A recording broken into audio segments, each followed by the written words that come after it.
Driven by our D&M Leasing Studios, it's your college football fix. Welcome to Fan University on 105.3 The Fan.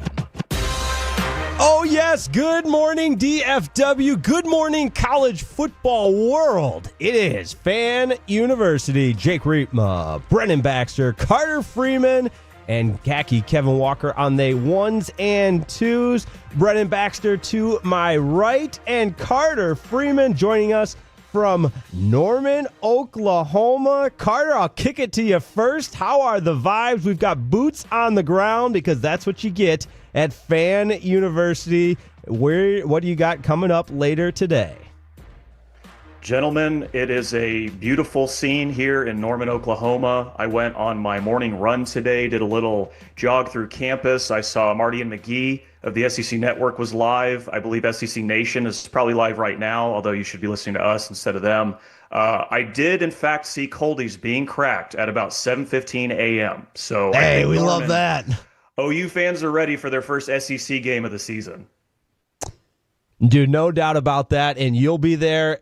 Oklahoma, Auburn, just one of many good games on tap for you. And we would be remiss on Fan University here, Brennan Baxter, if we didn't start with one of the biggest games on the calendar. Fox Big Noon Kickoff is there. Your Texas Tech Red Raiders, a little top 25 showdown with the Utah Utes. Yeah, man, this might be the biggest game that Texas Tech has had in maybe a decade, honestly.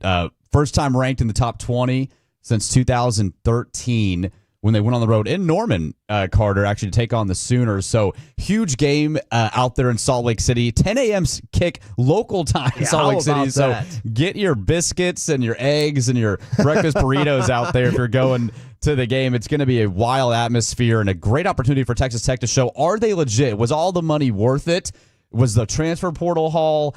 Is it going to pay off for Tech right away on the road? And are they going to prove to the Big 12 they are here? It's going to be an exciting matchup. I've got my Tech t-shirt on, man. It's going to be 11 a.m. kick. I'll be sweating. No doubt. It's also a special Fan University. And as always, 877-881-1053. What's the biggest game on your radar? Shout out your team because we want to hear you on Fan University. And that's the best way to get in touch with the program. 877-881-1053. What games have your attention? You know, it's DFW and a special exclusive interview on Fan University. We're going to talk with, or we had the chance to talk with SMU head coach Rhett Lashley earlier in the week, and we will have the full interview for you at 10 o'clock. And fellas, this is just the show of guests because at 9:40, we're going to go out to University of Utah and talk with John Leone, the daily Utah Chronicle sports editor, and give us a good preview of that one. And how about this? Also a first in Fan University. Guys, it's just a first of all kinds of things. We're going to talk with Arizona State Athletic Director Graham Rossini, who's in town for Arizona State Baylor. That's going to be at 12:20. So Brennan, Carter, I'll kick it to you first. I hope we're ready here on Fan University for our interview questions because it is a loaded guest list today. It absolutely is, man. We'll have Dan Peck of the Auburn Observer on at 11:20 as well to preview Oklahoma-Auburn. And I'm really excited to talk to Graham just because I think obviously we want to talk about Baylor, Arizona State tonight. That's a fascinating matchup. Both those teams 2-1. They've both lost to an SEC team, Baylor to Auburn, and then Arizona State to Mississippi State on the road. But it's tough early in the season to say it's an eliminator game, but I think it'll be pretty telling which team is going to be more of a contender in the Big 12 just because, you know, Baylor, I had high hopes coming in for the season. Arizona State wins the league last year, and they both kind of stumbled. So, but beyond just the game, you know, Graham can tell us more about Arizona State's transition from the Pac-12 to the Big 12, and not just in football, but how that affects all sports. So I think there's a ton of fun stuff to get into the grand scheme of college athletics with him. Yeah, looking forward to that. We'll do that at 12:20. Checking in with the Tolos on Fan University, 877-881-1053. Got a big old let's go from the 469. Carter, I think you'll like this one. Also from the 469. Side note, Carter looks like he's about to deliver a dissertation on the future of squirrel economics. So there you go. You look so professional in that office right there, coming to us live. And we know you'll lose the professionalism when game day rolls around this afternoon. Yeah, the other OU fans that I saw this morning were cracking coldies. Not me just yet, but once kickoff starts, no laws when there are claws. Right? That's right. Claws, the beers might be flowing. I didn't know squirrel economics was a thing. No doubt. It sounds like underwater basket weaving in a way, like what you major in. That's crazy. So good for you, Carter. Well, hey, smart guy. I wonder if there was always a thing at the dorms here in OU with the OU squirrels. There was even a Facebook page for it my freshman year with the squirrels that would run around campus. Yes. I wonder if that's a reference to that. But yeah, shout out to my friend who I'm staying with this weekend. I'm about a mile away from Oklahoma Memorial Stadium. So, once we're done, we'll walk over and get the party started. For sure. Some other texts coming in at 877-881-1053 right here on Fan University. It's the opening kickoff, and we've got a lot of excitement going around. Side note, Brennan letting the hair flow, repping his Texas Tech Red Raiders. The 214 says Texas Tech plus 3.5. Sorry, Carter. Auburn wins outright. So we got one on the Texas Tech side. And let's go ahead and talk a little bit about the opening kickoffs here. Some games maybe outside of, we're going to take a deep dive on Tech and Utah coming up here in just a second. Obviously, we'll talk in depth about the Iron Skillet. But some other games that are on your guys' radar. Brendan, I'll start with you. What's got your eye in week 4 of the college football season? I think I am, even though it was kind of a questionable decision for game day to go to Miami, I am really intrigued to see, does DJ Lagway just give up? Is it folding? After 5 interceptions last week, he looked horrible against LSU. This Florida defense has only given up, I think, 2 touchdowns all year, and yet they're 1-2. And so I do want to see, is Florida still, are they going to fight back? Is DJ going to play better? Because they have the roster, they have the talent on the roster, I think, to compete with Miami. Miami's obviously off to a hot start with beating Notre Dame. It's a home game for them. It's game day. The atmosphere is going to be crazy. But can Florida show, and can Billy Napier still fight for his job and actually show some wit about him? I'm really intrigued to see that matchup. We'll get to our picks later, so I'll save that. But I am interested to see if DJ is going to bounce back. For sure. And you got the backup quarterback liking tweets that show DJ Lagway working at McDonald's. And you've got Billy Napier on the hot seat for sure. We're going to have a hot seat segment because another coach that's very much on the hot seat, especially after what transpired last night, Oklahoma State losing to Tulsa. And, you guys know my take on a Friday night college football, but hey, I was locked into Oklahoma State and Tulsa, and wow, Tulsa wins for the first time in years. 1950. Yeah, it's been a long time. So, Carter, I guess twofold with you that I'll kick it over to you for the games that you're excited for and your reaction to Oklahoma State losing to Tulsa. Brutal. Well, and Brendan, you mentioned that Florida stat about their defense. I think it's 3 touchdowns and they have 2 losses, which is just insane how poor the offense has been. And another stat I saw after Florida had lost to LSU last week is last season, DJ Lagway, Florida's quarterback, made, I think, 7 turnover-worthy throws all season. And then he goes out against LSU and has 5 interceptions. So something's busted with Florida's offense. I think their defense will make that night game interesting, to your point. As far as Gundy goes at Oklahoma State, we are absolutely on Gundy watch all of today. In our group chat last night, we were talking about, we need to have a hot seat segment. Will Gundy get fired? And I'm like, I wonder if he's going to last the entirety of the show. We're off the air at 1 o'clock. And last week, after UCLA and Virginia Tech lost, they both fired their head coaches about 8 or 9 a.m. Central. So we're going to be watching that because that was quite the disaster for Oklahoma State last night. And then thirdly, game I'm most interested in, outside of my beloved Sooners, who are going to beat Auburn today. I'll go ahead and spoil my pick there. Shocking, I'm picking OU. It's a game I'm not going to get to watch live because it's during the same time as the game I'm going to. It's Michigan at Nebraska. And I think this is such a fascinating matchup for a multitude of reasons because I think it'll really decide both teams' season. Because if Michigan goes into a Nebraska team that a lot of people are high on, they got a young quarterback in Dylan Raiola. I think that'll tell us something about Bryce Underwood in Michigan, that they can go into an environment like Nebraska that's crazy loud and win, unlike they did at OU 2 weeks ago. But if Nebraska can beat a Big Ten blue blood, something that they haven't done in a long time, it seems like, pretty much ever since they've joined the Big Ten, it'll be their first ranked win in, I believe, 9 years. Yeah, So insane. I think that'll be a huge, maybe not for the playoff, but for sure, telling about where both teams will go this season. No, for sure. It's Fan University right here on 105.3 The Fan. And Carter, I'm so glad you brought that one. I try not to bring my previous Michigan life on the air too much, but the stories and the angles around. You do that a lot. Yeah, right. But the angles around this one are interesting because I just cannot, for the life of me, understand how Michigan is favored in this game.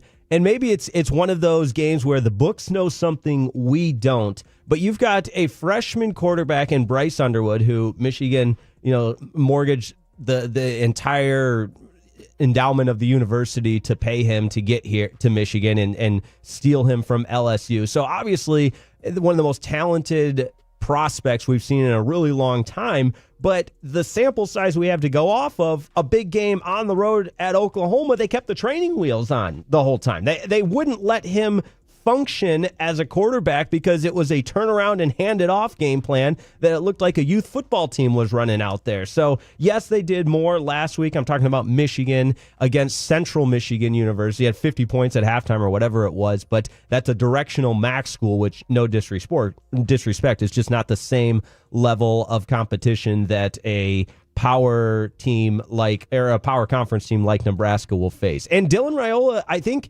I'm guilty of this too. And Brennan, maybe back me up here, but every time Dylan Raiola gets brought up, just the hate and the negativity surrounding him wanting to be and look like Patrick Mahomes is all anyone wants to talk about. But yet he's a very good quarterback. He has had a good year. He is Patrick Mahomes squared. That is just a fact. But I want to touch on the Michigan thing real quick, Jake, because if they do win this game, even though they lost to OU, it does put their season back on schedule. Their Big Ten schedule is really not that difficult. They do go at USC, who looks better. But until Ohio State, they really don't play anyone of meaning. There's no Oregon on their schedule. There's no Penn State on their schedule. So Michigan has a chance to come in and say, hey, we are here. We're still going to have a chance to make the playoff. And for Nebraska, it is a chance to kind of arrive for the first time in the Big Ten. They've been pretty dormant the last decade plus. Matt Rule saying at home beating Michigan would put their, path to the playoff at a more realistic chance, which is crazy to think about because no one is really buying Nebraska. Right. And I think, too, you got to give some credit to, I know it's an afternoon game, but that crowd in Lincoln, Nebraska, I mean, they live for Nebraska Cornhuskers football. There's no other professional team or anything like that around. And I've said this before, but college football it's fun when some of the old blue bloods start to find their way again. Yeah, but does Nebraska, they've had this sellout streak. Yes. Is it really a sellout streak? I mean, they were bad for a while. Are people really going to every game in Nebraska? I'm not buying that still legitimate. I have not been, so I cannot speak, but I have some sources who do the college football road trips, and they put the Nebraska experience in on their Mount Rushmore. So some reliable sources. Okay. But I can't speak to it. But that's a really good afternoon game. Since you guys asked, the game that I'm most looking forward to outside of what we'll take the deep dive on, we'll stay in the Big Ten. We got a little ranked matchup, Illinois and Indiana. And I feel like it's the two maybe up-and-coming teams from the Big Ten, maybe the two teams that are slept on in the Big Ten. And Carter, you and I were talking about this. People don't realize if Illinois wins tonight against Indiana and Memphis loses, I forget who Memphis is playing, but Illinois would have Arkansas. Illinois would have the nation's longest winning streak in college football, which is just insane to say out loud. Wow. It is, because Illinois hasn't done anything like this in, I believe they made a Rose Bowl perhaps in the late 2000s, but the last time they were ranked in the top 10 was during George W. Bush's first term. Yeah. It's been almost 25 years since we've seen Illinois have this kind of success. So what Brett Bielema has done there is awesome. It's very under the radar. I've often called Illinois about as anonymous of a Power 4 program as there is in the country, but they've looked the part this year. And Luke Altmaier, their quarterback, has made some adjustments, played a lot better through his first 3 games than he did even during their winning streak last year. They went and blew out Duke on the road earlier this season, and Indiana is still good. Like, it's that what they did last year with Curt Cignetti in year 1 was not a one-year wonder. That is 100% still a good team, and it's going to be a lot of fun to see kind of some of the Big Ten teams you're not used to seeing this good go at it when they're both ranked. And I think we're talking about Tulsa beating Oklahoma State and Stillwater for the first time since 1951. I think this is the first time both of these teams, Illinois and Indiana, have been ranked when they played each other since around the same time, since the 1950s. So every week it seems like we're seeing things we haven't seen since Harry Truman was president. That's what we love about college football right here on Fan University. It's the opening kickoff. Let us know what games you're looking forward to. 877-881-1053. One more from the 469. Carter, I think you're going to like this one. Auburn giving belt to you-know-what. BTA, I think is what the kids call it. So you'll be there to witness it firsthand if, in fact, it does come through. And from the 940, the Indiana quarterback is a stud. He absolutely is. Fernando Mendoza and the high-powered offense that Curt Cignetti and Indiana puts forth against lesser competition, because Curt Cignetti has not shied away from the fact that the idea is to win the game, so he's going to give his team the best chance to win. They have played absolutely nobody outside of their conference schedule, so it'll be a good test with their all eyes on Curt Cignetti and the Indiana Hoosiers, which, Brennan, I think that's how he likes it. I mean, based on his opening press conference when he took that job and every other soundbite he's ever had. Kurt likes the spotlight. Yeah, he wants it. He's pretty adamant about having it. And when game day was there a year ago, he just eats it up, man. I am a big Curt Cignetti fan. You do? You like it? I like the Sig, man. No, I think he's great for college football, especially in this modern era where we kind of want some coaches to be a little more brash. I love Kurt, and I hope Indiana wins. Yeah, we'll get into our picks and stuff throughout the course of Fan University here. 10:40 is when we'll do our picks leading up to the early slate of games. But coming up next, we get so excited. We get on the air. It's Fan University, but we got to catch you up on the week that was in college football. We've got the best sights and sounds from the week. And oh, yes, it includes a Brian Kelly meltdown. That's next on Fan University right here on 105.3 The Fan. The more time you give, the more our crush grows. Together we continue to build something special. Keep turning it on and leaving.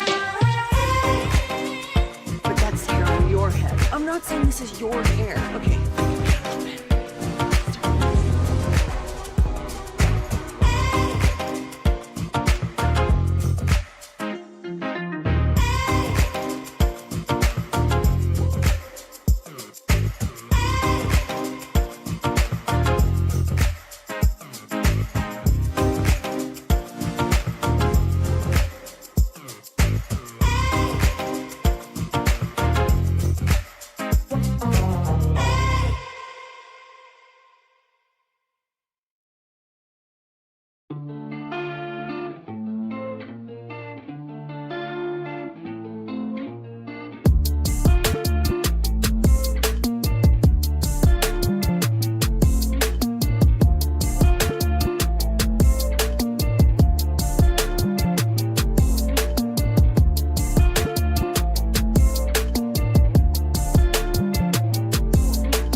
something else to remember that Uber Eats has groceries. No, that's absurd. Hey, remember when you used to be a, what was it, Pepper Lady? Pepper Lady? Wasn't it Cinnamon Sisters?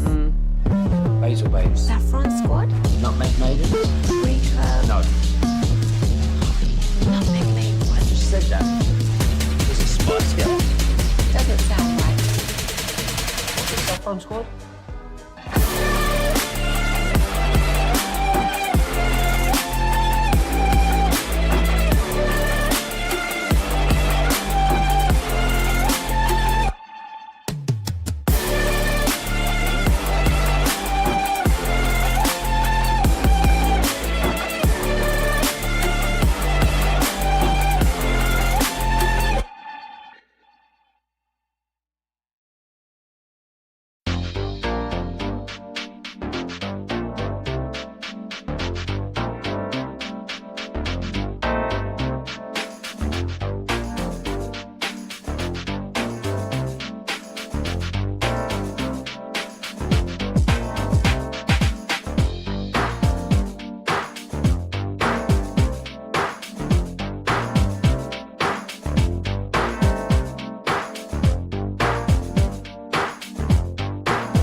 Visit dmautoleasing.com today. We make leasing easy at D&M.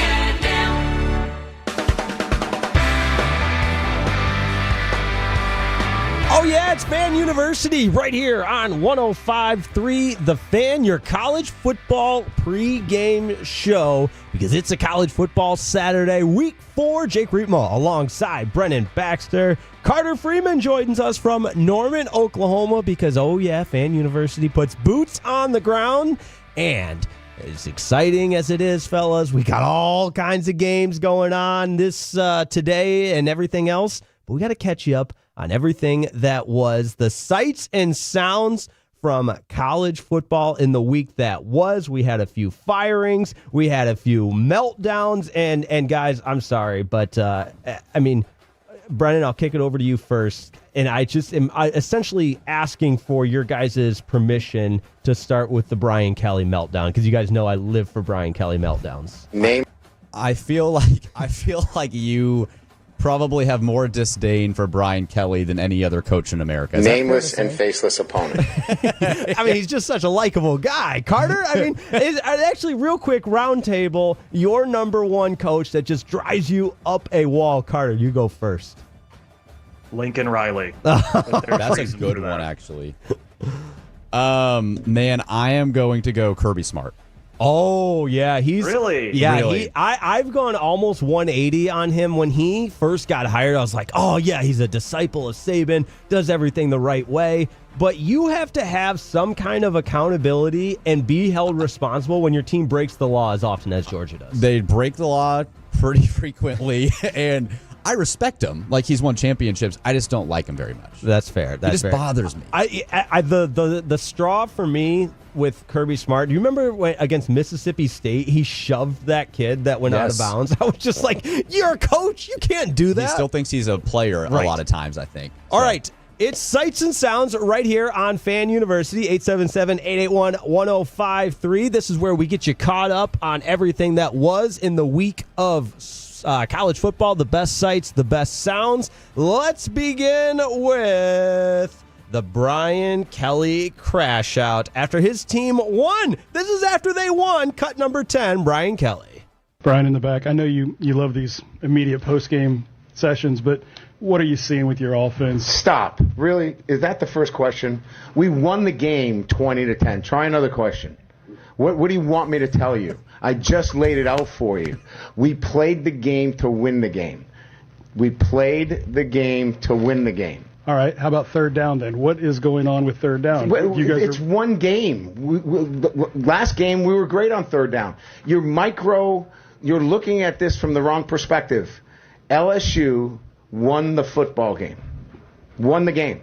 I don't know what you want from me. What do you want? You want us to win 70-0 against Florida to keep you happy? No, I think people want to know why you can't run the ball, quite honestly. We can run the ball. Did you see the last play of the game? That's all you need.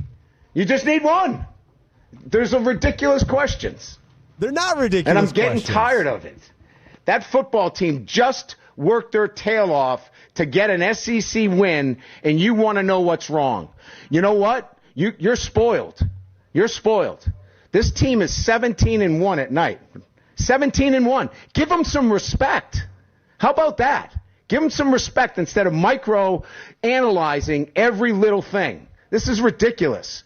For a group of seasoned reporters, that kind of question is so out of line.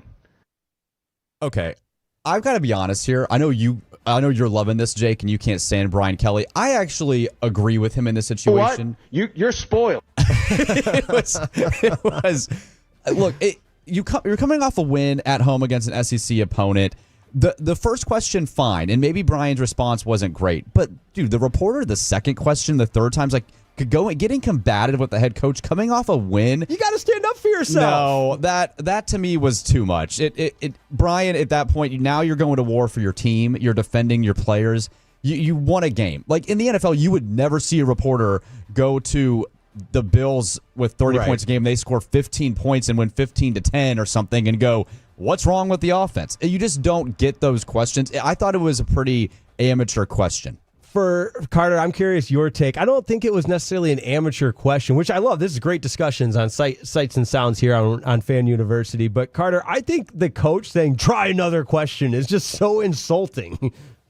I appreciate the reporter fighting back. Like, he didn't back down. And yeah, I just think that Brian Kelly invites this toxicity into a lot of things that he's a part of. So like, just the way that he goes about things. Like, I think he came into that press conference mad because his team only scored 20 points. They only scored 13 on offense because 7 of those points run a DJ Lagway pick 6. So he was frustrated, but everyone can be at fault here. I think the reporter, the way they asked the question, they came out with it, that was naturally going to make Kelly mad. And then the way that he responded to it, like, I think everyone goes around here, but Wilt Chambers, former host here, texted me earlier in the week because we were talking about this with KNC, and it was like, you should not start out a press conference with a question like that, especially because I agree with Kelly. They did win the game. I do think you can come at it a little softer, or not even softer, but just with a more professional question rather than just like, hey, why do you guys suck? Yeah, and with the whole, like, I guess, unwritten rules or whatever of a press conference and do's and don'ts, in the format too, typically a coach will start with an opening statement before they open it up to questions. So I'm curious, and honestly, I didn't go back and listen to the whole press conference to know if he started with an opening statement where maybe he could have said, glad to get the win. Obviously, we can improve on third down. We can improve on running the ball, like every other coach in America would do. But again, was not there for it. Yeah, and I just think that it was the third question. It's because you can't run the ball. It's like, dude, what are you? Well, okay, now you're just going to war with Brian Kelly, and what is he supposed to do in that situation? And yeah, they didn't play great. Florida's defense actually played great, as we've alluded to earlier in the show. But Carter, I just thought it was a little much to go that deep into it. Yeah, go ahead, Carter. Sorry, Jake. Kelly's response of, well, did you see the final play of the game or whatever he said in there? Like, that does not constitute the entire game. Like, you can't point to one play and say, "Oh, we ran the ball well because did you see the last play or whatever?" Like, no, you did. Yeah. You did suck at running the ball for most of this game. But if you come at me with that kind of energy, like the reporter did, yeah, I guess you're gonna get it right back. Yeah, from the 979, I think it's taken my side. Not that we're making sides here, but the 979 says, so just let Brian Kelly bully you. He said get more specific, so he got more specific. He literally told him to try another question. That's fair. All right, let's continue with Sights and Sounds right here on Fan University. From one crash out to another. And again, sometimes this is just one of the best parts of college football. These coaches just kind of losing it. And speaking of losing, the Clemson Tigers have done plenty of that. Give me cut number 11. It's a Dabo Swinney crash out. If they want me gone, if they tired of winning, they can send me on their way, because that's all we've done is win. So if they tired of winning, we've won this league 8 out of the last 10 years. Is that not good? I'm just asking. Is that good? I don't know if that's good or not. To win your league 8 out of 10 years, to go to the playoffs 7 out of 10 years, to be in 4 national championships, win it twice. Yeah, we're a little down right now. Take your shots, but I got a long memory, in case y'all don't know. We'll be all right. We'll bounce back. This is a program built to last. Always has been. Always will be. And I would just say, if you give up on us if you don't believe in us because we've lost 2 games down to the last straight and we're one, you didn't believe in us anyway, so it don't matter. You wasn't all in anyway. If you're all in, you burn the ships, man. There ain't no exit strategy. Like, you're freaking all in. And hey, listen, I mean, if Clemson's tired of winning, they send me on my way, but I'm gonna go somewhere else and coach. I ain't going to the beach. Hell, I'm 55. I got a long way to go. Y'all gonna have to deal with me for a while. I got a long way to go. I'm just getting going. I'm just now good enough to be a head coach. I love it.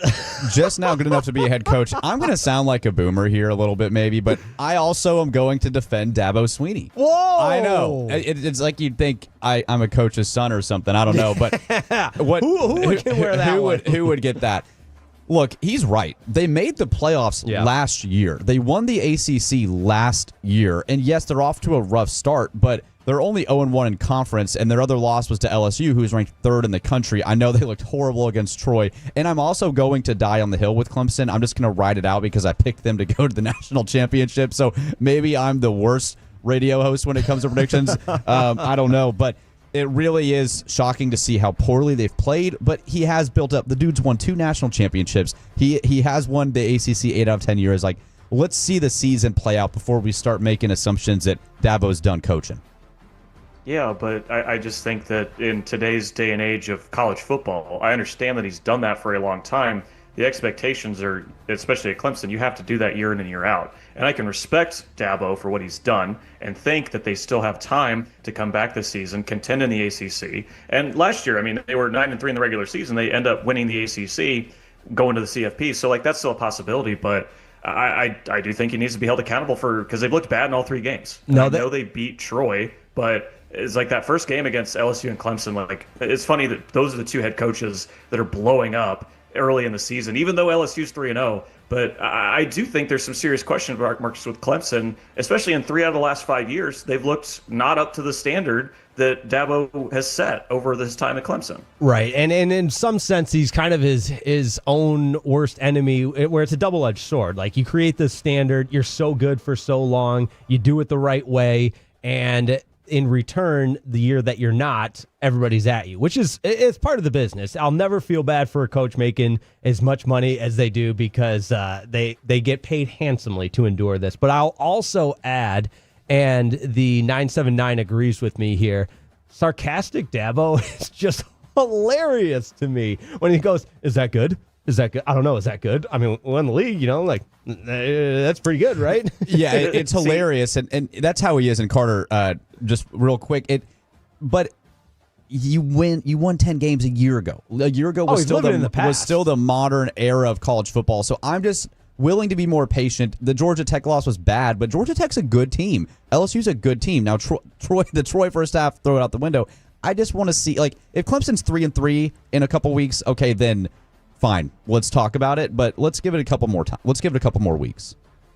I just think that to the point of the sarcastic Dabo, it reminds me of the Tyler and Spartanburg who called into his radio show several years ago and just fired him up. Like, maybe this is what Clemson needs this year. Is they need something like they need the sarcastic Dabo to really kick him into high gear. But I mean, they've got Florida State coming to Clemson maybe next month or the early November. So all of a sudden with their offense just sputtering, and I know they did lose close to both LSU and to Georgia Tech on a walk-off field goal to Georgia Tech, like a 55-yarder too. So it's not like that was they just got mollywopped, but they got to turn around quick, man. Because I also picked Clemson not in the championship, but I did have them winning the ACC and going to the CFP semifinals. So I love being right, and I would love for them to turn it around so my prediction can look good. It's Fan University right here on 105.3 The Fan, sights and sounds, and I'm so bummed because we still have so many good sounds to get to. And so we've only got time for maybe one or two more. Maybe later in the program we can get to them. But we had a firing, and we'll talk more about this in the hot seat segment later in the program. But Deshaun Foster, one of two coaches, fired this week. And we would be remiss on a sights and sounds if we didn't go back, throw it in the way back time machine to the first moment with Deshaun Foster as head coach of UCLA. This is going to be painful for everybody, but this is from Big Ten Media Day when Deshaun Foster let us know who UCLA is. It's cut number 12. I'm sure you guys don't know too much about UCLA, but our football program, but we're in LA.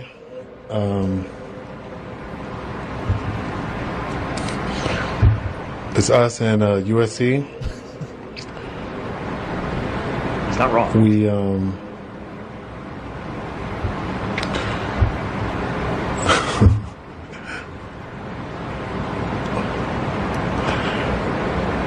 I'm just basically excited, really. That's it. Any questions? Incredible opening press conference, and that's the way, that's the whole how it started versus how it's going. I think that's a pretty appropriate representation of Deshaun Foster's time at UCLA. Really hard question to answer too. We're in LA, UCLA. At least he knows that. Right. I had never heard that. That is one of the worst intros. I have not heard that. It's a Big Ten Media Day. I have opened, my mouth is jaw dropped. Like, you are the head coach of a Power 4 institution. Was, yes, and probably never will be again. And that is how you come out. You can't say one thing about the university other than your location. Tough. Wow. Any questions? No, I actually don't. I don't have any. I think he said everything he needed to say. That was about as telling of an opening statement for a head coach I think you'll ever see. For sure. All right, we're gonna do one more just because I don't want us to go out dunking on Deshaun Foster. I mean, he's had a rough week. He got fired. For yourself. Yeah, right. We've gone 38 minutes here on Fan University. We haven't talked Arch Manning and the University of Texas. So I loved this soundbite from former Texas head coach, the legend Mack Brown, who had issue with all the booing of Arch Manning and his poor performance at quarterback in the last couple of days. So Mack Brown's got a message for all the Texas fans out there. Cut number 13. But the point being, when you're down, you pick them up. You don't boo quarterbacks that are struggling. This is such a wonderful fan base. You should embrace Arch. We're so lucky to have him. Embrace this offense. Your job is to help pick them up. But I always wondered why people boo and yell when you're doing bad. That's when we need you. We need you to pick it up. Yeah, pick it up, guys. Pick it up. Yeah. No booing. Pick it up. I think Arch is getting paid pretty handsomely. I think you can boo him a little bit. Sounds like an old ball coach. I loved when he goes, pick him up, pick him up. Yeah. One who's not coaching anymore. Yes, Maybe he is not coaching anymore. We'll see. Hey, Arch has got a good opportunity against Sam Houston State tonight in Austin to right the ship a little bit. So maybe they'll pick him up and cheer for him then.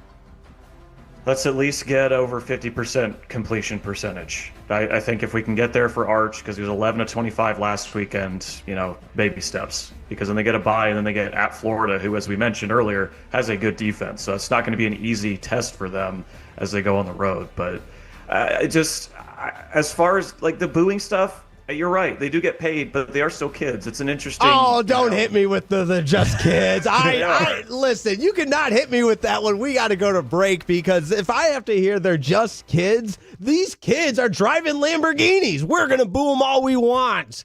It's Fan University right here on 105.3 The Fan. And coming up, we are going to go out to Utah. John Leone, the Daily Utah Chronicle sports editor, is going to join Fan University. Give us a little Texas Tech Utah preview. That's next. Don't go anywhere. It's Fan University on 105.3 The Fan. America's favorite car show returns to Fort Worth. Cruise on out to the Good Guys 32nd Summit Racing Lone Star National. September 26th to the 28th at Texas Motor Speedway. Over 2,500 of the USA's coolest classics. Experience Good Guys autocross racing action. Earth-shaking Nitro Thunderfest.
Hazelbreds. Saffron squad?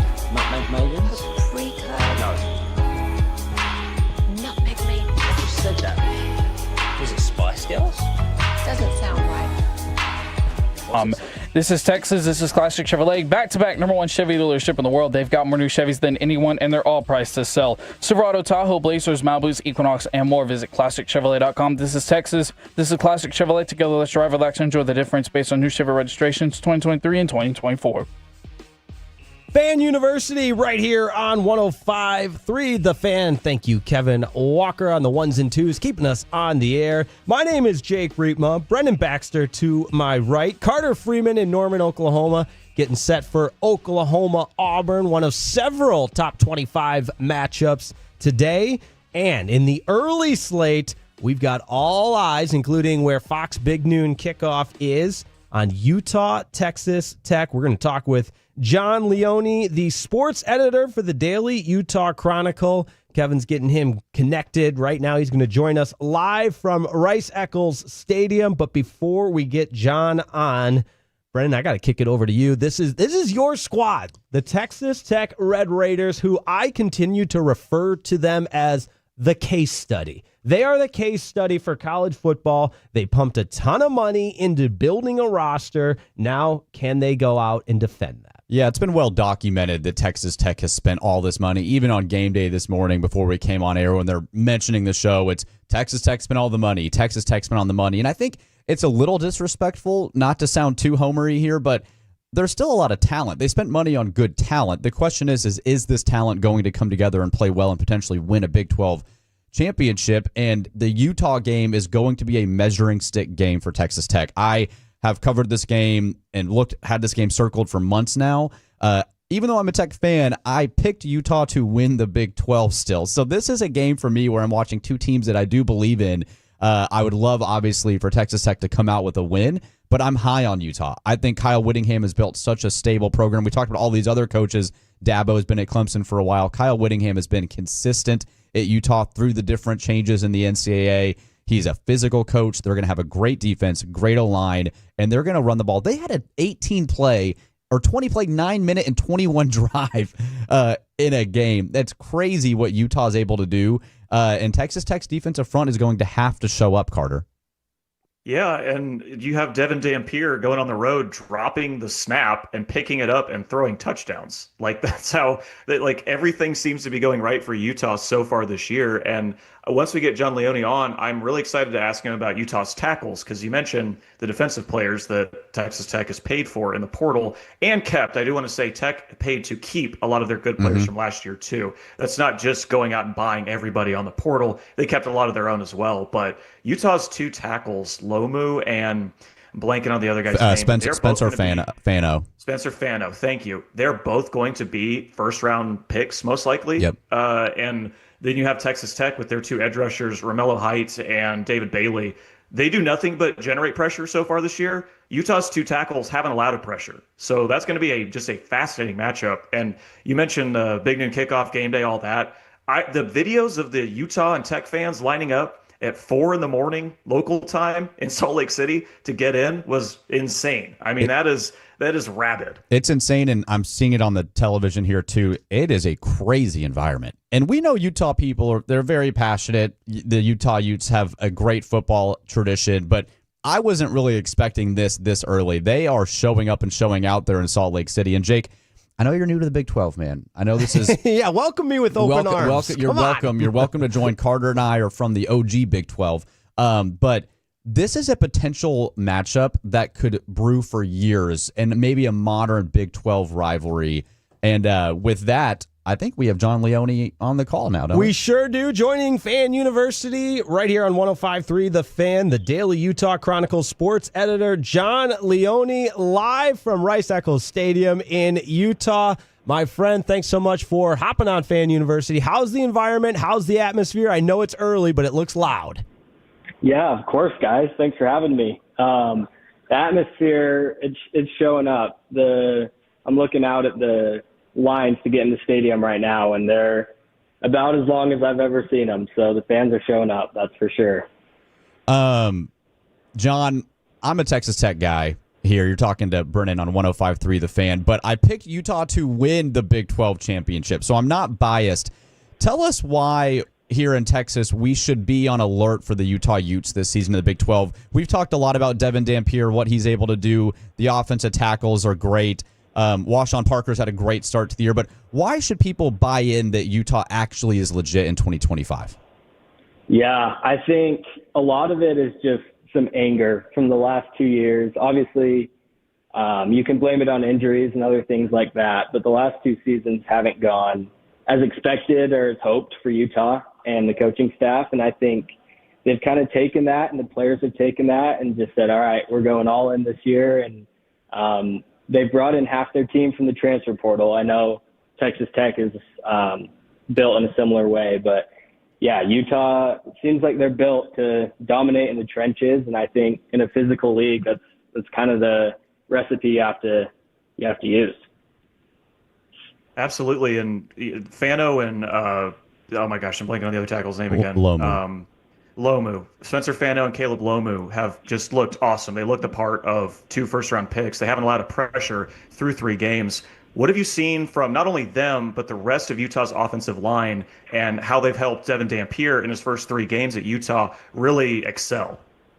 Yeah, that O-line has been something that I've never seen here at Utah, at least. Obviously you mentioned Fano and Lomu on the tackles. Those guys will certainly be NFL draft picks. But then the 3 in the middle, the 2 guards in the center, they're all redshirt seniors. So they've got experience and they've all worked together. They were all here last year. So obviously it's an experienced group, and they've been pushing around all sorts of looks and pressures. And I'm excited because Texas Tech's going to be bringing it today with the D-line. John Leone with us, the sports editor for the Daily Utah Chronicle, joining us live from the University of Utah.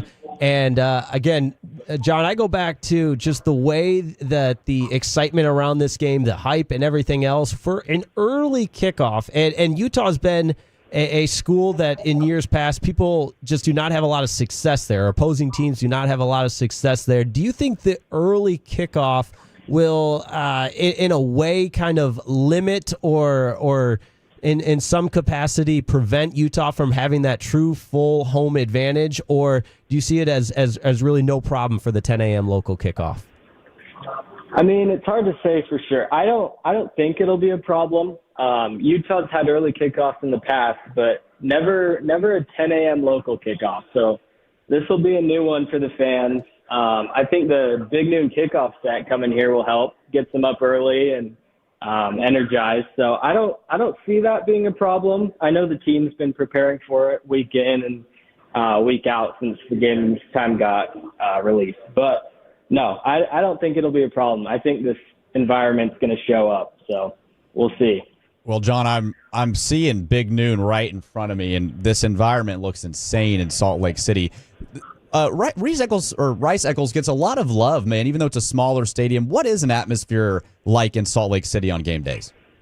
Yeah, it gets wild. The stadium is built, like you said, it's a small stadium. It's nothing like some of those SEC schools where they've got 100,000 seats. It's 55,000 about capacity, and it feels like the fans are right on top of you when you're on the field. I've been fortunate to be down on the field for game day, and I mean, when you try to talk, when the opposing team has a third down, you just can't hear. So it gets loud. You don't need the 100,000 fans, especially here. But I think Utah in its past was 21-1 at home up until last year. And I think before then, obviously, we talked about how that year got derailed, but Rice Eccles will show up, and it's definitely an underrated place to play if you're an opposing team. All right, John, appreciate your time, man. John Leone, the Daily Utah Chronicle sports editor, kind enough to join us on Fan University. Enjoy this one, and we'll have to connect with you sometime down the road as well. Thanks so much for being on Fan University. Absolutely. Thanks for having me. There he goes, John Leone, the Daily Utah Chronicle sports editor. Coming up, we're going to talk with the head coach of the SMU Mustangs, Rhett Lashley. That's right, ahead of the Iron Skillet game against TCU. Rhett Lashley, kind enough to join the boys from Fan University earlier this week, so we'll have our full conversation with the head football coach of the SMU Mustangs, Rhett Lashley. Don't go anywhere. That's next on 105.3 The Fan.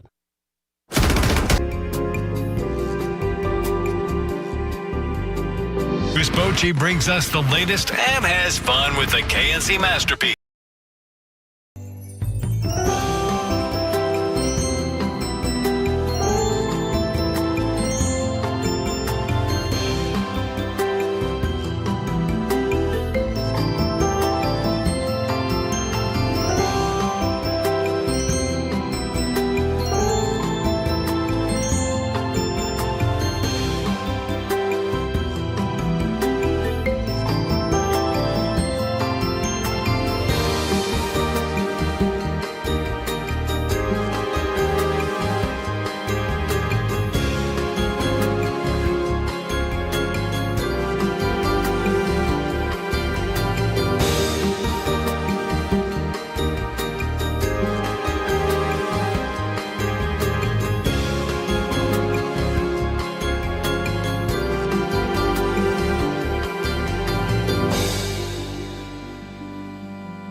Uber Eats has low fee products? I gotta remember that. Well, you know, they say in order to remember something, you have to forget something else. Okay, now that is a very cute haircut. That's like a little shag. I've never seen it before. Well, I mean, of course you have. It's the Rachel. Oh, is that your name? No, I mean like your name. No, I'm Jen. My name's Jen. Right, but I just mean like this is your haircut. But that's hair on your head. I'm not saying this is your hair. Okay,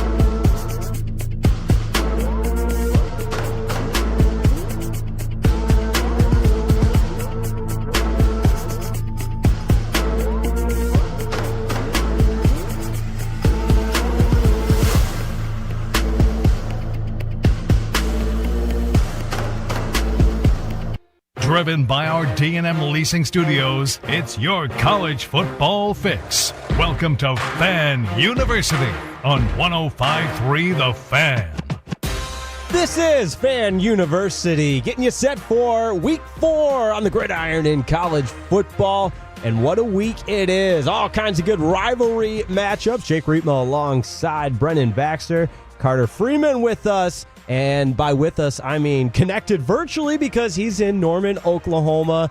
Going to be at Oklahoma Auburn. Looking forward to that. And I mentioned the Iron Skillet. It's the last Iron Skillet, at least for the foreseeable future. SMU, TCU being played in Fort Worth in just about an hour. And so obviously Coach Rhett Lashley a little bit busy right now, but the boys from Fan University had the chance to catch up with the head coach of the SMU Mustangs, Rhett Lashley, earlier this week, and we got you set for the Iron Skillet. Here's Rhett Lashley's interview in its entirety. It's Fan University. It's Fan University right here on 105.3 The Fan. Jake Riepma joined by Carter Freeman and, of course, Brennan Baxter. Pleased now to be joined by the head coach of the SMU Mustangs, Rhett Lashley. And, Coach, thanks so much for spending some time with us on a busy week. A lot of hype around the Iron Skillet. How are you and how are the vibes? Yeah, thanks for having me on. I mean, it's a great week. Always a big week here in the Metroplex, and great opportunity to play in a great rivalry that's going to be played now for the 104th time, and we get the chance to go on the road and try to get a win, keep the skillet. Absolutely, Coach, and that's exactly where I want to start. There's been a lot of noise on both sides and a lot of excitement with this being the last Iron Skillet game, at least for the foreseeable future. How do you either A, kind of block out all that noise, or B, do you use that as kind of some fuel to give your guys a little extra this week in preparation? Yeah, I mean, we don't overuse it. I mean, I think both sides are probably going to be excited and ready to play. I know our guys are, and we know we have a great challenge to go on the road. In terms of this being the end of the rivalry, at least for the foreseeable future, we weren't the ones who made that decision. So I don't really spend too much time worrying about stuff outside of my control. Well, Coach, you mentioned 104 times this rivalry will be played after Saturday, and fans are obviously excited for it. They get excited for it every year, but with how much movement there is with players in the portal, do the players care as much about a rivalry like this as they would any other game?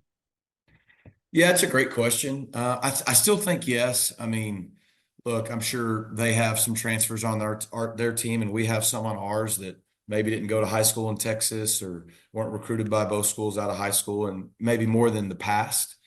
But at the end of the day, a lot of the kids on our team are from the state of Texas, grew up being aware of the game and maybe even being recruited by both schools. Same thing for the guys on their side. And so, that's always been my experience, whether it was here in the Iron Skillet game or Auburn and Alabama or anywhere else. You have these games where it's in-state type rivalry games.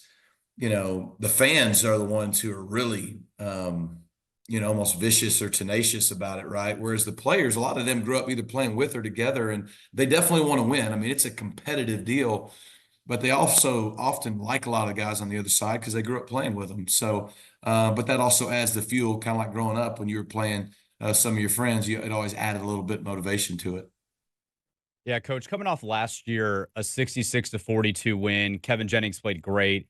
Talk to us a little bit about his progression as a quarterback coming into this game, your confidence level in Kevin, and what that looks like, schematically changing a game plan. I mean, it's hard to beat 66 points, but on the offensive side and with Kevin, what does that look like for you guys, and how pleased have you been with his progression from last year to this year? Yeah, I mean, I've been really pleased with Kevin. I think the difference for him will be at the time last year, that was his second career start. Now it's probably somewhere around his 15th or 16th. I don't know exact number. But so you hope the experience of last season after that game and into the into the season and even early this season has helped him. I mean, look, for both teams, it's a different team. I know they have a lot of players back on their defense and their quarterback back. We have our quarterback back, but we got a lot of new faces. We got one returning starter on defense, and we lost some good production on offense to the NFL. And so, unfortunately for us, last year's game has zero bearing on this one, other than the fact that it should hopefully give our guys confidence that we were able to, that are returning, that they're able to play well in this kind of game. But we were also at home last year, so a lot of different factors. But as far as Kevin's concerned, you just hope that all that time since then has aided to the experience for him to go on the road now. Rhett Lashley joining us on Fan University right here on 105.3 The Fan, getting you set for the Iron Skillet.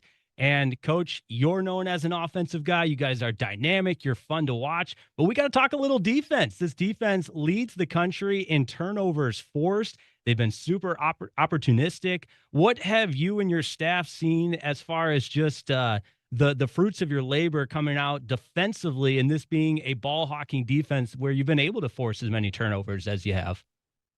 Yeah, I mean, it all starts with our defense, and they're a big reason for our success the last couple of seasons. And Scott Simons and that crew are fantastic. It's a new group this year. I alluded to Isaiah Wakobe is the only full-time returning starter. We probably have 5 guys that almost were co-starters last year, but a lot of new faces. And so, in the first 3 games, there's been some ups and downs. There's been really good moments, and we still got a lot of room to grow if we want to be the kind of defense we need to be this year. But one thing we've been good at the first 3 games is creating turnovers, and even scored a few times. And so I think that'll be big on Saturday, both trying to force turnovers and us not do the same. A lot of times in these games, that's the deciding factor. And, every year's different. We coach it the same, but some units have more of a knack for creating turnovers than others. And some years, like 2 years ago, we had a great defense, but we didn't force a lot of turnovers. Well, so far these guys have done that, and hopefully that just becomes a part of their DNA this year. For sure. And just talking about some of the players that have come back, I know there's been a lot of change on the roster, but given that you went to the college football playoff last year, had a successful, honestly, 2 years in a row, haven't lost a conference game since 2022, how have some of those players that have been here for a while, who have seen the success, handled it as you go into this new season? I think they've handled it well. I mean, it's a learning experience for them. I mean, to your point, on one hand, 42 of our 85 scholarship players this year are new. So half our roster. That's a lot. At the same time, we have a good nucleus of guys, the Kevin Jennings, the RJ Marylands, the Isaiah Wakobe, Amon Moses, Alexander Kilgore, PJ Williams. I could say, 10 or 15 guys that were a big part of last year's team that are returning. And so they're having to show the way to all these new guys as we create this team. And I think at the same time, the growing process for them and the learning curve is, it's different when last year there was no expectations and you're able to just go play. And this year you come into the season, you're ranked, and right, wrong, or indifferent, there's all these lofty expectations on you. And that's a challenge. Sometimes players can feel the weight of those expectations. It's different than when they weren't there. And I think that in real time, they're learning and growing through that and realizing that it's still just a game. And we've got a great culture here. Our guys love being here and playing together. And we've not played anywhere near our best game yet, 3 games into the season. We're going to need to play a good one on Saturday to win. But I think they're starting to learn what it's like to be in that leadership role and to have expectations versus maybe not like a year ago. Yeah, Coach, we've talked about the players and what this might mean to them. What does this rivalry, as it's coming to a close, mean to you? You've coached with Coach Dykes. You have some history with him, obviously, but knowing this is coming to an end, does this feel different for you this year at all? Or are you just taking this as, hey, it's game number 4 in the season, I'm planning like I always do to go get a win? Yeah, I mean, it feels like a rivalry game, but it doesn't feel any different to me than maybe before, just because this might be the last time for the foreseeable future. And I'm not just telling you that. Maybe it's just because I'm in the moment and I don't really have the luxury of thinking like that. If you get emotional as a coach, a player, then you're not your best. And, you want to play the game passionately and with intensity, but we got to be focused on a job to do. And the truth be told, Saturday's about us. It's about the SMU Mustangs. We've got to play well.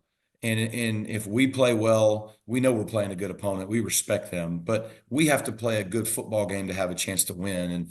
And none of those outside factors are really going to decide what happens on that grass field that's about 120 yards long and 53 1/3 wide. How do we handle the environment? How do we handle being on the road? How do we handle the ups and downs of the games, the adversity, the good and bad? Same thing that happens every Saturday in a football game. That's going to determine who wins. I like our guys' prep. But for me personally, I haven't had time to really process the fact that this may be the last time we play this game for a while. Just more worried about trying to win it. Yes, sir. Rhett Lashley with us on 105.3 The Fan University. And Coach, time flies when you're having fun. Want to be respectful of your time. We know you got a lot going on, but wanted to get you out the door. You know, we've talked some ball, but a couple of fun questions and doing my research. So obviously Instagram, good place to do that. Did I recently see it was your wife's birthday? So my question is, what's more tough, preparing for the Iron Skillet TCU or planning a good birthday for your wife in game week? Am I correct in that?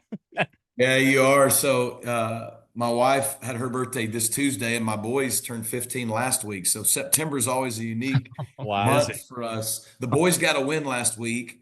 My wife got a win last year on her birthday week. So she's a coach's wife. She said that's all she wants for her birthday is a win. So I got my marching orders. But you know, it's our wives are incredible, and in season is tough on everybody. It's tough on them. She got a birthday present in the summer. And we went to dinner on last night, which is kind of typically what we do in season, late night. Wednesday night's our little date night.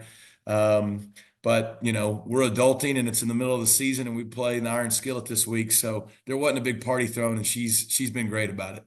I love it. I love it. That party will come Saturday afternoon, hopefully, if all goes according to plan. Rhett Lashley, the head coach of the SMU Mustangs on Fan University, thank you so much for joining us, and good luck on Saturday. Wishing you all the best, and let's do it again. Thanks, guys. Appreciate you having me on. Ashley, earlier this week, joining the boys from Fan University. So kind of him. And listening back to that, guys, a lot to unpack there. But it just seems like that's a coach that's in a good space. He's got his team playing a good brand of football. And Carter, I think you mentioned it. They haven't lost a conference game in 2 years. And yes, this is not a conference game, but it's certainly a big one. And it seemed like he was able to balance, at least in that interview, just the excitement, the noise, because it is the last Iron Skillet, and still treat this as, hey, this is the next game on the calendar. And so I, for one, am excited to see the Iron Skillet kick off here in a little under an hour. Yeah, their last conference loss was 2022 when they were in the American. So they didn't lose an ACC game last year. You know, that's pretty undefeated in the ACC. It's a pretty solid thing to have on the resume. But also, like Lashley said, they haven't played their best game yet at all. I mean, against Baylor, they give up a lot of points, end up losing in overtime. And even in their first game against East Texas A&M, their third game at Missouri State, which is that not the weirdest place for a team like SMU to play? When they scheduled that game, Missouri State was an FCS school. So that's a power conference school who is going to play a game at an FCS school. But I think Lashley's definitely got his team prepared for this game. Even with the loss on the register, it's a rivalry game. As good as TCU's looked, I think this is going to be a lot of fun this afternoon. Yeah, and it's a big opportunity for SMU, because if they're able to get this win, they get a couple good home games coming back with Syracuse and Stanford, and then they get the Dabo game at Clemson there in the middle of October. So I really like SMU in this game. And I'm not just saying that because we talked to Rhett Lashley. See, I can be convinced. I'm like, oh, he was awesome. Give me the Mustang. Yeah, like, I'm not just saying that because he was great. He gave us a bunch of time, and he's a fantastic coach. But I think that SMU's offense and Kevin Jennings and his progression, he's a boom or bust type of quarterback for sure. But it's an exciting game for them, and I think SMU is coming in with an edge about them because they want to prove that last year wasn't a fluke. No, for sure, and we'll get even more into this one in our Texas two-step and our picks, but a lot of love for SMU and Rhett Lashley, and rightfully so, because, again, we can't thank him enough for hopping on with us at Fan University, and we're efforting to do some more coaches interviews throughout Fan University all throughout the week, and obviously just being on Saturdays, some of them and a lot of them will need to be in that setting, pre-recorded and whatnot. But at the same time, Carter, I'll kick it over to you. We can't sleep on this TCU team because Josh Hoover and company has looked really good. Yeah, and the team that we saw them beat in week 1, North Carolina, has looked good since TCU beat them. And TCU mollywhopped North Carolina on the road in that first week. So this is a big test for the Frogs, too. I mean, there's a lot of hype coming in on them. They're 2-0. They had a weird week 2 idle week. So, they've only played 2 games. But given that this is the last Iron Skillet game for the foreseeable future, all the talk is that TCU was the one that didn't want to continue this, and that's maybe a conversation for later. But yeah, for sure, TCU's got a lot riding on this game as well, and I know it's not conference. I know it might not affect Big 12 standings later in the season, but you don't want to lose that last game to your rival. I mean, I'm a Sooner fan. We lost our last Bedlam game to Oklahoma State in 2023, and that loss still haunts me to this day. So it's a big one for both sides. You don't want to go out in this rivalry if it's not going to happen again for a while with a loss. It's Fan University right here on 105.3 The Fan, and we're going to continue to dive into it and get a little bit more local. Coming up, it's our Texas two-step, and we got a story that is really just mind-boggling when you think about it. A guy who couldn't even start on the JV team is now leading the Mean Green and having all kinds of success. That's next on the Texas two-step right here on Fan University 105.3 The Fan. Take us with you, Wade.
forget something else to remember that Uber Eats has groceries. No, that's absurd. Hey, remember when you used to be a, what was it, pepper lady?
Frankel & Frankel, the go-to for car and truck wreck attorneys in Dallas. The more I read about this story and the evolution of it all, I'm just continuously mind-boggled by how it's all playing out. It's Fan University right here on 105.3 The Fan, getting you set for Week 4 in college football. We got Brennan Baxter and myself, Jake Riepma, in studio. Carter Freeman is on the road for college football because we're a boots on the ground kind of program. And it's time right now for the Texas Two-Step, fellas, where we take a deep dive. And it's also an opportunity for you to get in touch with the show at 877-881-1053. The Fan, what do you want us to talk about, and what school do you support here in our great state of Texas? But, guys, we got to start with the Mean Green. The University of North Texas is kicking you-know-what and taking names. And at the forefront of it all is Drew Mestemaker. This is a guy who did not start in his own high school at quarterback. And every element of this story is both inspiring, encouraging, and Carter, I'll kick it to you because you've seen the Mean Green play in person. It's a show. The offense is flying on all cylinders, and that starts with Drew Mestemaker. Absolutely. I was lucky enough to go out last week to TCU Stadium up in Denton and cover the UNT Washington State game. And that game was 42-7 in favor of the Mean Green at halftime. And it, like you said, it starts with Drew Mestemaker. He looks the part. He looks like one of the best group of 5 quarterbacks out there. He completed his first 9 or 10 passes in that game against Washington State. The running game had a good day as well, but UNT on the whole, their defense forced 5 turnovers in that first half. And as long as I've been watching college football, I can't think of a Mean Green team that's forced 5 turnovers in half a season, let alone 5 in one half, right? And Washington State might not be good, but I think this can also mean that UNT can be very good at the group of 5 level. Like, they don't win games like that. And it was a very impressive show. And Mestemaker, he's 6'4", he puts passes where they need to go. And at this point, I know there's a couple other group of 5 contenders. You got Tulane, South Florida. Why can't UNT be part of that crowd? They're 3-0. They've got a big game against Army today. And if they keep winning, I think they're going to get a lot more national attention. Mestemaker is going to be a big reason why.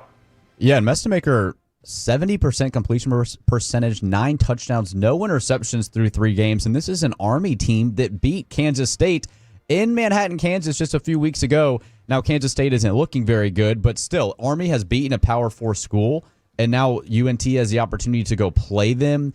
And if they come out of if they come out of Army with a win, you're looking at an opportunity. They have South Florida on the schedule, who is another group of 5 team that a lot of people are talking about, Carter. So this is a really unique chance for UNT Mean Green to make some noise. Could you imagine if the Mean Green are the group of 5 representative? How many schools could you have? You're talking about the Texas Two-Step here on 105.3 The Fan.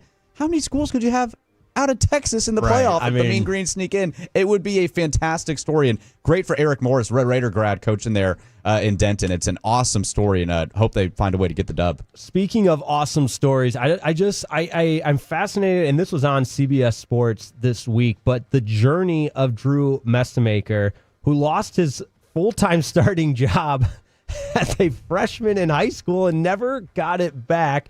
He was on the B team at Vandergrift High School in Austin, Texas. And then when it came time for him to be on the varsity, they had a kid transfer in who ended up at Louisville. He couldn't win the job in high school. He played safety, and the story is really good. It goes on to say how he was just able and willing and able to play whatever position to help the team. He played defense, so obviously he's not going to get a ton of looks to be a quarterback at the next level, and he's just making the most of it. And really, you root for guys like this. And Carter, again, you saw him in person. Just hard to believe that he was not playing. He didn't play quarterback in high school.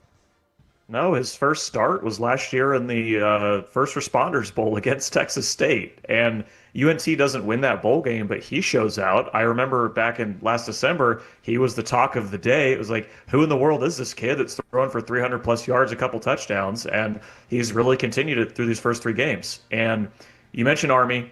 Army has beaten Kansas State. Army also lost to another Texas school I got to shout out, the Tarleton State Texans. Yes. That's right. Tarleton State beat Army in week 1 in overtime. And they're undefeated early in the season. So big shout out to Tarleton State. But yeah, the interesting thing for UNT this week, how do they handle that success, right? Because you get to, I know Washington State isn't a Power 4 team, but they're still Washington State. When they scheduled that game, that was probably a big deal for them to get a team like Wazoo to come to Denton, where they never played before, and play them at home. So then you blow them out. Like, you're riding high, but this is going to be a telling game for UNT. How do they handle the success of just absolutely destroying a team that you thought might be competitive this year, and then take that on the road against a team like Army that I've seen my Sooners play Army before. That game can be torture the way that they run the triple option. So how UNT handles success today, I think, is going to be big, but Messamaker's looked the part, and he looks like the kind of guy that can lead UNT to great things. It's the Texas Two-Step right here on Fan University. We've talked University of North Texas. We've talked Texas Tech taking on Utah in a top 25 showdown. And how about a little night game action in Waco, Texas, the Big 12 opener for both the Baylor Bears and Arizona State. We've got an awesome guest lined up for later in the program. We're going to talk with Arizona State Athletic Director Graham Rossini, who's kind enough to join us at 12:20. But from the Baylor side of things, guys, night game, and you're able to beat SMU at SMU, ride the momentum of that. Now you enter Big 12 play against the defending Big 12 champions. And Brendan, again, I'll kick it over to you. It's a night game, a lot of excitement, and for Baylor, it feels like they can kind of weather that early storm of that loss with against Auburn. It felt like Baylor had to have the SMU game just with the way the season could potentially go from there. Made people calm down a little bit about Dave Aranda and the situation going on in Waco, but yeah, another opportunity for Baylor. Arizona State coming off of the loss at Mississippi State. They were highly rated coming off the Big 12 the Big 12 championship and playoff appearance last year. So for Baylor, this is a chance to beat who a lot of people picked to win the conference in Arizona State, 6:30 on Fox at home. You've got to feel like Baylor, after losing to Auburn at home, really needs this one. I mean, you don't want to go 0-2 at home to Power 4 schools and potentially feel like, and then start behind the 8 ball in the Big 12 and feel like you're 2-2 and you're almost out of the race, in September. Yeah, it's tough to call a September game an eliminator game, but this kind of feels like it, just given how both Arizona State and Baylor started. But Sawyer Robertson, know the name. He's second in the nation in passing yards. He was awesome in the Auburn loss. He was the only reason they were competitive in that game. Threw for almost 450 yards. Did the same thing when his defense couldn't stop a lick against SMU. They're down 14 points with maybe 8-7 minutes left, and he just calmly leads Baylor down the field. They tie that game. They end up winning in overtime. And he's not getting as much national attention, I think, because Baylor did lose to Auburn in week 1, but he's been awesome. And if Baylor's going to win this game, it's going to be on his back, because so far Baylor's defense has not shown me they can stop anything. No, you're exactly right. And I meant to bring this up to you guys earlier, but we all love Joel Klatt, one of the best voices in college football, one of my all-time favorites. But he did his revamped top 10 quarterbacks currently, and he didn't have Sawyer Robertson in the top 10 in the entire top 10. And he's second in the nation in passing. So I meant to get your reaction on that, Carter, which I'm getting the live reaction, which is even better. But I was shocked at that because, to your point, his numbers have been excellent. Look, I am an OU grad. I grew up in Big 12 country. It sucks to be you. So I never thought I would be this big of a Baylor homer for a Baylor player. But he's been great. And I know that Baylor loses a game, but he's second in the nation in passing yards. He only behind, I believe, Steve Angeli at Syracuse. He did throw his first 2 interceptions of the season against Samford last week, but he's a star. And maybe it's when you think of Baylor and their quarterbacks, you think of their 7-second offense from the mid-2010s, or even RG3 running the ball before that.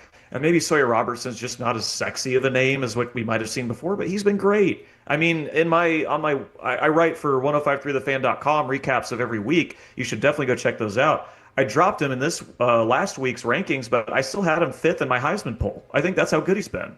Yeah, the numbers certainly back that up. But I'll tell you who's not second in passing yards this season, and that's Arch Manning. We got the pump-up speech from Mac Brown earlier in our Sights and Sounds, who said, don't boo, pick him up.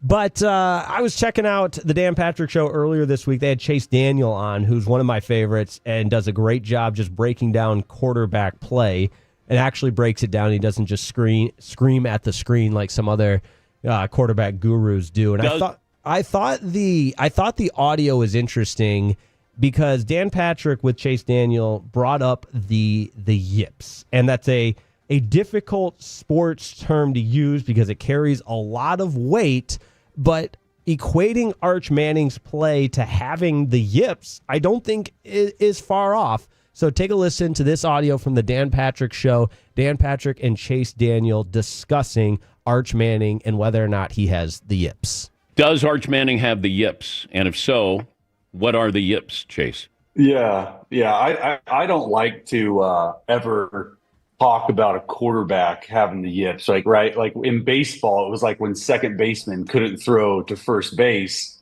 and it was always like something we don't talk about, right? And I don't know if it's the yips, but what I do know, and I went back because I'm obviously calling the game and looked at every single snap this year. And I even went back and looked at last year's snaps when he played. And I would just say, instead of the yips, I'll say mechanically there are a lot of things wrong with his throwing motion, from his feet not being in the right spot to his arm angle not being in the right spot to him grimacing when he throws the football. And I think that's the biggest thing. I don't think he's hurt, Dan. I really don't. I just think his motion and his throwing angle of his shoulder, I feel like everything's completely off. That's an interesting point mechanically. Yeah, and what's interesting is that Arch has had time to play. I mean, he played some last year, and we've seen him, and he looked fine. I mean, did he change his mechanics? Did he try something new? When you go 11 of 25 against UTEP, it's not necessarily okay, let's hit the panic button immediately. Like, this guy isn't a Power 4 level quarterback, but the amount of hype coming into the year for Arch Manning, talking about a generational talent, he just hasn't looked that part yet. And I was on the show last week saying, let's relax on the Arch Manning talk. Disappointing for sure to see him do that against UTEP. And for a guy like Chase Daniel, who was in the NFL forever, great college quarterback at Mizzou, it is a little worrisome, I think, if you're Arch Manning in Texas, to hear a guy say that and be like, man, this guy's mechanics are just off. They're totally off. It just looks, it's shocking that if this is how he looked in the entire offseason, that they didn't do anything at Texas to correct it, or if they looked at it and thought it was fine. Like, I have major questions about that. And I just tweeted this out. I tagged both of you guys in it at CFree1053. Great article from Dan Weiner on the struggles that Arch had against UTEP last week. It's talking about the struggles that he's had throwing the ball with his mechanics. It's talking about his receivers not blocking downfield, which is also creating problems for him. Some issues the offensive line is having. So I think the bulk of the Arch Manning stuff will be eventually fixable. But I do wonder about it this season because he had 10 straight incompletions at one point against UTEP. And he was getting booed, as we mentioned, at home. Like, it is the struggles have just increased week to week, which is really concerning. And you have the one more tune-up game, per se, against another Texas school, Sam Houston State. Go Bearcats today. But then you're off, and then you're at Florida. So you basically got 2 weeks to kind of figure out the hitch or whatever the mechanical issues are before you go up against the top SEC defense. No, you're exactly right, and that's exactly what I was going to say, is one more tune-up and then a week off, and then it's the rubber hits the road.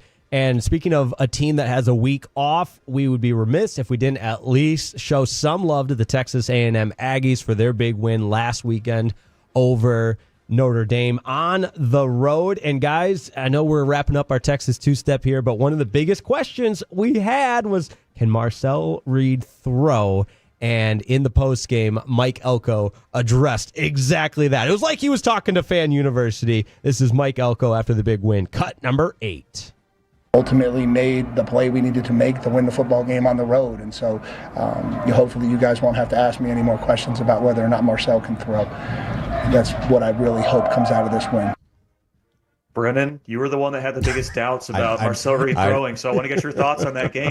He was talking to you. You got to stop asking. Yeah, Mike DM'd me and said, I heard you on Fan University on 105.3, man. And shots fired. Hey, look, part of being on air is you got to keep yourself accountable, and I was wrong. Marcel Reed, now there was a holding call, just to caveat it, that they clearly missed there at the end of the game. But no, look, Marcel played well. And look, if he is able to play like that, that's one of the best wins of the season. If Marcel Reed can keep that up and that offense can score 40 points a game on the road against Notre Dame, they can probably do some damage in the SEC. So, yeah, look out for A&M. It pains me. It's hard even getting that out, there it is. out of my tongue. But, yeah, I was shocked. I was really surprised, but kudos to the Aggies, and I'll admit when I'm wrong. I love it. And that's why I pulled that audio clip, because I knew he was talking to us on Fan University there. But that's the Texas two-step. We try to cover them all in the great state of Texas. And coming up next, we are just about ready to kick it off in the early slate. So we will have our picks for the weekend. Don't go anywhere. It's Fan University right here on 105.3 The Fan. Hey, it's Tony at East Dallas Diesel. Around here, trucks are a way of life. Lifted. In order to remember something, you have to forget something else. Okay, now that is a very cute haircut. That's like a little shag. I've never seen it before. Well, I mean, of course you have. It's the Rachel. Oh, is that your name? No, I mean with your name. No, I'm Jen. My name's Jen. Right, but I just mean like this is your haircut. But that's hair on your head. I'm not saying this is your hair.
it's true that you've got to forget something else to remember that Uber Eats has groceries? No, that's absurd. Hey, remember when you used to be what was it? Pepper Lady. Pepper Lady. Wasn't it Cinnamon Sisters? Hazel Babes. Saffron Squad? Nutmeg Maidens. Pre-curve? No. Nutmeg Maidens. I just said that. Was it Spice Girls? Doesn't sound right. Was it Saffron Squad?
It's the Fan University. This segment is brought to you by Classic Chevrolet. If you're in the market to upgrade your vehicle, get to Classic Chevrolet in Grapevine. Back-to-back #1 Chevy dealership in the world. They've got more new Chevys than anyone, and they're all priced to sell. Silverado, Tahoe, Blazers, Malibus, Equinox, and more. Visit ClassicChevrolet.com. This is Texas. This is Classic Chevrolet. Together, let's drive, relax, and enjoy the difference. Based on new Chevy registrations 2023 and 2024. Fan University, right here on 105.3 The Fan. It is your college football pregame show, and we have to get into our picks because we are just about 15 minutes away from the early slate. Kevin Walker on the ones and twos. My name is Jake Rietma. Brennan Baxter right here. And Carter Freeman from Norman, Oklahoma. His game is a little later in the afternoon slate. Some really good games. All three slates, which I love when you get the nice layered slate. So, fellas and Carter, I kick it to you first because this time last week I was so dreading the picks segment, but we're talking at break. I had a couple of okay picks to try to redeem myself from last week to this weekend. Carter, you've got the update on where we're at standing-wise and who is actually picking some winners in the last couple of weeks. It's true. You did have a much better week in week 3 than you. Not that was hard to do because I think you were like 1-8 going into last week. But yikes! Hey, 3-3 week. You're 500. You're bowl eligible. That's what you want to see. Jake was 3-3 last week. Brennan, you were 2-4. Bit of a tougher week. Oh yeah. I was 4-2. So I was pretty happy with my selection. The ball knower. But Jake, shout out to you. You were the only guy to pick West Virginia to beat Pitt last week. Backyard brawl. And I was the only one to pick Georgia and A&M to win. So I'm going to toot my own horn on both of those. But on the season, I'm 8-7. Jake, you are 4-11. Brennan, you are 6-9, which I might say it's a very nice score. Nice. All right, Brennan 6-9. Nice. Carter, what are you? 8-3? 8-7. 8-7. So one okay. game over 500. Yeah, there you go. I love it. All right, I this is where we just continue to build the momentum. I'm a later season performer now. I mean, I got the preseason out of the way, the early games. We're starting to know who's who. And that Tennessee-Georgia one, which, by the way, I want credit because at least Tennessee covered. I know we weren't doing against the spread, but that was one of the more entertaining, compelling games. And I know we're not recapping games, but, man, that was one that you couldn't leave your seat for. But this week, fellas, our picks right here on Fan University. We've got Texas Tech, Utah, And on the fly, I think I'm just going to declare if we're doing outright picks or against the spread. Are we cool with that? Because some of these lines, for example, Texas Tech and Utah, 3.5. Utah is favored at home, which we always say you get about 3.5 for being at home anyways. So it really does kind of feel like a pick 'em. I'll lead it off. I like Texas Tech on the road here, outright. Give me the Red Raiders on the money line. I like that pick, Jake. I like that pick. Listen, Utah is 18-55 under Kyle Whittingham when the other team scores at least 28 points, and Texas Tech 22-6 under Joey McGuire when they score 28 points. They've done that in 70% of their games. I like Texas Tech. Yes, I'm wearing a Texas Tech t-shirt. Yes, I went to the school. I've got Tech 34-28 on the road, proving to the Big 12 and the rest of the country that they may, in fact, actually be legit this season. I think Tech is going to prove that they're legit this season, but I'm still picking Utah. And I think Tech can go on to great things after this game, but I love Devin Dampier. And Utah's offensive line is awesome. I know the weapons might not be there, but I think this is a very even matchup.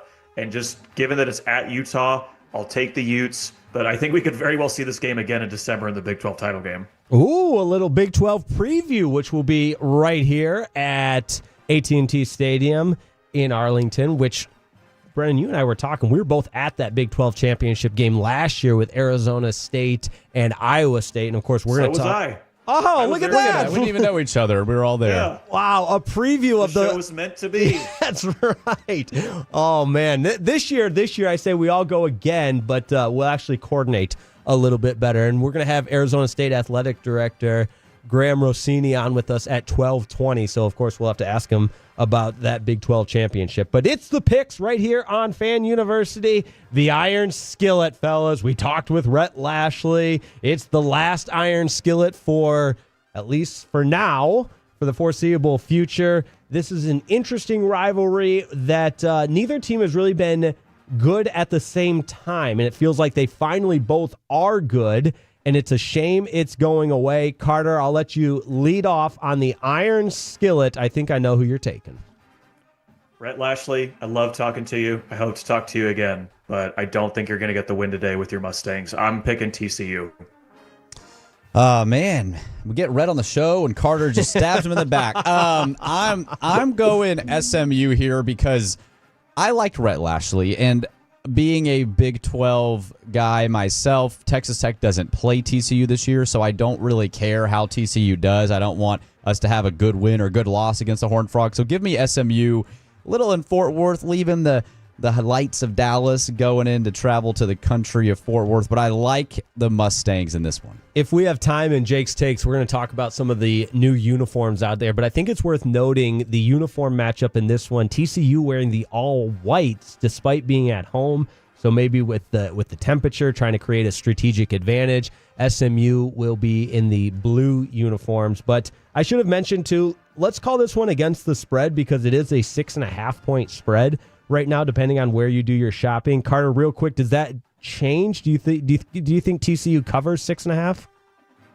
Yeah, I'll take TCU by a touchdown, by 7. Fair enough. All right, give me SMU, and I got to get going here because we got more games to go. I love Rhett Lashley. That was so awesome for him to join Fan University, which, by the way, if you missed it, we'll have it on YouTube, Odyssey Rewind as well. Give me the Mustangs. All right, North Texas at Army. We've shown all kinds of love to the Mean Green, and why wouldn't we? They're favored by 1.5. Brennan Baxter, who you got? Look, I think this is potentially one of the most underrated stories in Dallas-Fort Worth this year, that the North Texas Mean Green could have a chance to make the playoff out of the group of 5. And do that, you got to beat Army. And they're going to. I love this opportunity for Eric Morris and company there with the Mean Green to go get a win and maybe put a lot of us on notice that this team could have the opportunity to be the group of 5 representative in the playoff. UNT already has a road win over a fellow group of 5 team. They beat Western Michigan in week 2. I think they're going to do it again today. And I do have a fun fact. Last year, I went to the Army-UNT game in Denton. Army had a drive in that game for a touchdown that lasted 13 minutes and 54 seconds. So they were 1 minute and 6 seconds away from having one single drive take up an entire quarter of that game. but I don't think that's going to happen this year. I think UNT is going to win this game on the road. Absolutely. I remember that, just looking at that, just seeing in black and white writing the amount of time it took to drive the field, and just the ball control was insane. But I'm with you. Everybody, we're North Texas across the board. Love the troops, love the Army, but they don't get it done this time. So we're all University of North Texas, mean green on this one. Auburn, Oklahoma, the game Carter Freeman will be at. We'll let you start it off, Carter. Who you got? I taking my homer glasses off. The way I look at this game is Auburn hasn't played a defense like this yet. The OU has one of the best defensive lines in the conference. Jackson Arnold, Auburn's quarterback, still can't throw the ball, even though he has a healthy line and better receivers than he did last year. I think John Mateer's the real deal since this game's in Norman. I'm taking OU by double digits. I got this 30-17 Sooners. Give me Auburn. I'm just kidding, Carter. I'm just kidding. I just wanted to see. Fast, my friend. I just wanted to see Carter's face. No, John Mateer's the real deal. Jackson Arnold coming back into Norman. I think the OU defense is going to give him a lot of fits. I think OU is going to curb stomp Auburn. I do too. I think they'll expose Auburn's inability to play physical up front and stop the run. John Mateer has a field day, and we're all taking Oklahoma on this one. All right, we're going to have to go quick here to make sure. So no analysis, just give me your picks. We got 2 games left. North Carolina at Central, as Bill Belichick called them. University of Central Florida. Let's go with UCF is a 7.5-point favorite, so we'll call this one against the spread. I'll take North Carolina to cover. I will take UCF just to switch it up. All right, they have to cover 7.5. Carter? Why is UCF a 7.5? Did they watch their first game against Jacksonville State? I don't get that. Give me UNC all the way. Whatever it is, give me UNC. All right. Last but certainly not least, a night game in the Big Ten. Illinois, Indiana, 2 ranked teams. Indiana at home, a 6.5-point favorite. And I have, in one of those super dog leagues, I know I said no analysis, and here I am just rambling. All right, I like Illinois to win outright. They're my super dog of the week, despite being a 6.5-point underdog. Give me Illinois. I'm going Kirk Cignetti and the Indiana Hoosiers, man. Give me the Sig. I really like Indiana. I had him in the not so fast, my friend. I can't even talk right. I like Illinois. I had him in the playoff before the season. I'm picking the Illini. There it is. All right, Jake's picks: Texas Tech, SMU, North Texas, Oklahoma, North Carolina, and Illinois. Brendan's got Texas Tech, SMU, North Texas, Oklahoma, Central Florida, and Indiana. Carter's got Utah, TCU, North Texas, Oklahoma, North Carolina, and Illinois. Those are your picks on Fan University right here on 105.3 The Fan. We'll take a deeper dive and preview the Auburn-Oklahoma game, as well as look at the games kicking off. That's next on Fan University right here at 105.3 The Fan.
Uber Eats has low fee products? I gotta remember that. Well, you know, they say in order to remember something, you have to forget something else.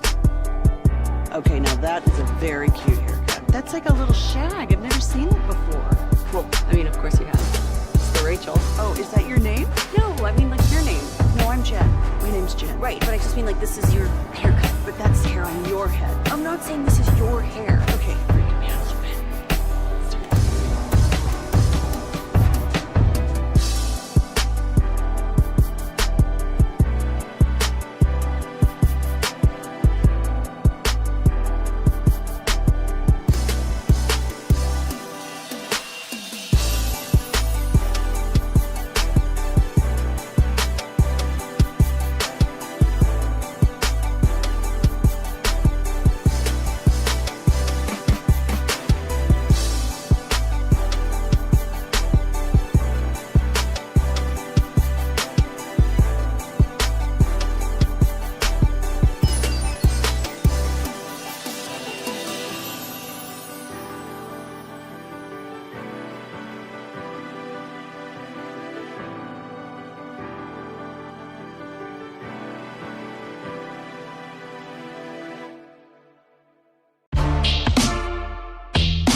Cowboys. An Odyssey sports station. Driven by our D&M Leasing Studios, it's your college football fix. Welcome to Fan University on 105.3 The Fan. It is Fan University on 105.3 The Fan. I am Brennan Baxter here with Jake Reitma and Carter Freeman. Carter's down or up, I guess, from Dallas, up in Norman, Oklahoma, getting ready for the OU Auburn game. Carter, I had my geography off there a little bit. I always say down when I'm talking about other places. But what is it like out there, man? We're a couple hours away. The 11 a.m. kicks are about to get going, so we'll get to some updates there here in a second. But what are the vibes in Norman looking like, Carter, as the game with OU kicks off here in a couple hours at 2:30? Brendan, I do the exact same thing. When I go to see my grandparents in Harker Heights, I say, yeah, we're going up to Harker Heights, when that is in fact south of Dallas. And when I say, yeah, we're going down to Norman, that is going north up to Norman. So I do the exact same thing. All the time. The vibes in Norman this morning, man, I went on a run through campus. I wanted to kind of, get a lay of the land before we go out for the game later this afternoon. And there were coldies being cracked at about 7:15 a.m. There were definitely people tailgating in near the art building, which is where I went to school up here. The North Oval is a new tailgate spot. They opened it up this season for Sooner fans. That was packed. There were tailgates all the way up Campus Corner, all south of the stadium, north of the stadium, and a nice 5-miler. Tried to get as much of the stadium as I could, and people are excited, man. And this is the Jackson Arnold Bowl. A lot of people have had this game circled on their calendar for a long time because this is OU's former quarterback, Jackson Arnold, coming back to Norman with the enemy. Yeah, the Jackson Arnold Bowl, Jake, and then I don't know what's more impressive, the fact that OU's game day vibes are high or Carter's able to run that much. That's very impressive. I was just going to say he's our resident Humble brag runner, and I at one point we got Kevin Walker on the 1s and 2s, and Kevin, I'm still waiting for that race that we challenged one another on. Should have done it at the party. Yeah, I was thinking about that the other day, but you weren't all there. So. No, that's the only chance you would have had to beat me in a race. Okay, Carter, I don't know. You're a long distance runner. I'm okay. My last, and I know this is what everybody wants to hear on a Fan University College Football Saturday. We'll get you out to some of the 11 a.m. kicks, but you're a half marathon guy. I know you got one coming up in 2 Saturdays, right?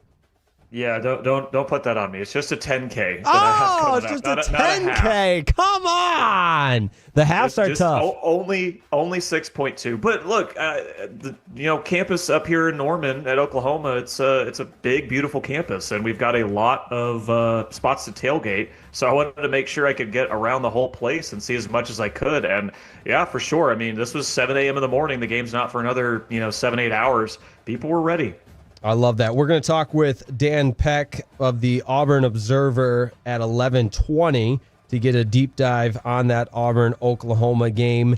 And the other games kicking off right now, guys, the Iron Skillet, which we've talked a great deal about, and the last one being played between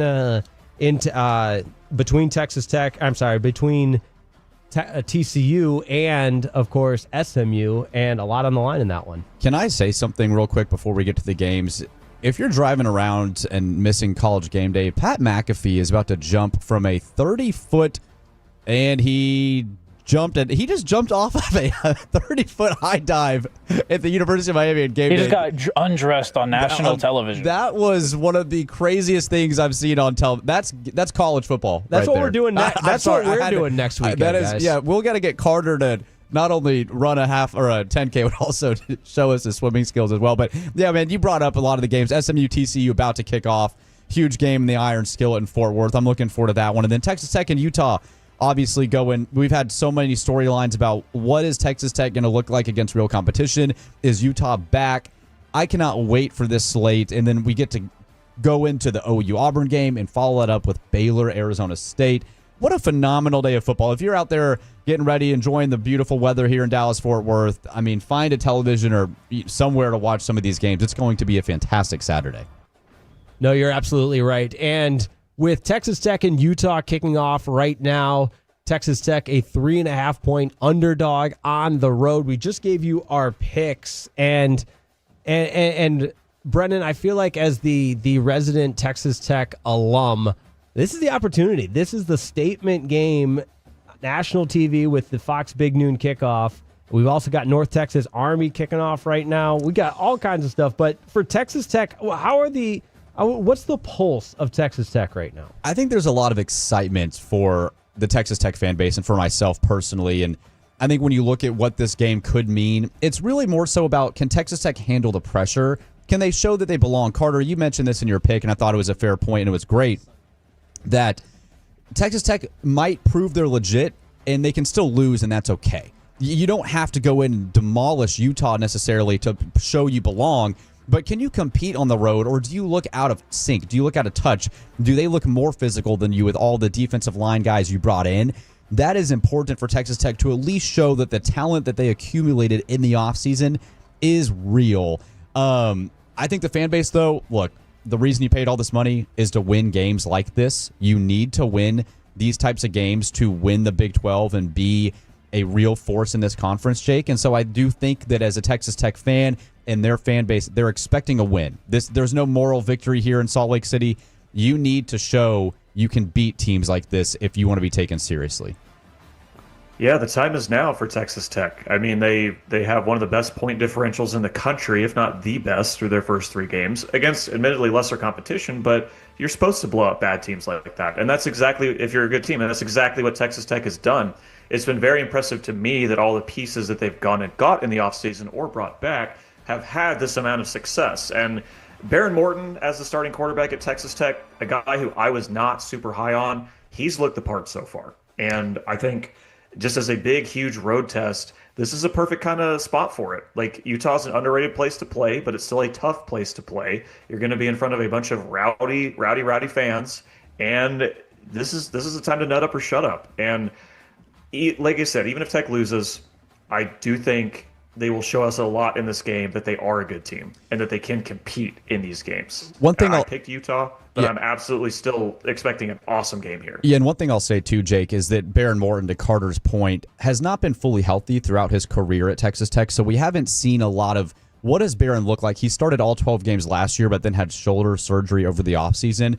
He has struggled on the road, and he has struggled in second quarter specifically. The offense can kind of disappear at times under Barron in the second quarter and go through a stagnant period. So it is going to be key for Barron and Tech's offense as this game is getting ready to kick off to sustain drives and not throw the big interception in the second quarter and let teams kind of beat you down over a 15, 30-minute period. You've got to be ready to go all 4 quarters. It's Fan University right here on 105.3 The Fan, DFW's college football pregame show. And we're into the action in the early slate. North Texas on the move, and their first drive of the afternoon against Army, of the morning, I should say. But, guys, the Iron Skillet we talked about at length from the SMU perspective. But I think it's important to get the TCU feel on it as well, because this TCU team, as not necessarily a sleeper in the Big 12, it's a 9-win team from last year, but a team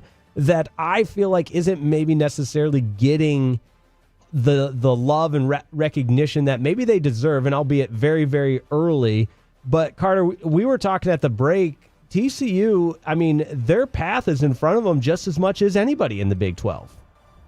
Absolutely, and it starts with their quarterback. We talk about the Big 12 as a league where quarterback is deep. There are a ton of teams in the Big 12 that have returning quarterbacks who have started multiple seasons, and J.J. Hoover's one of them, and he's been awesome through their first couple games. Now, this is after losing Jack Besh and Savion Williams to the draft last year, but so through 2 games, they've looked the part. TCU's got to go on the road to Arizona State. They get Baylor at home. Then they're at BYU, which BYU at home, they're vampires, man. Especially if that's a night game. That's going to be a tough place to play. But why not the Horned Frogs? I think there's so many teams in Texas, Big 12, SEC, whatever league may have you, that you should absolutely buy in on this year. And TCU is close to the top, especially with what they showed at UNC earlier this year.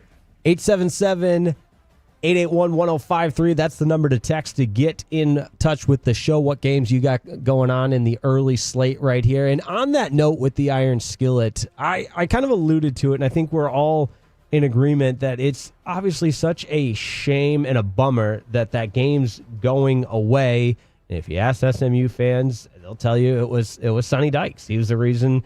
And if you ask TCU fans, they'll tell you the scheduling doesn't work out. And I thought Sonny Dykes, in his press conference when he was asked about it, I thought his explanation, if you take it take it in a vacuum of what he said, it certainly makes a lot of sense. This is Sonny Dykes when asked on the Iron Skillet game going away, cut number 7. The scheduling just doesn't make a lot of sense. We're scheduled out, like I said, for the next decade. We have guarantees on those games. We did a little check-in. I think it's in the $20 million area for the guarantees that we would have to pay to buy those games out. So there's not a whole lot of options at that point. You're seeing more teams and coaches think like this in the modern era of the playoff, but it is disappointing. We're seeing rivalries across the country go away in favor of we don't want to risk a loss, or we don't want to play another Power 4 team with 9 conference games.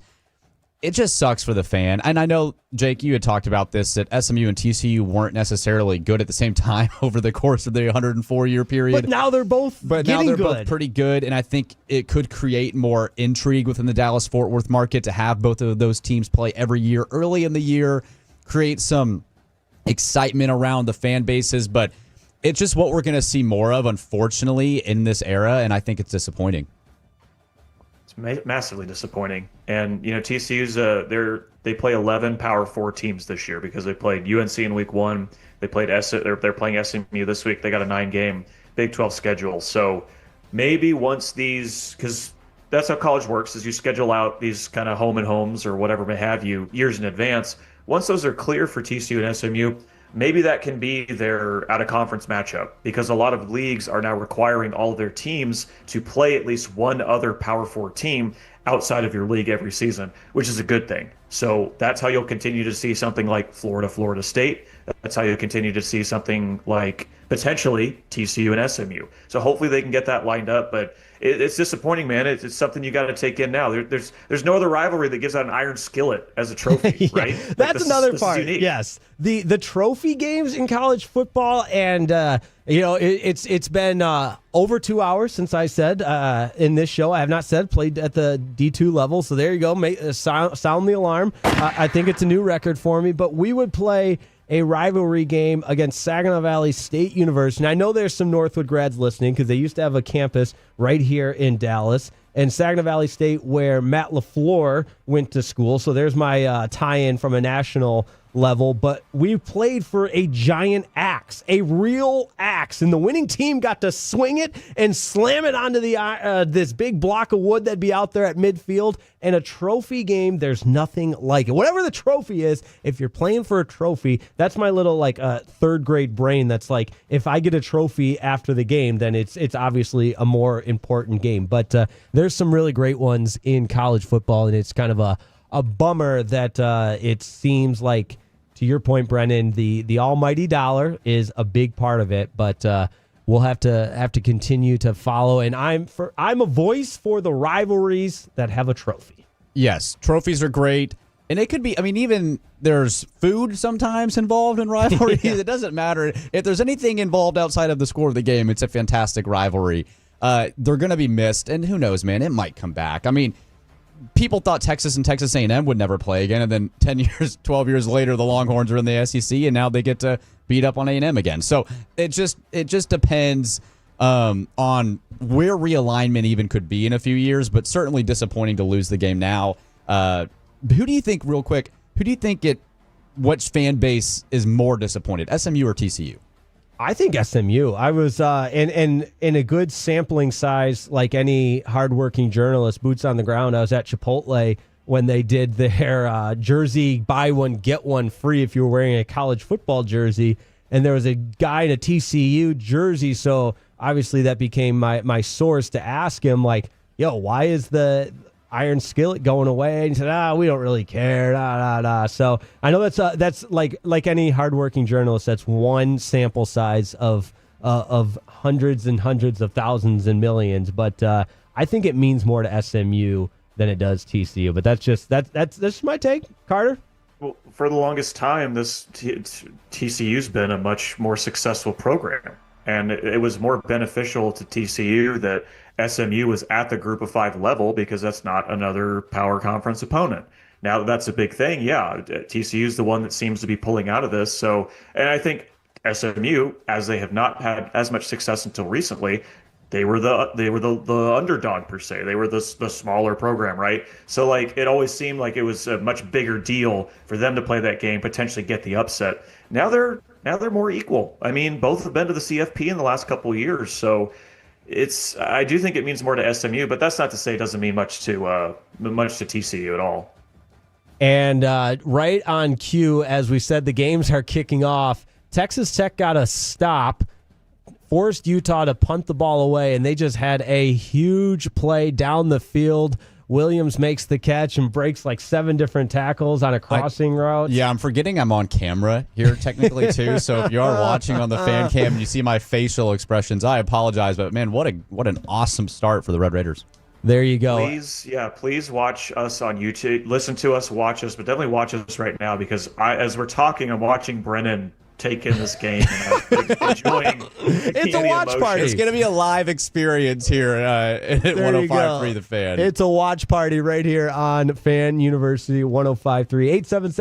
877-881-1053. That's the number to get in touch. From the 817, I'm a Ferris State grad, 1986. Also did the scoring at the NAIA National Golf Championship at Saginaw Valley. So there's my tie-in, fellas. Ferris State, nice. Division II power. They've won 3 national championships in the last 4 years. Head coach Tony Anise, close personal friend. Whoa, doing some great work there. So we got you all covered on Fan University. We'll continue to keep you covered. We are going to preview Oklahoma and Auburn. From the Auburn perspective, we, in fact, have got Dan Peck coming up from the Auburn Observer. He joins Fan University next on 105.3 The Fan.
product? I gotta remember that. You know, they say in order to remember something, you have to forget something else. Okay, now that is a very cute haircut. That's like a little shag. I've never seen it before.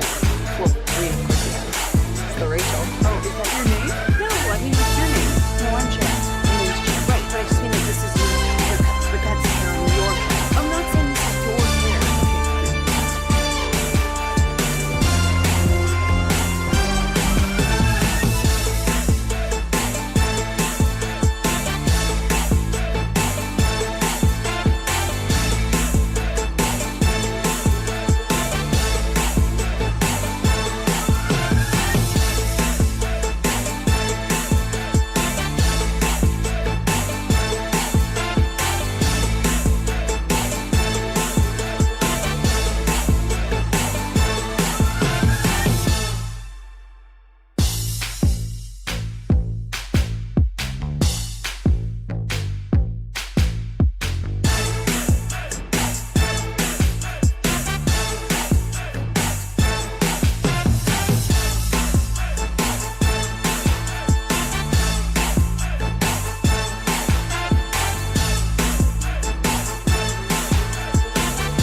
Back to 105.3 The Fan. This segment is brought to you by the Frankels. If you've been injured in a car or truck wreck, call Frankel first, 214 or 817-333-3333. But Frankel and Frankel, there is never an out-of-pocket cost. They only get paid when you win. Frankel and Frankel, the go-to for car and truck wreck attorneys in Dallas. It's Fan University right here on 105.3 The Fan, your college football pregame show. Jake Rietmo alongside Brennan Baxter, Carter Freeman in Norman, Oklahoma, getting set for Oklahoma Auburn. And that is the perfect segue to welcome on to Fan University, Dan Peck of the Auburn Observer, kind enough to join us right here on Fan U. We say good morning, Dan. How are you getting ready for Oklahoma and Auburn? Great to talk to you guys. I got a chance to sit next to Carter at the Baylor game in Waco a couple of weeks ago, and yeah, looking forward to seeing how Auburn fares in the next big test of the season. Yeah, Dan, it was great meeting you there. Great getting to talk to you here. And that Baylor game specifically, we saw how easily Auburn was able to run the ball, especially with Jackson Arnold and the RPO stuff at quarterback. This is a lot tougher of a test for Auburn against this Oklahoma defensive line. How do you expect Auburn's run game to look? And tell me kind of how it's developed after that Baylor game. You know, it wasn't all that shocking to see Auburn try to run the ball against Baylor the way they did. I think the shocking part was that Baylor was never able to really force Auburn into showing something else. You have to imagine Oklahoma is going to be better equipped to force Auburn to switch to plan B rather than just concede big rushing yards on first down throughout the game. And that's going to be the real test, because Auburn's played 3 games this year, and none of their opponents have really forced Auburn to show that downfield passing attack. I think folks feel good about what Auburn has at receiver with Cam Coleman and Eric Singleton. I mean, that's as highly touted a pair of receivers as Auburn has ever had in program history. When you're talking about 2 guys that were preseason all SEC at wide receiver, I mean, that's not a position that's been a strength of Auburn in recent history. And so, yeah, it's been odd to see Auburn as such a run-focused team, but you think that's the strength so far with Jackson Arnold. And yeah, I think a big part, understandably, people are focused on John Mateer, and I get that, but I think a huge part of this game is going to be what happens when Oklahoma forces Auburn to make some plays downfield with Jackson Arnold and those receivers. Dan, Auburn came into 2025 with some question marks. Hugh Freeze, there was a lot of conversation around the program of what is this year really going to look like. Really difficult schedule starting with this game. You got at Texas A&M versus Georgia coming up, but the vibes seem to shift after the win at Baylor. Can you talk a little bit about how the team really is readjusted to this campaign so far this year, and what the energy is like around the program now that they are off to a 3-0 start? You know, I think a lot of that can be attributed to the way Jackson Arnold performed in the Baylor game, too. I mean, I think that having a guy who went out there and played as well as he did and was as decisive and as successful running the football as he was, against Baylor, it leads to sort of a new look Auburn offense. I mean, you saw Hugh Freeze has always been a guy who wants to throw the football, but at times in the first 2 years, including last year's Oklahoma game, you can probably point to instances where if Auburn had leaned on a more run-heavy attack, it might have won them some games. And so to see Hugh Freeze resist the urge to throw the ball all over the field and run the football the way Auburn did for over 300 yards at Baylor on opening night, yeah, I think that's got people thinking this could be a different story than the first 2 years of Hugh Freeze's regime at Auburn. And that's why today is so interesting, because this is by far the best defense Auburn has seen this season, and to see how the offense can handle not only playing in Norman for the first time in program history, but that Oklahoma defensive line and that Oklahoma secondary, that's going to be it's a huge measuring stick for how Auburn how Auburn fares going into year 3 and how Auburn could do the rest of this season. Dan Peck of the Auburn Observer with us on Fan University. And Dan, I love the energy that you're bringing here on Fan U. We appreciate that. And one of the questions I had kind of stored in the hopper for you, and you've touched on it a little bit, but we have a hot seat segment here on Fan University. Who's on the hot seat? And coming into this season, it felt like Hugh Freeze could at least be mentioned in that conversation, maybe a little bit of a make it, break it type of year for him. But obviously the impressive start for Auburn quiets that momentarily, but we know how college football fans are. They're very reactionary. That's what we love about it. But in the same token, there's some other coaches that might be in some hot water in the SEC. Of course, you know, Auburn's big rival, the Alabama Crimson Tide, with everything Kalen DeBoer has been through and kind of dealing with as it relates to the hot seat. What do you attribute to as far as what coach is on the hottest seat in the SEC and have those conversations simmered a little bit around Auburn? So the weird thing is, I would say, to answer your question about Auburn, like for the moment, yes, a 3-0 start and the offense looking as promising as it has. There have been some defensive concerns. I think Auburn's faced two pretty good offenses, and they've both moved the football against Auburn in Baylor and South Alabama, and so that could be, you know, a huge part of today. But I think Hugh Freeze, you know, we'll see what it looks like after the Georgia game. You know, if Auburn's not competitive in these next three, I think a lot of that grumbling could be front and center. But if Auburn can win at least one of these next three against teams ranked in the top 12, Oklahoma, A&M, and Georgia, you win one of those and you feel like you're big game hunting and you've got everything that you were hoping for still in front of you in the second half of the season. I think a lot of the coaches on the hottest seats in the conference aren't on Auburn's schedule this year. I think Shane Beamer has suddenly found the tables turning, and you know, a loss at Missouri today would certainly there's a lot of questions going on there at Columbia with the Virginia Tech job open, which only makes things more interesting there for Shane Beamer in South Carolina. And of course, you have to mention Billy Napier right after the way the season has started at Florida. I mean, I think it's fishy that Florida's only a 7-point underdog against Miami, considering how those two teams have played so far this year. Probably indicates how much Florida has underachieved as a roster, that they can still be a 7-point underdog on the road against a top 5 team like they are today. But I don't know how many losses Billy Napier's in position to withstand at Florida, and that's a brutal schedule that he's in the thick of right now. Yeah, a bunch of ranked opponents for Florida coming up. Bunch for OU as well. I think at this point in the season, everyone on Oklahoma's schedule is ranked in the SEC, including Auburn. And a lot of that is on Auburn's defense with how good it's looked so far this season, Dan. I saw Maris Williams is upgraded to questionable, so he could play in this game. But around Keldrick Falk, who's a beast of a pass rusher, how has this defense kind of progressed since that Baylor game? You know, the big question is in the secondary. I think Auburn's been pretty happy with how the front seven has fared. You know, Auburn's excellent against the run. They're one of the best teams in the SEC as far as sacks to this point in the season. The problem is, I mean, Sawyer Robertson over and over again could go over the middle to the tight end and to the slot receivers. And then last week, Davenport, a very good quarterback at South Alabama, I mean, he goes 18 of 24. And South Alabama had 5 different drives last week where they had at least 10 plays. Auburn's defense could not get them off the field, even though South Alabama only scores, 16 points, 15 points, whatever it is.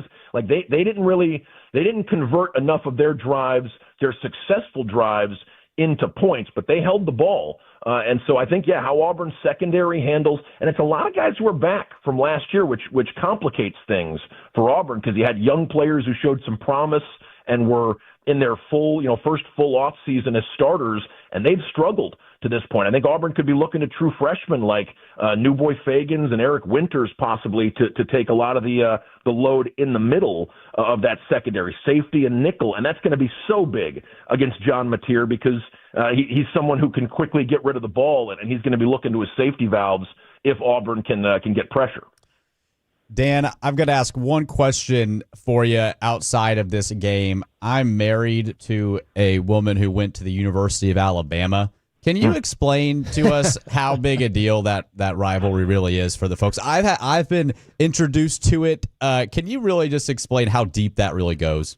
It's hard to say because it's you know what it is? It's hard to describe to outsiders because it really is. I mean, you have families in a state that everyone's one side or the other, and you have a lot of mixed families where there's some Auburn people and some Alabama people. I think the game being right around Thanksgiving adds to it too, because you tend to see those relatives, and it's something, you talk about last year's game and you look forward to this year's game, and you've always had so many players from the state on both teams too. So it means something extra to the players on Alabama and Auburn to beat the in-state rival. But no, the Iron Bowl is, and I think it helps that usually one of the two teams is in the mix for something bigger as well, a conference championship or a playoff spot or consideration for the national championship. But it is difficult to describe how important that is to people who have an allegiance one way or the other, and especially folks that are the players, like I said, the regional guys on either team.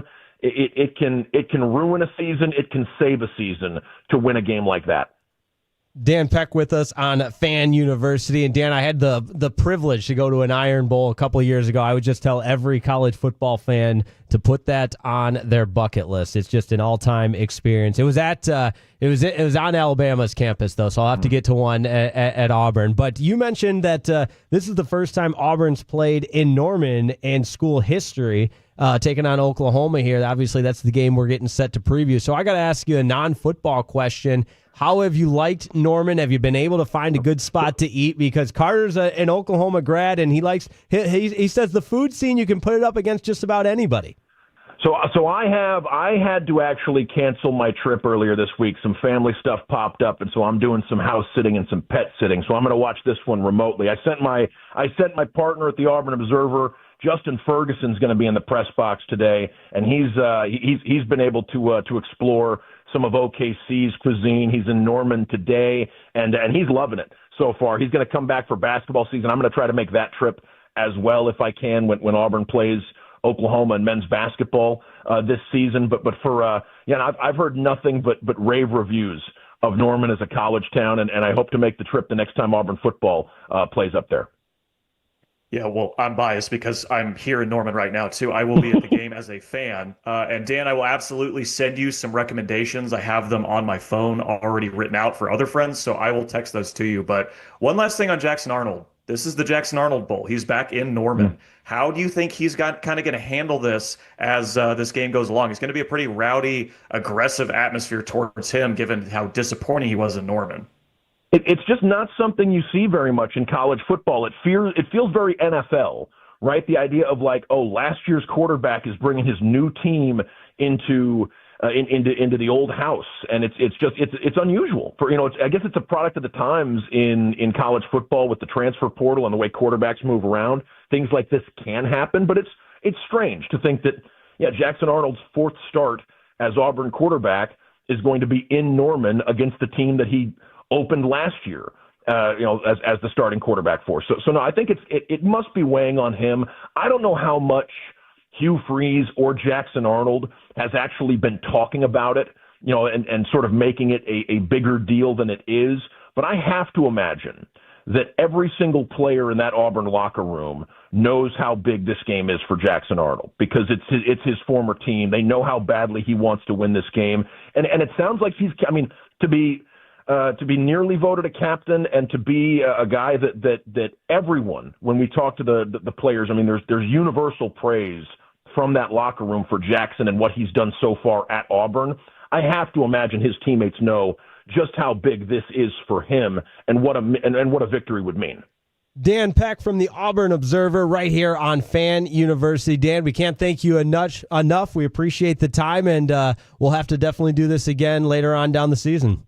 Yeah, thanks, guys. I loved it. And yeah, if you ever need some more Auburn info, hit me up, auburnobserver.com, for anybody who wants to check out.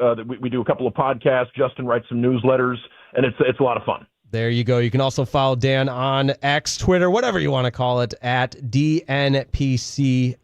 Dan Peck from the Auburn Observer. We'll continue Fan University. Coming up, we've got Jake's Takes. I'm going to take you around Big Ten country momentarily, and we'll also take a look at some of the best uniforms out there, as well as some big-time news as it relates to the transfer portal. That's next on 105.3 The Fan.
Remember that Uber Eats has groceries.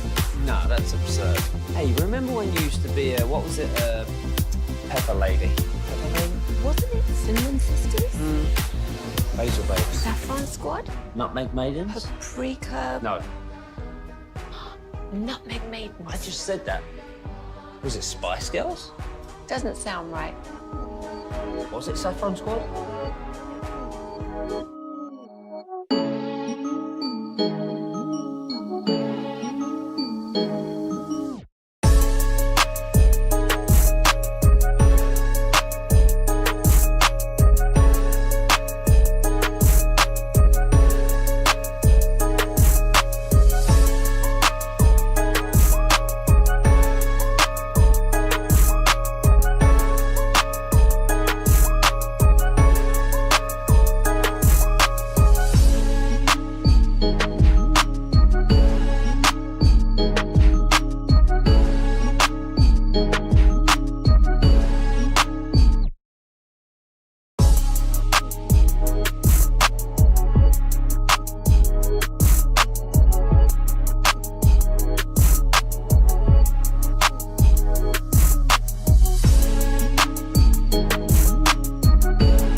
Back-to-back number one Chevy dealership in the world. They've got more new Chevys than anyone, and they're all priced to sell. Silverado, Tahoe, Blazers, Malibus, Equinox, and more. Visit ClassicChevrolet.com. This is Texas. This is Classic Chevrolet. Together, let's drive, relax, and enjoy the difference based on new Chevy registrations 2023 and 2024. Fan University right here on 105.3 The Fan. The early slate is off and running. 7-0 Texas Tech over Utah. North Texas 21-7 over Army already. Still in the first quarter. Jake Reitma alongside Brendan Baxter. Carter Freeman joining us from Norman, Oklahoma. And fellas, it's time for Jake's Takes because this is the point of the program where it's scary. I let you know what I'm thinking, give you some of my takes. And I want to start with something I think we at Fan University and DFW in general could learn a lot from. And sometimes imitation is the highest form of flattery. So Big Ten country, obviously there's a couple of different places throughout the Midwest you could say that. But Chicago, the heart of Big Ten country, where Big Ten Network's headquarters are, where the conference headquarters are and everything else, there is a team-affiliated bar at some point throughout the entire city. Every Big Ten team has their own bar, and they've got watch parties. They've got all of the camaraderie and excitement that goes along, the pageantry that goes along with college football. So I ask you, as well as the fan text line, 877-881-1053, 877-881-1053. This is Jake's Takes here. My take is that I think we need more of this in the DFW area, and that could just be me telling on myself, where I don't know where the best college football bars are in DFW. 877-881-1053. So, Brandon, I'll kick it to you first. Texas Tech guy. There's some Texas Tech bars throughout DFW. Yeah, I think High Fives, in Uptown Dallas is a Texas Tech bar. There's a couple of Cafe Geckos, one in Richardson, one in Plano, I believe. I think the one in Richardson is a Texas Tech specific bar as well. And so there's a few. There's also one in Pagosa Springs, Colorado. This is so random, but a guy that went to Tech owns a shop there. Really cool Texas Tech bar. Carter Freeman, Oklahoma grad, your favorite or the best Oklahoma viewing watch party experience here in DFW? Gosh, guys, I don't know. I don't know the best Oklahoma spot in the Metroplex, man. Like, for the most part, it's my friends and I will get together and we'll watch it. We'll quad box it and we'll watch the game and have that on the big one. But as far as a locale to go to, I don't have one in DFW. So can the fan text help me out? Is there an Oklahoma spot I need to go to? Oh, from the 214 Bar W for the Sooners. I've been to Bar W. It's a good viewing experience. I was there in the summer. And there were, no live games on, but a very good spot there. I will make it a point to get out to Bar W. I do want to shout out Rogers Roundhouse out in Fort Worth. That is a fun spot for food and games. I've been there around a game day before. That's fairly close to TCU's campus. But yeah, no, go ahead. I was just saying, speaking of TCU, they just went up 14-3 over SMU, but they've got a good spot in Fort Worth. Rex's. I watched some college hoops there with RJ Choppy and his crew during March Madness. They got TVs all over the place on the big screen, jumbotrons and things of that nature. But I just think it's so, and I'm sorry I interrupted you, Carter. I want to kick it back to you, but it's just so cool that every single team has a watch party spot. It's a beautiful thing about DFW is that there are so many different schools that have a huge alumni base. That's why I wanted to have Dan Peck on last segment, because I know there's a lot of Auburn fans, graduates in the Metroplex. A lot of them made the trip down to Waco for that week 1 game. So there are a ton of places for a ton of different schools to end up watching games in the Metroplex. I think that's awesome. And I think it's awesome that there's just a random place in Colorado that's a Texas Tech bar. Like, as the Big 12 expands, Brendan, like, Texas Tech is just kind of putting their mark on all these new states that they're going to start playing games in. We got to get one in Utah. The money goes far, man, apparently, in Lubbock. These guys are putting money everywhere, Carter. Are you really surprised? There'll be one in, I don't know, Wyoming here soon enough, out in Laramie maybe. It is really cool. I think that's what's so unique about college sports as well, too. You see some of this in the NFL, but really there's alumni all over the country in different states, and it's just great when you can go to a local watering hole and find your fellow alum and enjoy a 3-hour football game together. It's what makes the sport so special. No doubt. And I don't do a lot of things well in life. In fact, I'm not really good at anything, but having a ball watching college football at a local watering hole, I feel like that is an area where I'm at my best. That is where I excel. It's Jake's Takes here on 105.3 The Fan University.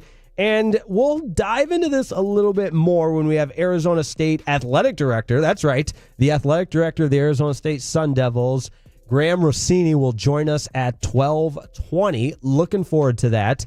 But the NCAA committee has decided to eliminate the spring football transfer portal window, but it is left undecided the exact length and timing of the single fall portal window.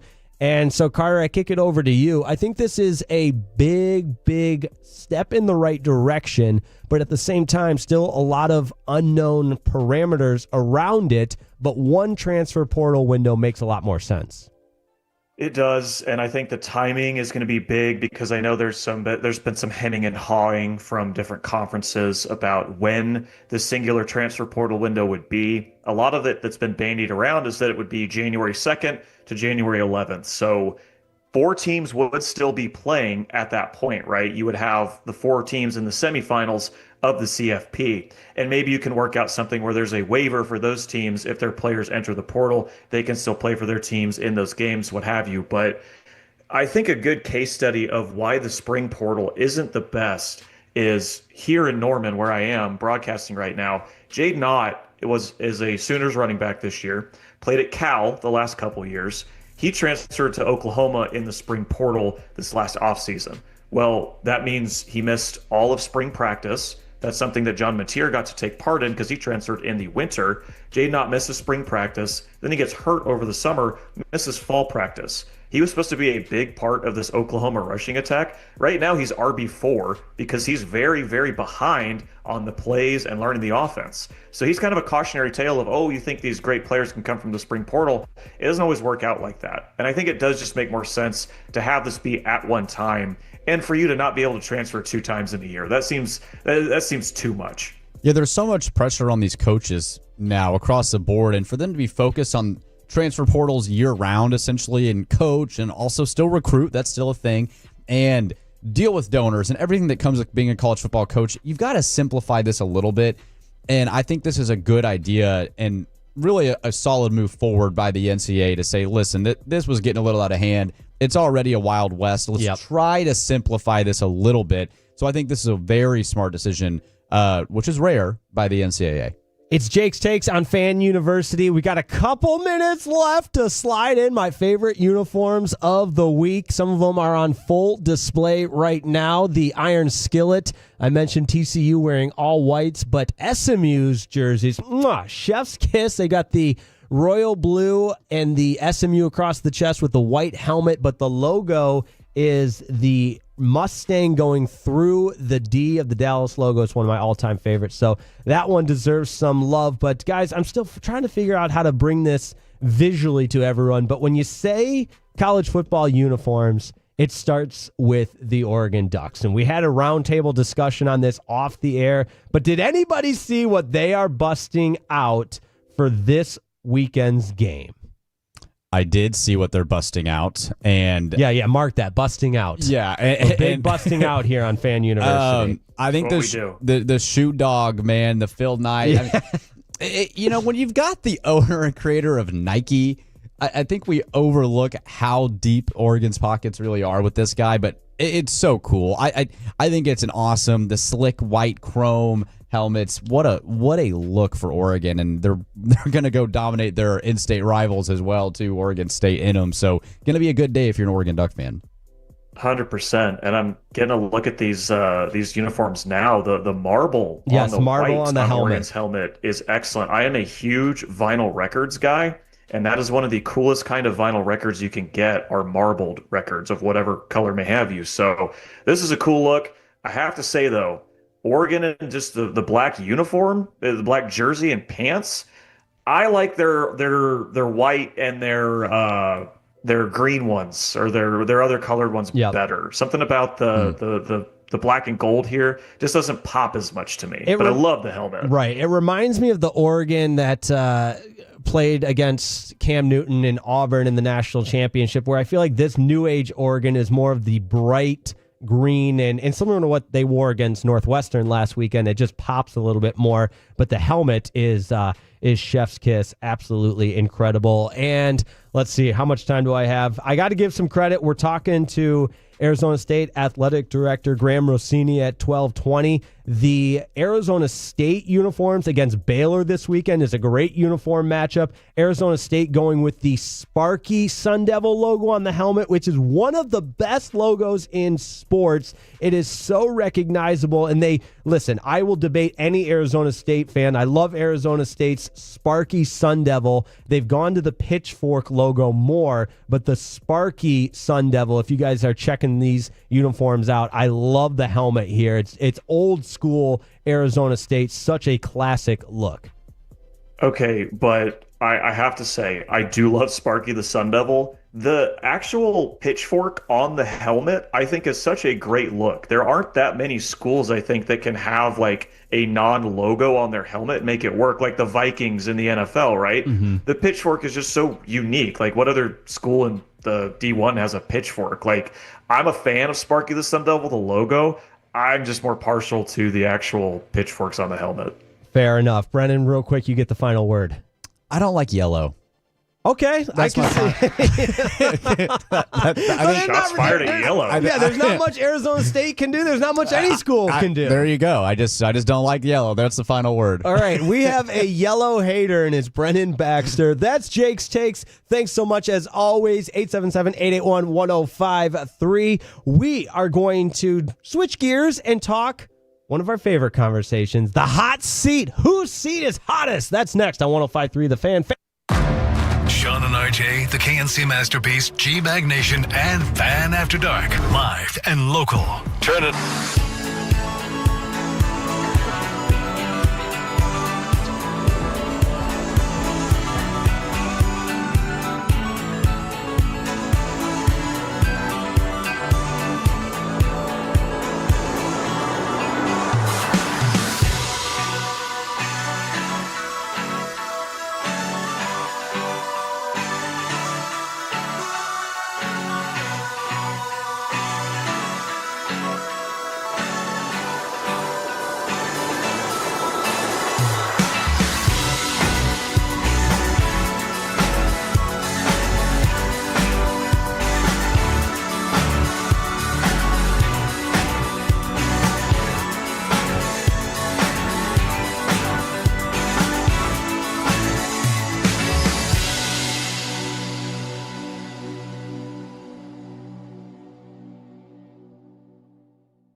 It's your college football fix. Welcome to Fan University on 105.3 The Fan.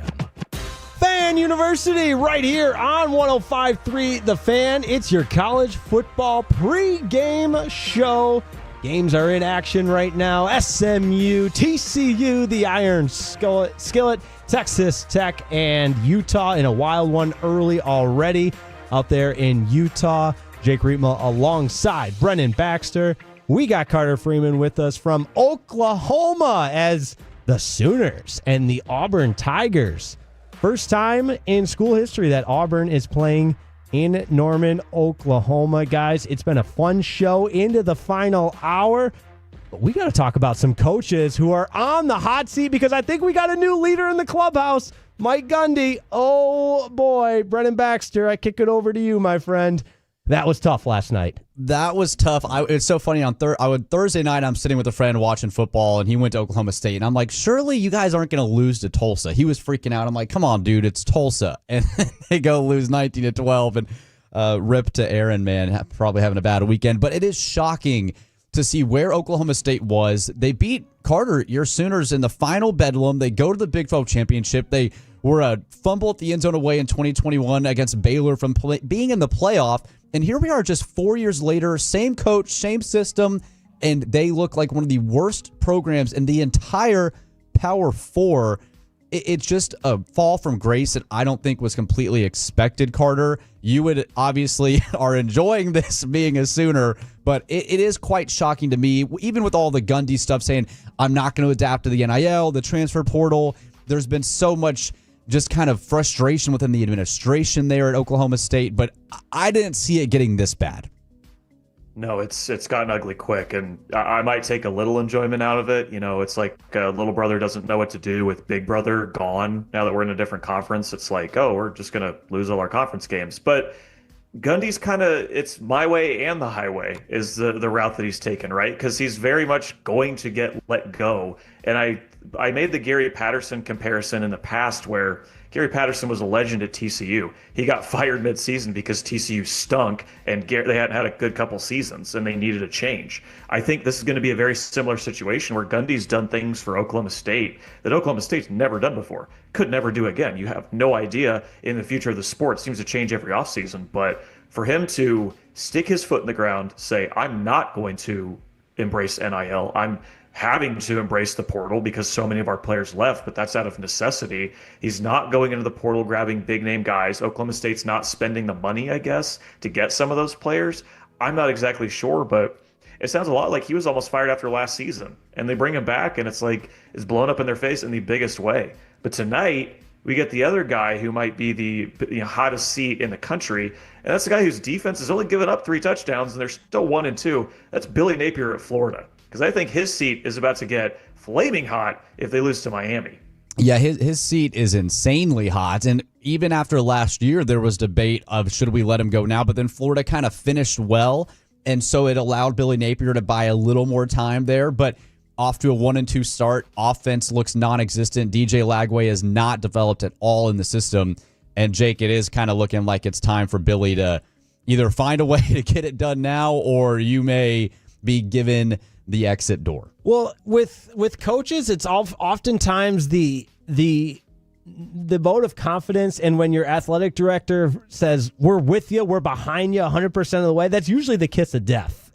And that's what happened with Billy Napier, and it happened quickly, guys, and it often does, but I think the bad loss to USF is obviously going to accelerate that timetable to now where it feels like it's every single game you're on the hot seat. So this segment, the hot seat on Fan University, we're going to go around whose seat is the hottest. I think we can all agree Mike Gundy. I mean, we're on Mike Gundy watch if he's going to be let go. Can I put Deshaun Foster on the? Can I just keep him on the hot seat after the? I didn't realize. So he's been fired. I didn't realize that we played his audio from the his opening statement years ago or I think it was just 2 years ago at Big Ten Media Day. That you hadn't heard that. I'm not kidding. All morning it's been replaying in my head. UCLA is in LA.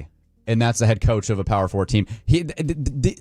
That is beyond bonkers to me. I'm keeping him on the hot seat permanently. Never get a power forward job. If anyone wants to try to hire him again, please don't. That is shocking. But yeah, in terms of real hot seat, I'm trying to think, Carter, in terms of other guys, like who it could potentially be. Who are some other power forward names you're looking out for?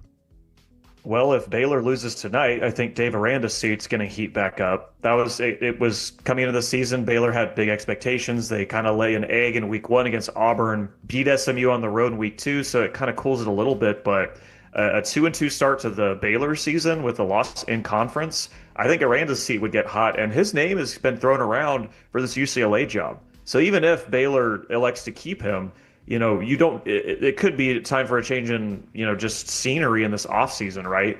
So I think Aranda at Baylor's absolutely one. And shout out to Brent Pry at Virginia Tech for not really trying very much to win while he was up there, because he also got fired. Both Deshaun Foster at UCLA, Brent Pry got at Virginia Tech, got let go early last Sunday. And that was just a move that never worked out. And look, Brent Pry got blown out by an in-state school at home in Old Dominion. Billy Napier got blown out or lost at home to South Florida, a smaller in-state school. Mike Gundy lost to Tulsa at home, another in-state school, Oklahoma State. So losing to those small in-state schools, that's usually the kiss of death, and we could easily see that. And not that Miami's a small in-state school, but that's a rival for Florida. So that would just super accelerate things.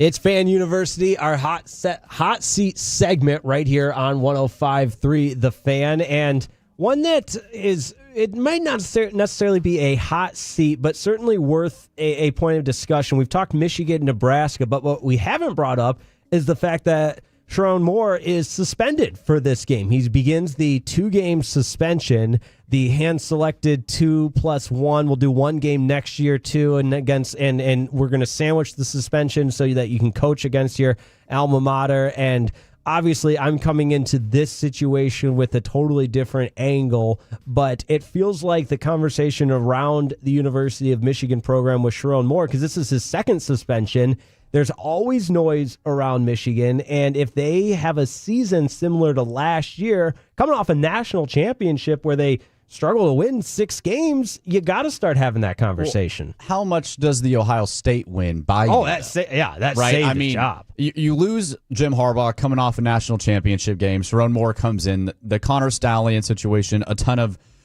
just drama around the entire program. I feel like beating Alabama in the bowl game and beating Ohio State at least buys you an extra year. If it was to go off the rails this year for Michigan, I'm not saying if they go 9-3, that's not horrible. But if they go 4-8, Carter, or something like that, that's when I would feel like, okay, the question might be, do we need to clean house from all the allegations and restart? It typically never goes well when you hire a successor from within the program. Rarely does that work in college football. So we'll see how long it lasts with Sherrone. I'm going to change the semantics of your statement one way from allegations to infractions, because they committed not crimes, they committed infractions, and I think at some point you have to start holding people accountable. But to your point, maybe a fresh start is what's needed there. But Carter, I kick it to you, man. I think Sherrone Moore's seat should have some sort of warmth to it. I agree, and I think I said as much if they lost their game to Oklahoma in week 2, that we should talk more about Sherrone Moore as potentially a hot seat coach. His fingerprints were all over that game. It's the quarterback that he got, Bryce Underwood. It's at this point second season at Michigan. So everything that they did in that game, it seemed like they were holding back. I know you mentioned that earlier in the show. So there were just a lot of things that Sherrone Moore did, I think, poorly in that game that don't reflect well on him as a head coach. I know he's not going to coach tonight, but again, he's suspended because of something he did. So this, as I said, that this game for both Nebraska and Michigan can be a kind of a decider of where their season goes. And I think if Michigan loses, especially as a favorite, ranked, when Nebraska's unranked, I know it's in Nebraska, but I think the conversations will get tougher. And Michigan's a school with deep pockets, and if they really do want to clean house, they're the kind of school that can do it. Right. No, they absolutely do. And the tradition and blue blood and winningest program and everything else their arrogant fan base will tell you. But they do have a national championship. That's how I really feel, Jake. Yes. Years and years of PTSD there. But other coaches on the hot seat, when you rack your brain about guys, I know when we had Dan Peck on from the Auburn Observer, brought up a good point with Shane Beamer. All of a sudden, that one, we talk about how quickly things can move. I mean, South Carolina, a top 25 team that has just really, really struggled. I don't feel like Shane Beamer would be on the hot seat as much as would an opportunity open up where he feels like, and Virginia Tech he's obviously linked to because of his famous dad, Frank Beamer, who had a great career there. But I feel like it'd be more of a, I don't know if I'm really going to get it done here at South Carolina to the level that the expectation probably is. Let me go get another Power 4 job, and he might leave. I'm not necessarily sure the seat is hot with Shane. Yeah, I'm with you, Brendan. I think you make a good point. And losing your quarterback against Vanderbilt like they did last week, that's not entirely on him. But with as far as him and Virginia Tech go, there's just rumblings that Shane Beamer didn't like the way that his father's exit was handled at Virginia Tech. Right. And the guy who was in charge of that at the time back in 2015 is still in Virginia Tech's athletic offices or their front office structure. Right now, that guy's not going to have control over the search for Virginia Tech. So maybe Shane Beamer would be a name there, but I do think it would be hard to give up an SEC job. And I don't think a seat is hot yet, especially coming off a season. South Carolina goes 9-4 last year, I think, was their final record. So they were a really good team. And you get Lenore Sellers back, I think good things can still happen for them. But, and also just side note, I think it's kind of nuts that they fell from 11 all the way out of the top 25. South Carolina's unranked this weekend. And I do still think South Carolina's a good team. They didn't lose all because of the team on the whole because they lost their quarterback. But I don't think Beamer's seat in South Carolina is hot just yet. I got one that I should have brought up way earlier, but it just shows kind of their fall from relevance. Luke Fickell at Wisconsin has ran that program into the ground. He's so getting fired. And they looked absolutely terrible against Alabama last weekend. They've been just bad, which is a shame for... And again, this is my Midwest bias coming in here, guys. But Wisconsin's college football is better when Wisconsin's good, or at least tough, gritty. You know what makes a Wisconsin program? And under Luke Fickell, they've been far from it. Carter, you said he's gone, he's fired, and Brendan, I assume you're in that same boat. I'm not going to act like I know exactly what Wisconsin's game plan is when it comes to buyout and that sort of thing. I'm not sure, but it is certainly disappointing when he's coming off a playoff appearance with Cincinnati, really built Cincinnati into a solid, at the time, group of 5 team now in the Big 12. But that would have been a team that could compete in the Big 12 conference if Luke had stayed and continued to build something there. And I get the appeal of wanting to go to a Big 10 school at Wisconsin, but are they really going to be able to compete in this new era of Big Ten with Oregon and Penn State and all USC and all these teams? I just don't think so. And so it's a sad situation for Luke. He's not in a situation, though, Carter, where I feel like he won't be able to get another Power 4 job. I just think that, like, if Scott Frost can get a Power 4 job, Luke Fickell can get a Power 4 job. But I just feel like it seems like it's run its course at Wisconsin, unfortunately. I'm totally with you. And I think the way that Fickell has tried to build Wisconsin into an air raid offense is just the antithesis of not only Big Ten football, but Big Ten West football. Yes. And I know the Big Ten West doesn't exist anymore, right. But when Wisconsin is playing Iowa and Iowa is playing Nebraska, those are 16-13, run the damn ball. You pass for about 30 yards if you're lucky. You probably throw 2 picks, but you score a bunch of rushing touchdowns on the ground. And Fickell brought in Tyler Van Dyke from Miami last year as this quarterback to run his offense. He immediately gets hurt. So that plan doesn't work. But just the way that Fickell has tried to build his teams at Wisconsin seems antithetical to what Big Ten football is to me. And maybe that's just me waxing poetic on what I think a conference how they should play football. But I'm also with you, Brendan. I do think he'll get another Power 4 job. It is just surprising to me that I love the hire that Wisconsin made when they made it. But for them to move on from Paul Chryst, who had them competitive every single season, and then to see Luke Fickell fail so bad is still kind of crazy. Yeah, I think I'm biased towards Paul Chryst because a young Jake Reap at Big Ten Media Day one time was just scared of his own shadow and asked him a question, and Paul Chryst was just so kind and didn't pull a Brian Kelly on me although he could have been. I was like, Mr. Chryst. But for that reason, I'm always a Paul Chryst fan. But I will also add, we'll wrap up our hot hot seat segment here because we're going to talk with Arizona State Athletic Director Graham Rossini at 12:20. Has Mike Norvell at Florida State done enough early in this season to basically eliminate those hot seat conversations in Tallahassee? I think yes. Oh, yes, for me, 100%. Even if they're not a playoff team this year, I'm with you. I think that they just look a million times better than they did last year. Like all the bad vibes from last year are gone. Totally agree. 100%. That's the hot seat segment on Fan University, where, we don't necessarily talk about another man's job unless it's a hot seat segment. Then that's all we talk about right here on Fan University. We'll keep it rolling. The show of big-time guests continue because we've got a real treat. The athletic director, the man in charge of the Arizona State Athletic Department. The Sun Devils are in Texas, taking on Baylor later tonight in their Big 12 opener in Waco. We will talk with Athletic Director Graham Rossini next on Fan University 105.3 The Fan.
time because we've got a major guest alert because the Arizona State Sun Devils are in town just down the road in Waco, kind enough to join us on Fan University. It's the athletic director of Arizona State, Graham Rossini. Good afternoon, sir. Thanks so much for joining Fan University, and welcome to Texas.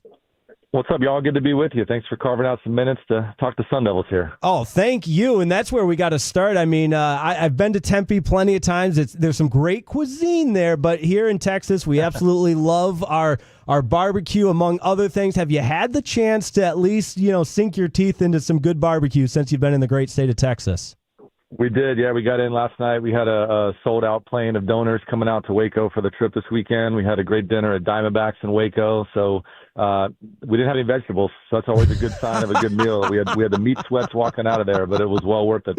There you go. Graham Rossini, the athletic director of Arizona State, kind enough to join Fan University. And Graham, I think I want to start kind of just high level. We talk a lot of Big 12 football here on Fan University, and we're visiting with the defending champions. I mean, Arizona State made such a statement last year. What a story to be picked last in the preseason and then to go all the way around 180 degrees to win the Big 12 championship. What kind of momentum and excitement and just really the lasting effects have you felt as in charge of the athletic department since that victory? Well, I mean, no doubt last year was a magical football season, and I think for our first year in the Big 12 to be able to make a statement out the gate was really important. And we were excited to join the Big 12 just based on the national footprint. The new eyeballs are going to be on us as a football program, as an athletic department, as an overall university. And then obviously the presence in Texas has been massive. And so to be able to win some games in the state of Texas last year, to be able to play in the Big 12 championship game in Arlington there, and really just reintroducing our football program to the nation. I think that was the most important takeaway from last year was the nation getting to see what our coaching staff's all about. We've got one of the best coaches in America in head coach Kenny Dillingham.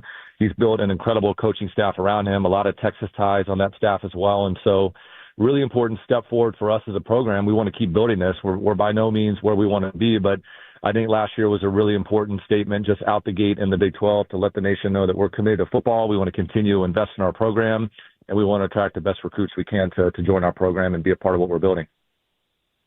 Well, Graham, on the topic of the Big 12, you've completed your first season in the Big 12. You're in your second across all sports, but I kind of wanted to ask you about the transition from the Pac-12 to the Big 12. I know you're a part of that transition before you became AD. What's it been like traveling to Texas or even to some of the other states you may not have gone to when you were in the Pac-12 as opposed to going to California, Oregon, or Washington?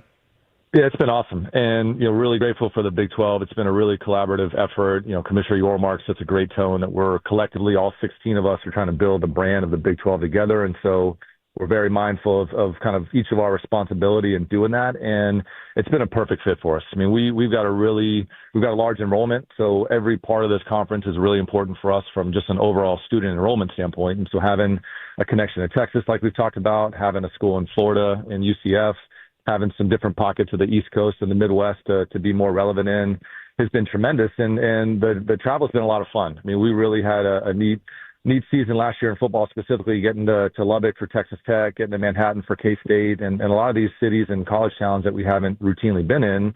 And then, getting to Waco this year. I haven't been on this campus in probably 15 years. And so it's amazing to see the progression of Baylor as a university, the incredible energy around Waco.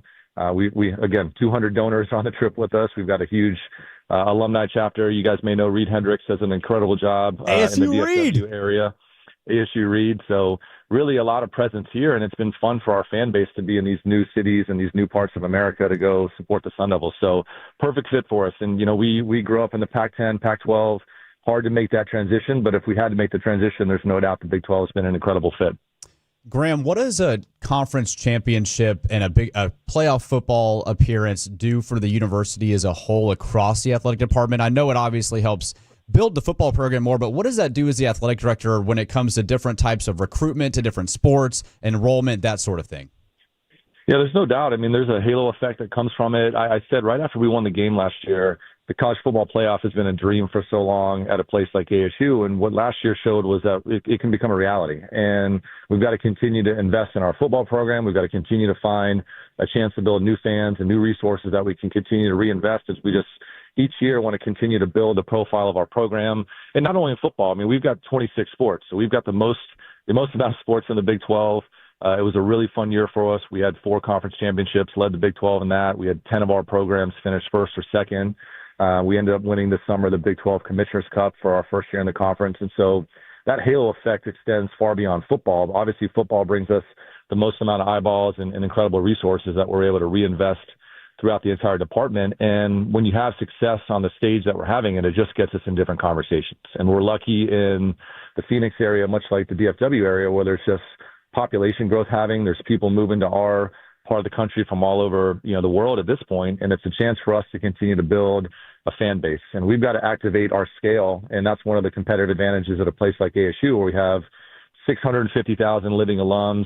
Half of them are in Maricopa County, right around the ASU campuses. But Texas is really important. The East Coast is really important. And so getting a chance to just use sports as an exposure tool for the university, building more fans, creating more resources that we're reinvesting in our programs, incredibly important at this time in college sports. Arizona State Athletic Director Graham Rossini with us on Fan University. And Graham, I know an athletic director is never off the clock, even on a Saturday where you're going to enjoy some awesome college football. So I would be remiss if I didn't at least ask and pick your brain a little bit on some of the developments in the NCAA and the administrative committee deciding to eliminate that spring football transfer portal window, but still a lot of uncertainty as far as the future of that. So my question is, what type of impact do you as an athletic director, and how is your voice heard and involved in this, and what do you think is kind of the best route forward here with the wild, wild west that is the transfer portal? Yeah, we're lucky. The Big 12 has really taken an active role and really a leading voice in a lot of the NCAA happenings, whether it's the House settlement, whether it's some of these new regulatory conversations. You mentioned the transfer portal, and I thought that was a really important step last week to get to a point where we have a single window coming out of the season in January, not having the second one after spring football. And I'm hopeful, time will tell, but I'm hopeful in this environment where there's now roster caps, there's now a recommitment to the student-athlete experience, giving them increased benefits and exposure in the time that they're on a college campus. But at the same time, I think as an industry, we need to really continue to put a focus on college education and loyalty to a program and hard work, and not leaving a program because you can or because you weren't getting playing time, but really having kids understand the benefit of hard work, making a commitment and having a reciprocal relationship with the school that they're in. And what I hope happens is that we look up 2, 3, 4 years from now and you see less football players that are on their 4th school in 5 years. And you see somebody that's playing the long game and maybe had to go through a redshirt situation, or maybe had to earn their playing time and play the long game and find a fit that makes sense for them. Find a coaching staff, find a university, find a fan base that you really connect with, and then put in the hard work and reap the benefit of that over time. And so I thought the single window was a really important step forward for us as just a sport and an industry, and getting out of the craziness that we've lived in the 3 or 4 years. I'm all for these new benefits that athletes are afforded now. I think that's the right way to approach it. But we do need to commit to longevity and loyalty and a college education and preparing these young people for entering a really complicated time in the real world. We want to win. We want to win at the highest level. But the purity of what we're doing here in athletic department, something that I try to think about every single day, is, are we preparing our 600 athletes to join society as productive adult human beings? Well, and Sam Levitt, your quarterback at Arizona State, I think is a prime example of that, of finding the right fit and then having success there.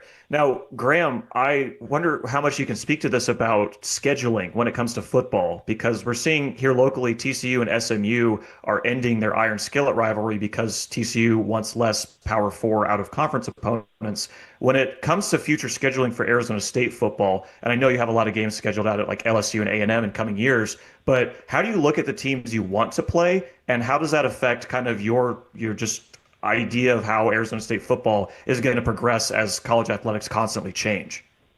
Yeah, it's pretty fluid right now. The SEC just went to a 9-game conference schedule, and so some of our future games against SEC schools are starting to get up in the air as they're asking out of it or understanding that, coming to the West Coast may not be as much of a fit for them. So I think it's twofold. I mean, in the short term, we've got to start plugging some of these scheduling holes that are opening up in the next 3, 4, 5 years.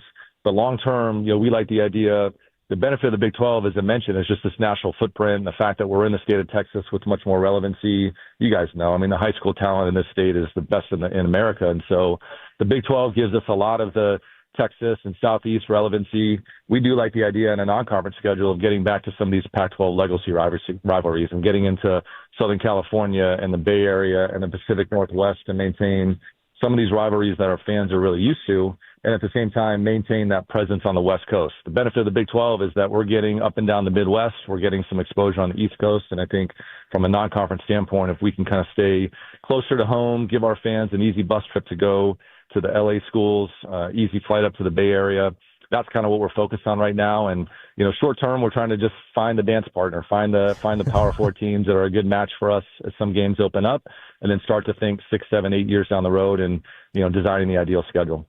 Graham, you mentioned finding a dance partner. We're huge on rivalries here in the state of Texas. Obviously, Arizona State has Arizona. What is that rivalry like for you guys? And then is there another Big 12 school that you guys really enjoy playing that has kind of come on that fans in Arizona State get really excited for? Yeah, you know, time will tell on the Big 12 rivalries. We're still, you know, in our second year, and so we haven't been on every campus yet. We haven't played Baylor yet. We haven't played TCU yet. We're going to get a chance to do that in the next couple of years. Our Territorial Cup is what we call our rivalry with University of Arizona.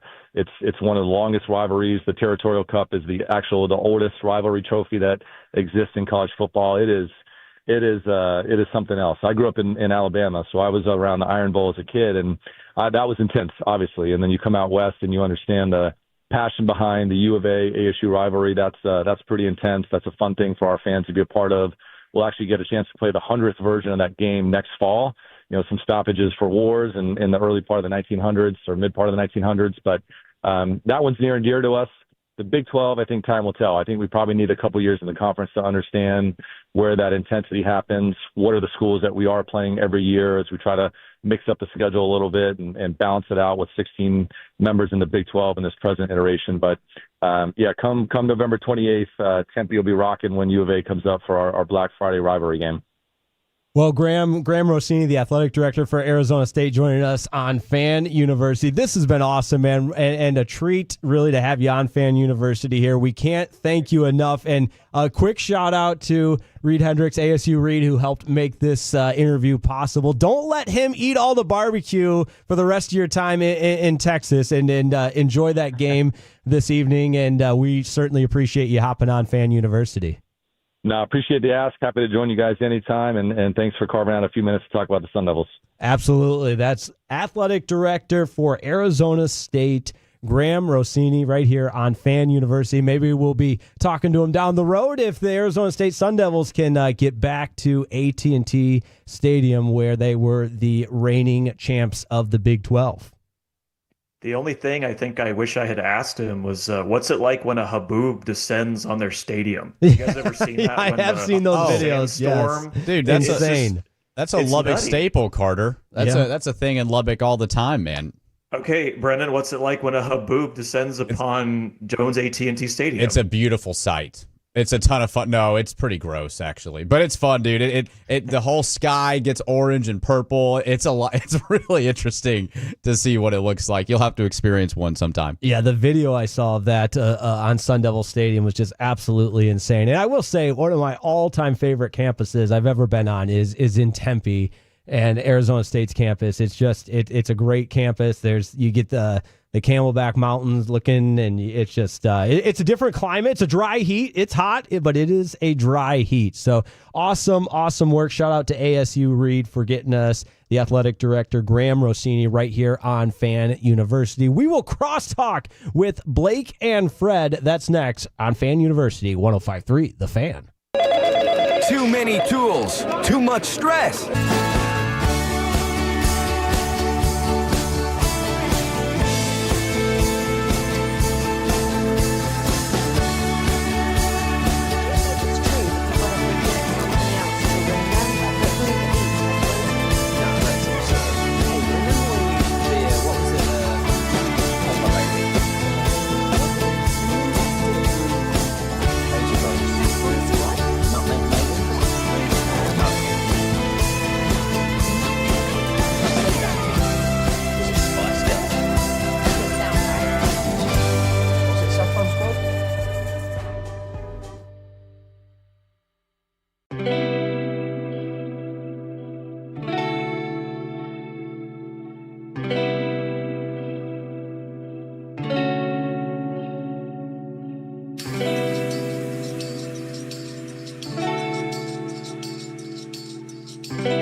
This is your hair. Okay, freaking me out a little bit.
It's the Fan University, and this final segment is brought to you by Classic Chevrolet. If you're in the market to upgrade your vehicle, get to Classic Chevrolet in Grapevine. Back-to-back #1 Chevy dealership in the world. They've got more new Chevys than anyone, and they're all priced to sell. Silverado, Tahoe, Blazers, Malibus, Equinox, and more. Visit ClassicChevrolet.com. This is Texas. This is Classic Chevrolet. Together, let's drive, relax, and enjoy the difference based on new Chevy registrations 2023 and 2024. Fan University, what a show it's been. We are getting you set for college football and getting ready to pass the baton on to Fred and Blake. Jake Reitman alongside Brennan Baxter. We got Carter Freeman with us as well. Fellas, my life is, I won't say complete, but it's a big day for me today for a lot of reasons. You got a kid on the way? Nope. Okay. Even better. Okay. Blake Elliott paid me a compliment. Oh, I did. I did pay a compliment as soon as I walked in. You what did I did? say? No, I'll let you say it because that made my day. It made my day, Blake Elliott. I said you guys had a good show today, and I heard a lot of good things about it. And, you know, when you have a good show before you, there's nothing better than that. So I appreciate you guys doing a good job, setting the tone for the Tolos, letting them know that you got good radio on the way. And you got three handsome gentlemen that started off the day, and Carter Freeman as well. So I think there's a lot of good vibes. Was that a backhanded compliment? I think it was front-handed. Carter Freeman as well. Three handsome gentlemen. Yeah, We'll go ahead and lump Carter Freeman in that group.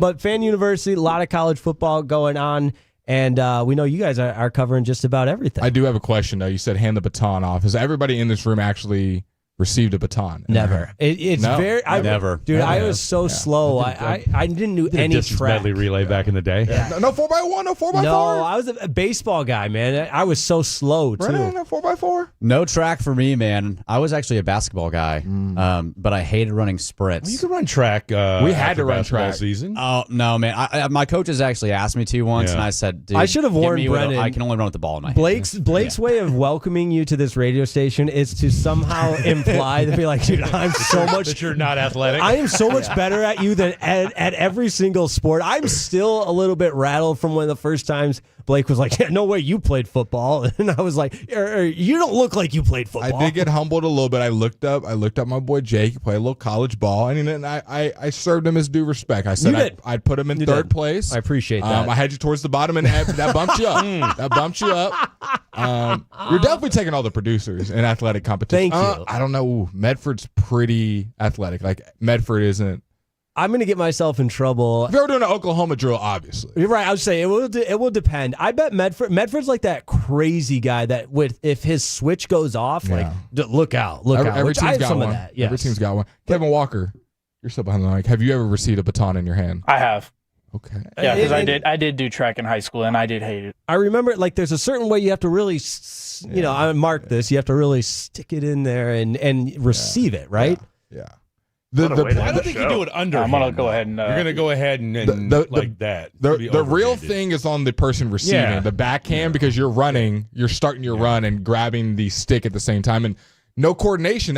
I've seen baton drops by very fast teams. That's happened in the Olympics. Baton drops by the team that is the fastest at the meet is the best thing that could ever happen because they just didn't have the coordination. But when you have a flawless handoff, that's a thing. Especially of like beauty. a women's. I don't know what it is. Like when you see like a women's 4x1 team and you just see them flawlessly. I think any just, 4x1. I mean, for sure. When you see a good handoff. Good handoffs. Underrated thing in sports. A good baton handoff. I don't disagree. We need to give it more now, again, praise. distance medley relays, you're just sitting there.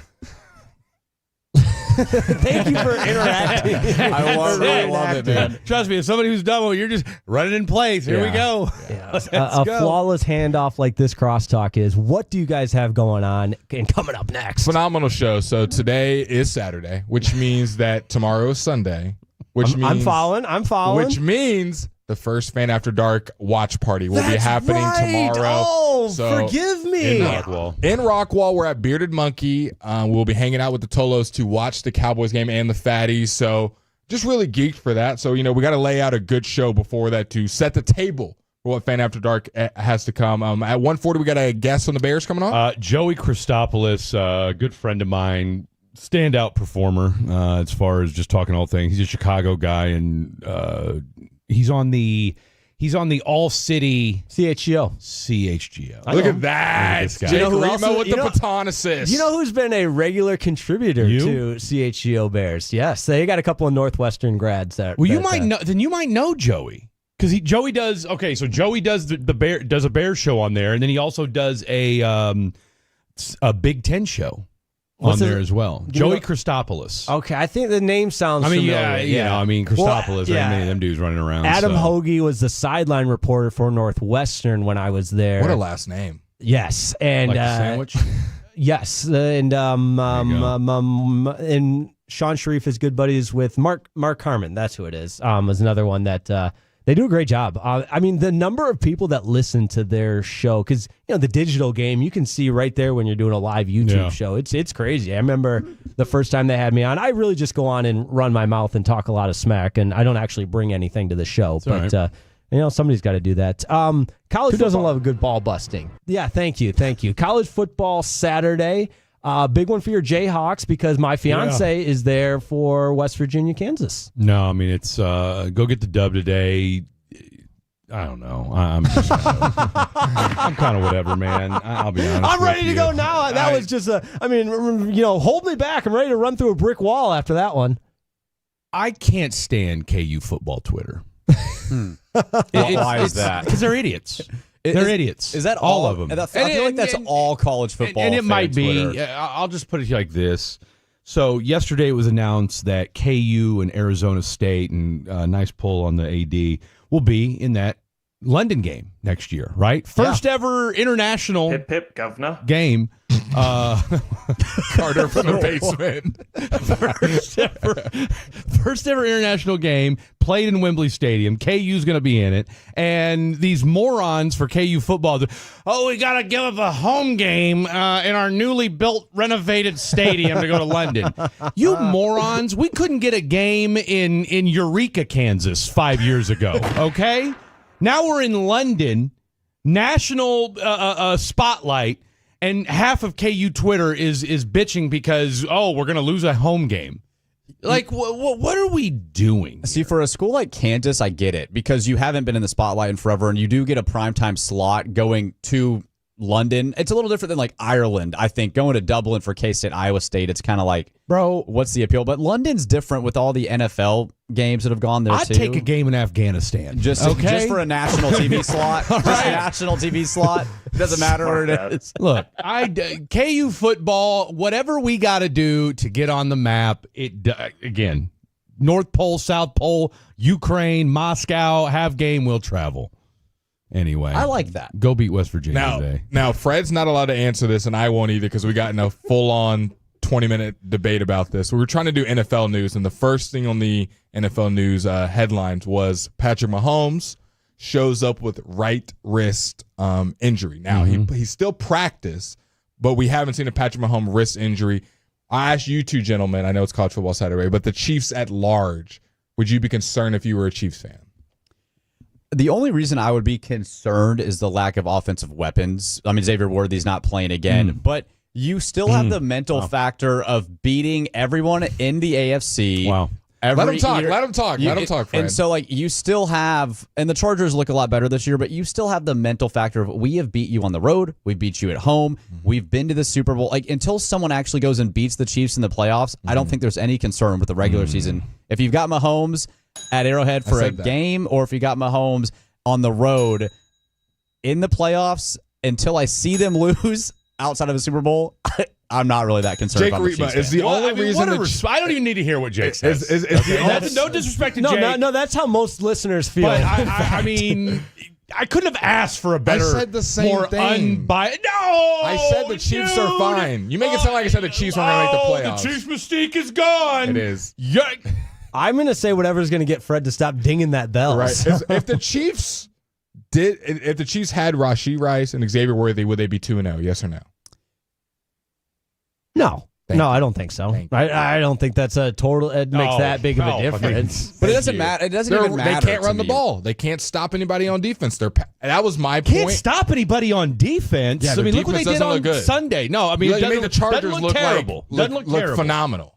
So what? Quentin Johnston. So what? I'm not all in on the Chargers. They're 2-0, but I think both. I guess the win over the Chiefs, we'll see. But that Monday night game didn't really leave anything that was all too impressive. So you don't think the reason they're 0-2 is only because they don't have Rashee Rice and Xavier Worthy? Maybe it's other parts on the team. Hold on, you're trying make to sure get you to. phrase this correctly. Yeah, I think they would help, sure, but that's not the reason they lost those games. Man, I also think that what did they go 14-0 in one-score games last year? Something like this. Somebody brought that up. I can't remember who it was. It's not going to happen again. It's the NFL. No. And so you've lost to the defending champions at home in a close game. You lost to the Chargers in Brazil in a close game. Let's relax a little bit. Look, you're preaching the choir here. Yeah, I'm over here dealing with, hater of the day over here. You also had, 3 0-2 teams last year make the playoffs. So I would venture to say the Chiefs will be one of the 0-2 teams. The Chiefs will be in the playoffs. Blake said that. I just said that the Chiefs do not look like their championship contending team like they usually do. And the reason they're 0-2 is not just because of the injuries at the wide receiver position. Didn't me and him got into it. I want to say we're in DFW, right? Are we not? Nice area, yes. I'm pretty sure the Cowboys during their dynasty started 1 year 0-2. I think I just saw that on Netflix. I said they're going to make the playoffs. I said they're going to make the playoffs. I know I'm not a DFW native, but I'm about 100% sure that during one of their Super Bowl runs, the Cowboys started 0-2. So I'm less worried about the record. I don't want to hear it. See, this is where we get an argument. I'll say you guys can do this for the next. How long you on till? 5:30. 5:30. We're not. Perfect. We're done. He's just instigating and he's rage baiting me. Yes, he knows what he's drawing you offside. He's like my child, and he's drawing you Chiefs mystique is gone. Chiefs mystique is gone. Nobody's scared to play the Chiefs. It looks like it's pretty easy to do. But this has been Fan University. Huge thanks to all of our guests that joined us. John Leone of the Daily Utah Chronicle, sports editor. We also had, of course, the head coach of the SMU Mustangs, Rhett Lashley, on as well. We had from the Auburn Observer, Dan Peck, and most recently, Arizona State Athletic Director, Graham Rossini. If you missed any of it, Odyssey Rewind. For Brennan Baxter and Carter Freeman, my name is Jake Rietma. Thanks so much for tuning in to Fan University. Fred and Blake are up next on 105.3 The Fan. The more time you give, the more our crush grows. Together we continue to build something special.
bye and take on the Chicago Bears.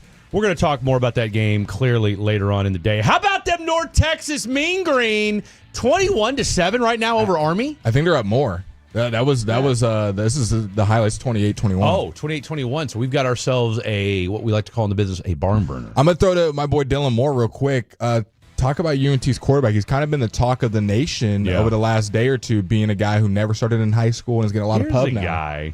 I mean, yeah, he's kind of showed up. He's kind of slinging it. 3-0. First 3-0 start in quite some time now. I mean, if we go and beat Army on the road, top 25 potential. Well, I know it's like they haven't played anybody, but the one thing I worry about is if you guys do beat them, would Trump take you guys off the air? Probably. So it's always hard cheering for your team whenever you're playing Army because it's hard to root against Army and Navy. So it's like, well, our boy Drew Mestamaker never started a varsity game. Did you know his name before you just read it? Yes. I didn't know how to pronounce it correctly, but I knew who he was because he's got a long last name. Because we lost Chandler Morris last year, who was good at UNT and transferred to West Virginia or just regular Virginia. West Virginia. I want to say Middle Tennessee State is where I thought he went. Chandler Morris. I'm being for real. Lock in, Fred. I have no no jokes. idea. Mestamaker's last full-time starting job was as a freshman on the B team at Vandergrift High School here in Texas. After that, he started a handful of games on JV and was the backup QB for the varsity team for 2 years where he never started. Okay. Then taught himself how to punt, earning all district honors and stepped in as a defensive back. This guy was playing everything but quarterback. His only offers were preferred walk-on spots and junior college opportunities. And now he walked on to Texas, and he began as the sixth string. Walked on to North Texas? Yes, sir. Okay, you said Texas. Excuse me. North Texas. And started his career as a sixth-string quarterback on the depth chart. And now he is he's 3-0 for the team and throwing tutties left and right. Just balling out there. Let's get Drew on the show. 764 yards, 9 touchdowns, 0 interceptions. A little disappointed that, considering the number of people from this from y'all's school that are here at the Fan, and this is the first time I've heard this ever mentioned. So shame on you guys. Well, a 1-0 start isn't much to talk about. 3-0 now, and if you beat Army, that's a good look. 1-0, 2-0. I mean, let's start. Start from the bottom. Now we're here. So so North Texas only gets excited when you guys start winning a bunch of games. Is that what it is? We can't start ground level. Have we had any Kansas quarterbacks on? We're 2-1, and by the way, we're not literally 30 miles up the street. Still, okay, it's fine. Okay, he's got. By the way, I'm laying the foundation for Bill Self. Okay, let's be real. Okay, just because y'all saw each other in 27D on the airplane doesn't mean 2 hours. 2 hours. Me and Bill, best friends. Okay, get that straight. Text him. Maybe I could. Yeah. Okay. Maybe in an alternate life. Maybe I could. All right. So they're up 28-21. What quarter is it? Want to say? Do we know? Third quarter. Third quarter. Just like 5 minutes in third quarter. USF. Now, by the way, real quick before we continue, are either one of you wearing any North Texas paraphernalia today? No, I never. Negative. That's usually Dylan's thing. I don't. Have you ever seen me wearing North Texas merch? Once. Just putting it out there. Why? Just putting it out there. Because I just find it a little. Are you wearing your Kansas Jayhawk merch today? I've got a KU hat in the truck. Thank you very much. In the truck. In the truck, yeah. Yeah, in the truck. Are we in the truck right now? Dylan, are we in the truck right now? Are we in the truck right now? KU plays at 5.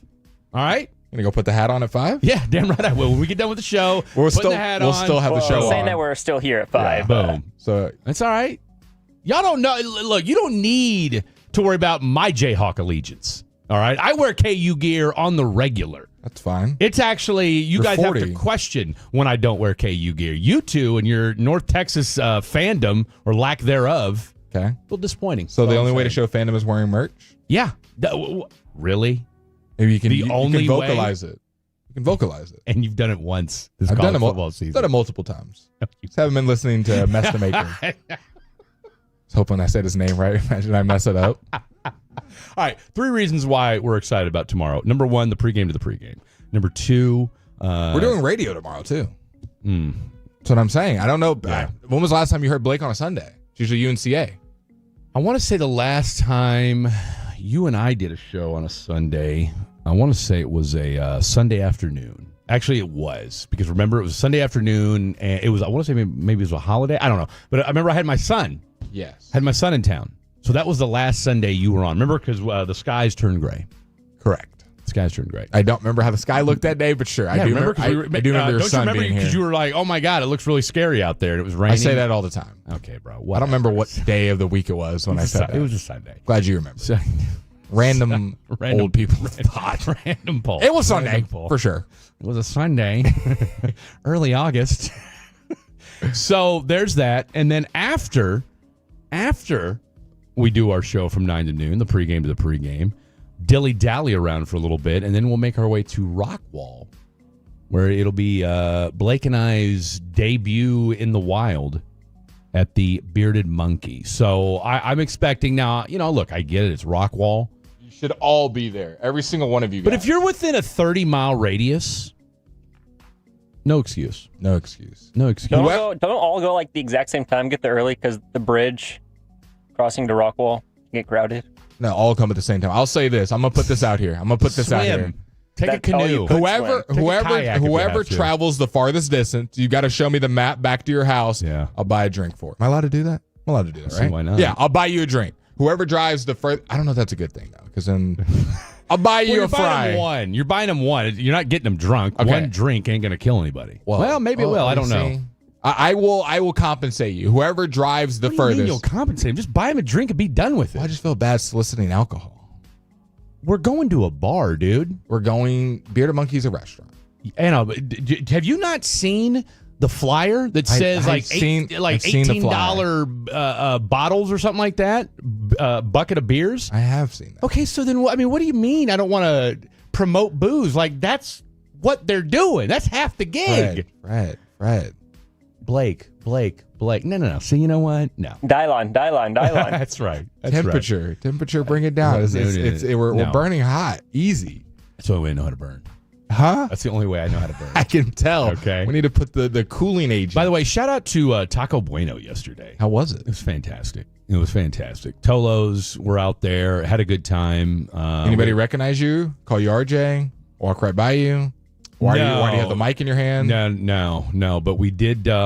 We had to indoctrinate. Now, let me ask you guys this, because Taco Bueno is the official taco of the Dallas Cowboys. There you go. All right.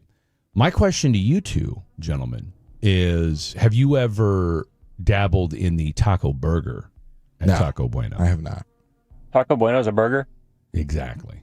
Okay. I told my girl Danny yesterday. Shout out to Danny McKenna, who I thought they were with the station. Right. Okay. So I'm asking them about, I don't know who these two are, and so I thought they were with the radio station, with the radio group. So the one girl's like talking about how she caught a little bit of a show last night, or the night before that, Thursday night, and she goes, "Yeah." I go, "Do you ever listen to the night show?" She's like, "Yeah." I don't know. They were talking about the Rangers at first, about like some youth movement or something like that. And I was like, I don't know if they talked about that. She goes, "Okay, no, wait a minute. They were talking about the Mavericks." And I said, "Okay." I said, "Well, about what, 740?" She goes, "Yeah, I think so. Maybe somewhere in there." And I said, "What'd you think?" She goes, "They're okay." Okay. And you're right in front of her. We're talking. And you're like, "That's me." And so I said, I go, "Don't you think, as radio, part of the radio station, you should probably listen a little bit, know more about your folks?" Yeah. She goes, "Yeah, I'm not with 105 The Fan. I'm with Taco Bueno." Yeah. So I'm with Taco Bueno, so why don't you hop off my case? Nice try, jerk. But no, McKenna was a sweetheart, as was Danny, because I said, why don't we lean into the taco burger more? Because, again, much like you two, a lot of people don't. Kevin Hageland had no idea about the taco burger at Taco Bueno.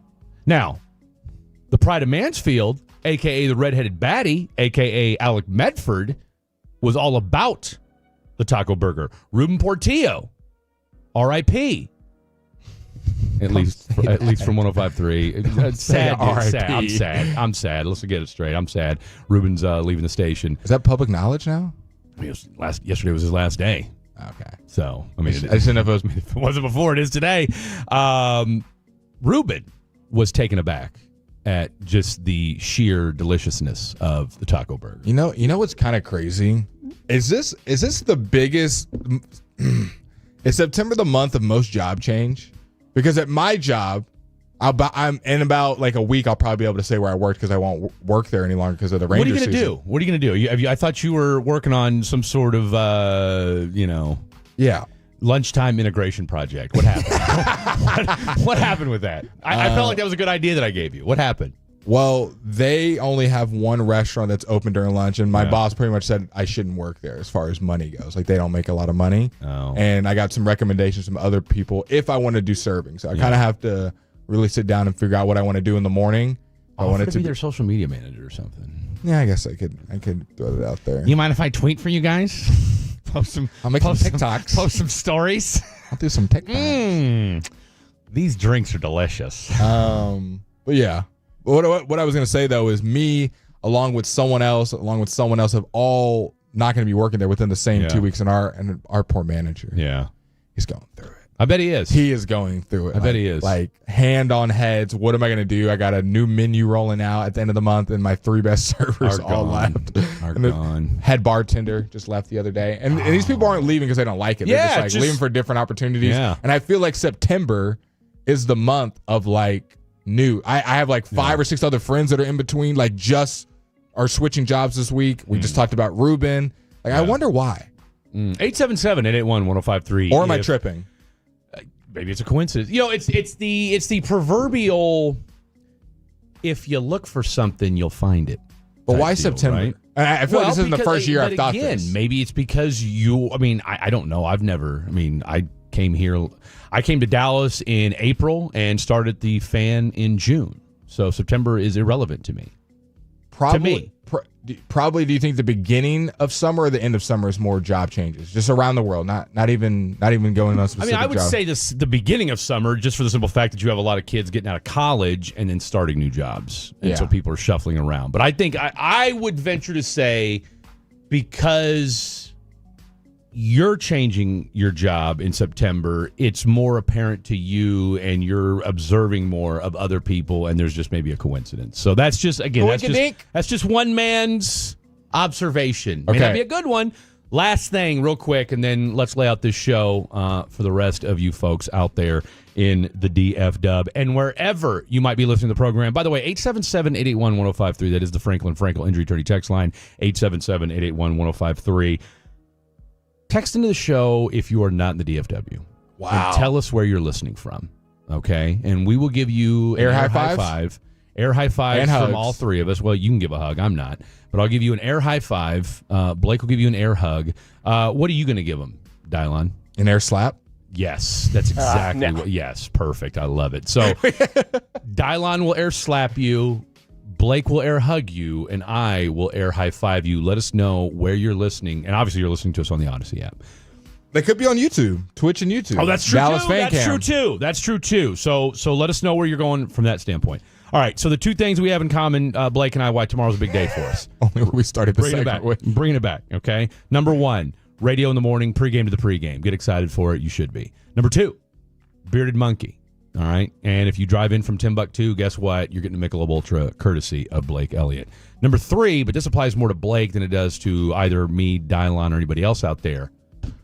First day of fall. First day of fall. Come on, man. Okay. And for those that haven't heard you say it 17 times, go ahead and tell everybody why you're so excited about fall. Fall's just the best season. You've got a culmination of sports. Baseball is coming to its climax with the postseason. You've got basketball just around the corner. I can hear the shoes squeaking on the floor. You've got NFL football starting to get bouncing. It's starting to get a little bit colder. You know, we're about to see the tundra. I mean, it's if you get a Green Bay game, it's getting there though. It's cooling down in 75% of the country. And then also we got Thanksgiving around the corner. Yeah. We got Halloween that's Which just is your favorite there. holiday. And then the best holiday of them all, October 3rd, Blake turns 26. What an old head. What an old head. Last year, you went to Mexico and survived and lived to tell the tale. I don't really know how I pulled that off. I was honestly thinking about my vacations in the back of my head. Yeah. I left during the NBA playoffs and the Mavs were on their championship run. Yeah. And I went to Aruba, and then I went to Mexico during my birthday. I don't know if I planned it out where I didn't really miss work, because I can't really imagine me telling Tim I'm not going to be here. They were on tomorrow. a championship run last year in October. No. I went during just my birthday. I was just saying that as far as that. And then I went 2 years ago to Aruba. 2 years ago, yeah. When they were on the championship. I went during the Timberwolves series. So I don't know if I planned it out where I was gone during all their away games. Yeah. I remember coming back, but should we? Are you going to be stateside for? I'm gonna be the Big stateside. 2-6? So are we going to throw a Blake bash? I don't know. Should we throw a Blake bash? 877-881-1053. 877-881-1053. Should we throw a Blake bash? What day is October 3rd? That's a great question. I don't know. You know what? It's a Friday. I'm getting old. I don't know. It's a Friday. I'll tell you why I know that, because it's 2 weeks from yesterday, and I'll tell you guys why I know that specifically, because you guys know I was supposed to go to Kansas yesterday to go see the boy, and that did not happen. So we'll tell you that story later on in the program. All right, let's lay this thing out, get you guys locked and loaded in today. We've got We've got a 4.5 hour program. Now we're down to 4 and 15. Here's the deal. All right, we got Joey Christopoulos from All City Chicago. He's going to be joining us at 1:40. We've got NFL picks to get into. We've got totals on the telephone to get into. We've got some college football to get into, and then also a little bit of fair or foul. And 3 o'clock, man, we got our boy Brian Broaddus. He's going to be joining us. It's been a while since we've had him on. I asked the big man if he'd like to come. Good pull by you. Hang out with us. In studio or on the phone? OTP. Okay. At 4:20, something fun that I saw online. I think it'd be fun to do with Fred, going through the divisions and building the best team we can. Best quarterback from the division, running back, wide receiver, defense. You get the gist of it. But on the other side, we'll be giving you the Cowboys-Bears injury report, who is playing for both teams, and then our keys to victory as we preview this Bears and Dallas game on this Sunday. Next coming up. It's a must-listen on your lunch break. Rangers manager Bruce Bochy brings us the latest and has fun with the KNC masterpiece.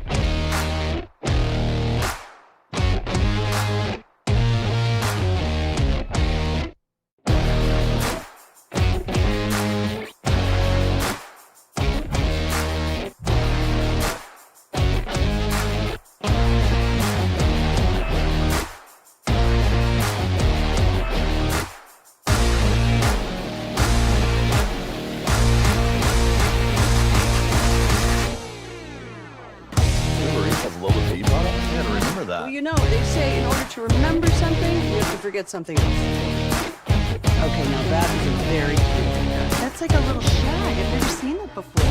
Well, I mean, of course, it's the Rachel. Oh, is that your name? No, I mean, what's your name? No, I'm Jack. My name is Jack. Right, but I feel like this is your haircut, but that's hair on your head. I'm not saying this is your hair.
TwoStep.com.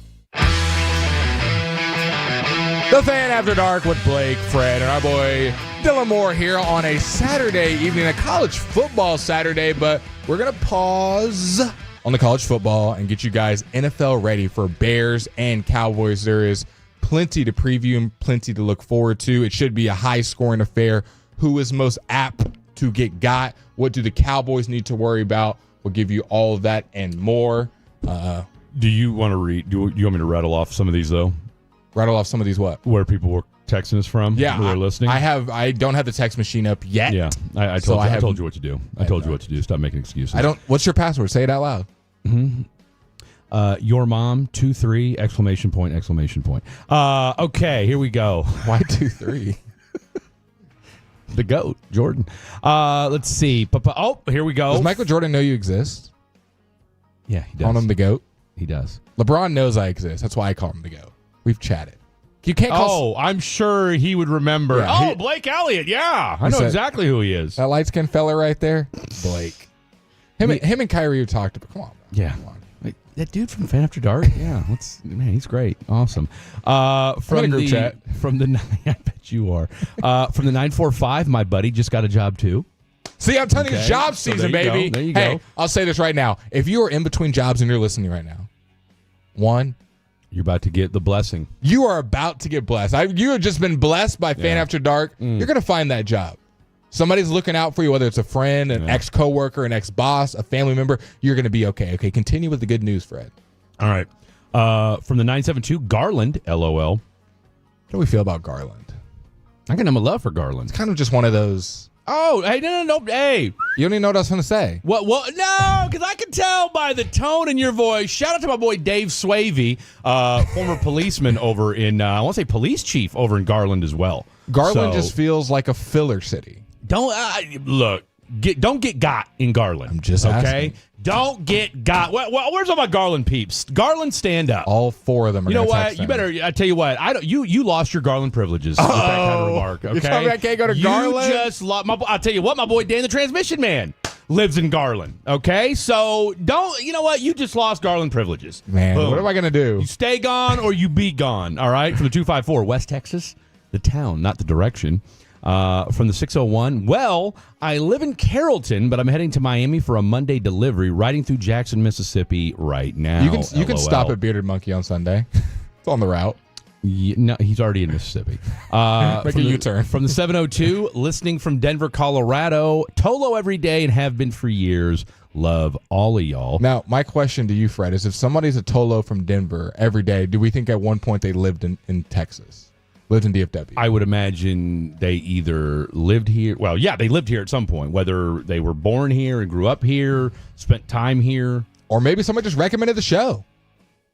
Yeah, but I don't listen to cities sports radio that I don't live in or have any connection to. You know, like I'll every now and again I'll dabble with a little bit of 610, or actually it's not called 610 anymore. It's 94.5 The Fan or something like that in Kansas City. Yeah. They're the Chiefs flagship. I interned there years ago. Hell, Sean Sharif worked at that station back when it was called 610. So every now and again. You don't do any Seattle sports radio talk? Why in God's name would I listen to that?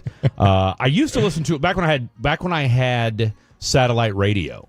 I used to listen to. What do you a lot think is of the most Mad Dog disappointing radio. Sports radio talk to listen to right now? Houston. From the 469, hell yeah, I would be down for a Blake Bash.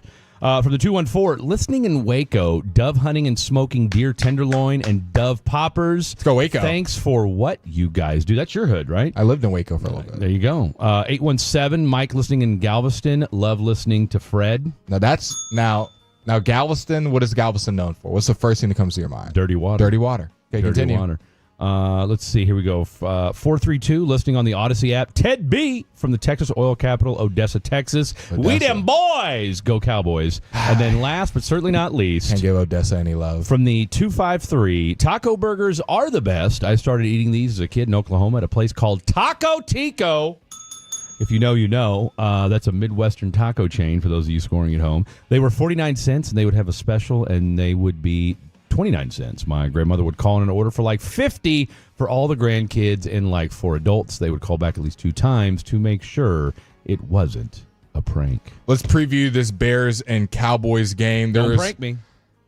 Biggest weakness for the Dallas Cowboys is what for Sunday's matchup? How much time you got? A lot. To me, I mean, it's a toss-up. Okay.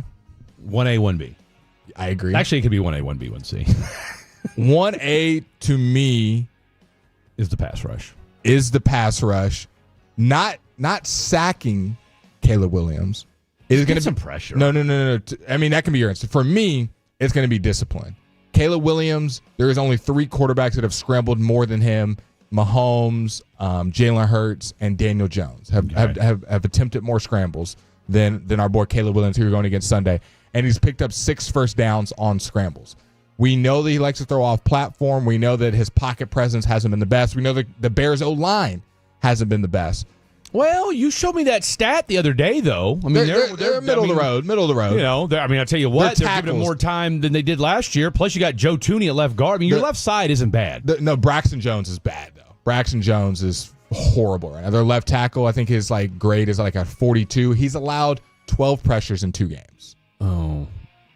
Well, maybe I'm thinking of the center then. The center is the kid they got from Atlanta, who was like I know that the right guard, center, and left guard. Their right guard, Hunt, I believe he's been struggling. Their right tackle, I'm blanking on his name right now. He's been struggling for them as well. He was their 2023 first-round pick they got from Tennessee. Their O-line has not been good. The Bears' O-line, as far as protecting Caleb, he's done a bunch of scrambling. He does hold the ball a lot. So my biggest thing is going to be discipline, lane discipline. It comes to mind, a guy like a Sam Williams is probably going to see it and say, hey, I'm playing against Braxton Jones. Whoever's on that right defensive end is going to have a field day, I presume.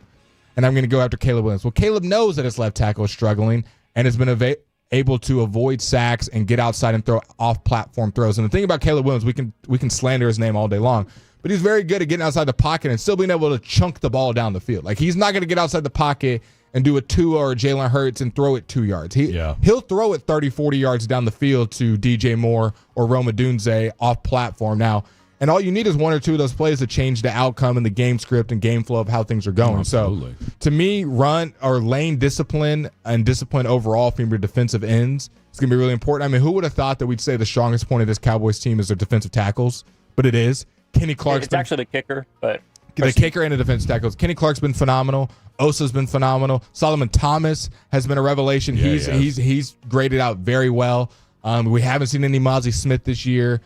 So I'm less worried about the defensive tackles and stopping DeAndre Swift. I'm more worried about Caleb Williams getting outside the pocket, throwing off-platform throws. And we already know, which I'm sure is your 1B, the secondary. No, look, the secondary hasn't been great. I mean, I would also throw in there, I mean, dare I say, your linebackers are going to have to play well on Sunday. I mean, that's they do. They run a lot of 2 tight end sets. The Bears do a lot of 12 personnel. They haven't gotten it to their tight ends with Cole Kmet and Colson Loveland, but they run the sets trying to get those guys open. And if it's anything like we saw week 2, where there was blown coverages, where we're seeing our boy Jack Sanborn, Kenneth Murray, Damone Clark not passing off coverages, the safeties are just kind of left at large, or vice versa. There was a lot of miscommunication in the middle of the field, and then your outside guys just weren't able to cover one-on-one, which isn't a good recipe for stopping the pass. The Bears they have explosive. They have, I think, the second most explosive plays in the NFL. The Bears' problem is they're the most penalized team on offense. They hurt themselves a lot, and their tackle positions, like I shared earlier, have let up a lot of pressures. But the Bears know how to move the ball. It's not like Ben Johnson's not calling plays and they're just sitting at the 10-yard line every play. They're moving the ball. They're just also shooting themselves in the foot. I mean, look, we talked about Jack Sanborn. The problem, former Bear. The thing that I guess what bugs me about this linebacker group, and again, maybe and look, if we're gonna chastise the DNs, if we're gonna chastise the secondary, I mean, who have we noticed from that linebacker group that has made a play, has made a big time play where you said, okay, like, you know, no, it has not stop happened. a third down, right? It has not really happened at large that I can remember. I mean, I'm sure there's some. If you go look at the all 22, every single play. There was a couple plays. I'll tell you what. I thought they probably had a better game against Philadelphia. I think they did as well, right? But I mean, and you could argue the entire defense looked like you know what against the Giants on Sunday. I do worry, to your point, Jalen Hurts did whatever he wanted to do against you. And here's the thing. He wasn't throwing the ball down. And he wasn't throwing the ball. See, Caleb can do everything. Now, is he as disciplined a runner as Jalen Hurts is? Finding lanes. Right? And they call design run plays for Jalen Hurts, even in the shotgun, like where it's a quarterback draw. Caleb Williams will just do stuff off script and make you pay. The difference is, well, he'll make you pay. I mean, yeah, he can. But at the same time, too, though, you can also make him make mistakes. I do think Caleb Williams will throw an interception. I think he will, too. I would take that prop. I think it's going to be an air raid game. Both teams are going to be lighting it up. I have a feeling I like Dallas's offense more. So Caleb Williams, in my thought process, will be playing a little bit behind, and I think he will be able to keep up as far as I don't think they're going to be it's some 21-point game. I think it's going to be back and forth. I could see Caleb forcing to throw late and throwing an interception. All right, you do. I heard yesterday that I was listening to G-Bag on the way to my ill-timed flight. Allegedly supposed to rain tomorrow. Okay. All right. And if the weather's sloppy, this is in Chicago. Here's if it's sloppy, it changes the game flow. No, it changes everything. And there's something about, and we talked about this yesterday on KNC, where, you know, and you and I said this on Thursday, the over-under right now, last we checked, was 50.5, all right, which is a absurd amount. Everybody expects this to be a high-scoring game. There's something about this game, though, to me that just feels like I could see this being a 23-20 type ball game. I really, really could, where it's just sloppy. If it's sloppy, yes, but nothing points to that score line if the defense has played how they played last week. I mean, these are the two teams that let up the most points. 50 to Detroit, the Bears just did. 37 to the Giants, the Cowboys just did. And neither defense got healthier from last week. If anything, they got worse. Yeah, well, but here's what I will say, though. Both defenses didn't look bad in week 1. Yeah. Okay. But they were also playing the Vikings and Eagles, who aren't really high-powered offenses. Well, I get it. Look, this Cowboys defense, or this Cowboys offense is good, but it's not Detroit good yet. Cowboys offense? Yeah. Well, yeah, I don't think they're going to put up 50. I think the other thing, too, do you think 32 is out of the realm of possibility? I'm not saying it. Look, I'm not saying that a high-scoring game isn't unnecessary. there's something. Saying weather-wise? There's something about when everybody expects the game to go one way, I would not be surprised. Oh, yeah. And I'm just going off of pure contrarian Vibes. Status. Yes, that there's something about, because I still think there's something about these two teams we don't know a lot about yet. No, we're in 2 weeks. We jumped to conclusions of it's going to happen. If this game Plus, was they're both clunky teams. I mean, let's be real about it. They are both clunky teams. Who's going to be more clunky on offense? Like, I could see a Tyler Guyton penalty erasing a touchdown. I could see a Braxton Jones penalty erasing a Bears touchdown. There could be fumbles at the goal line. There could be interceptions. So both of these teams are not polished. I think these are two. And the Bears are desperate tomorrow. See, that's the thing. I think the other aspect of it too. Going on the vibe side of this, I think this game for the Bears means a lot more. Oh, for a number of reasons. One, you can't go 0-3. You can't go 0-3 with the new hot shot hire at head coach, with Ben Johnson and Caleb Williams. And let's not forget, the guy that you're playing on the defensive side is somebody that knows Caleb better than probably anybody else does. And Matt Eberflus spent 12 months with him, a full year, coaching him. He knows all of Caleb Williams. Almost. He got fired. He knows all of Caleb Williams' tendencies. Yeah. Now, who do you think that favors more? Caleb knowing how Eberflus calls the defense, seeing it in practice all the time, knowing his tendencies, what he likes to do, or Matt Eberflus knowing how Caleb practiced and played for most of the season and knowing what he likes to do when he's off platform, when it's second down, where he looks first, what kind of guys he likes to target, whatever it is. They both know each other. Yeah. Who do you think is going to benefit more? I mean, I'm going to give a slight edge to Eberflus. All right. I mean, and I heard, who was it? Who was I listening to the other day? Mickey Spagnola. Maybe it was Babe Laufenberg. Babe Laufenberg was on with RJ, Sean, and Bobby yesterday and said that everybody he's talked to in the NFL have all said the same thing. Give this thing time.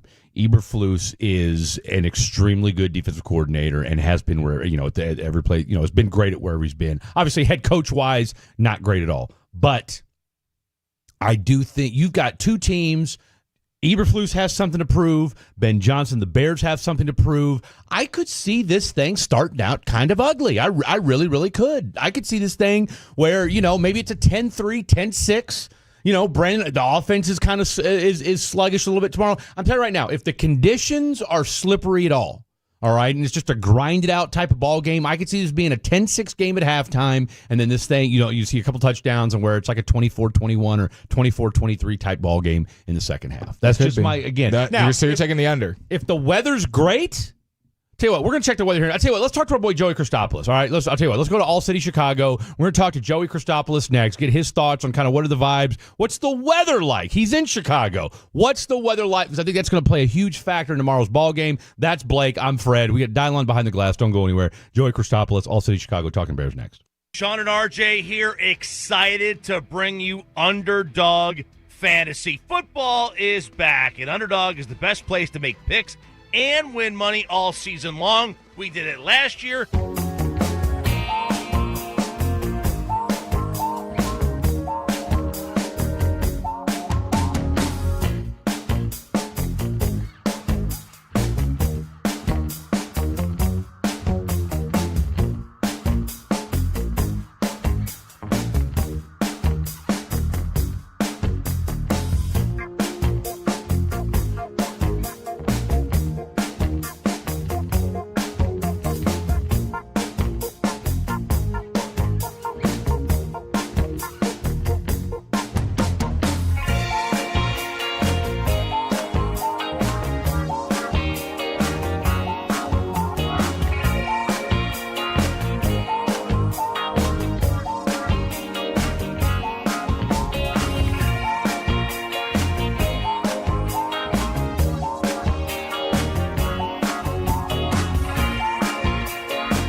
got to remember that. You know, they say in order to remember something, you have to forget something else.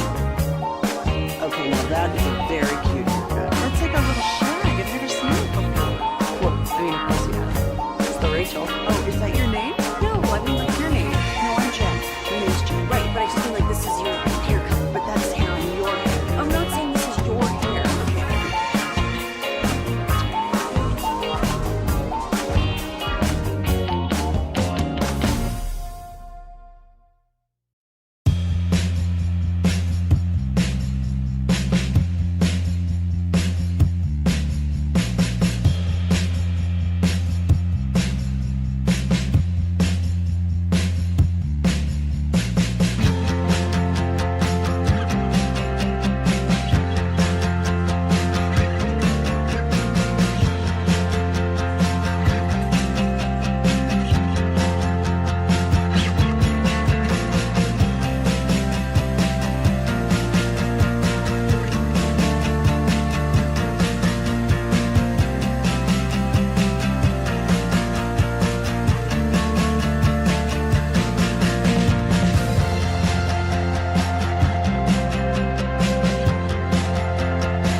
forget something else to remember that Uber Eats has groceries. No, that's absurd. Hey, remember when you used to be a, what was it, Pepper Lady? Pepper Lady? Wasn't it Cinnamon Sisters? Laser Babes. Saffron Squad? Nutmeg Maidens? Pre-curve? No. Nutmeg Maiden. I just said that. Was it Spice Girls? Doesn't sound right. Was it Saffron Squad?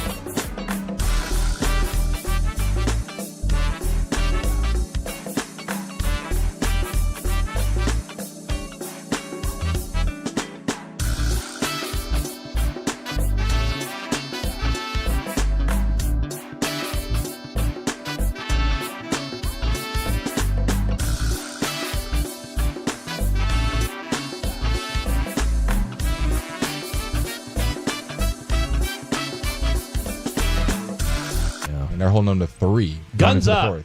Guns up. Texas Tech. Isn't that what they call it?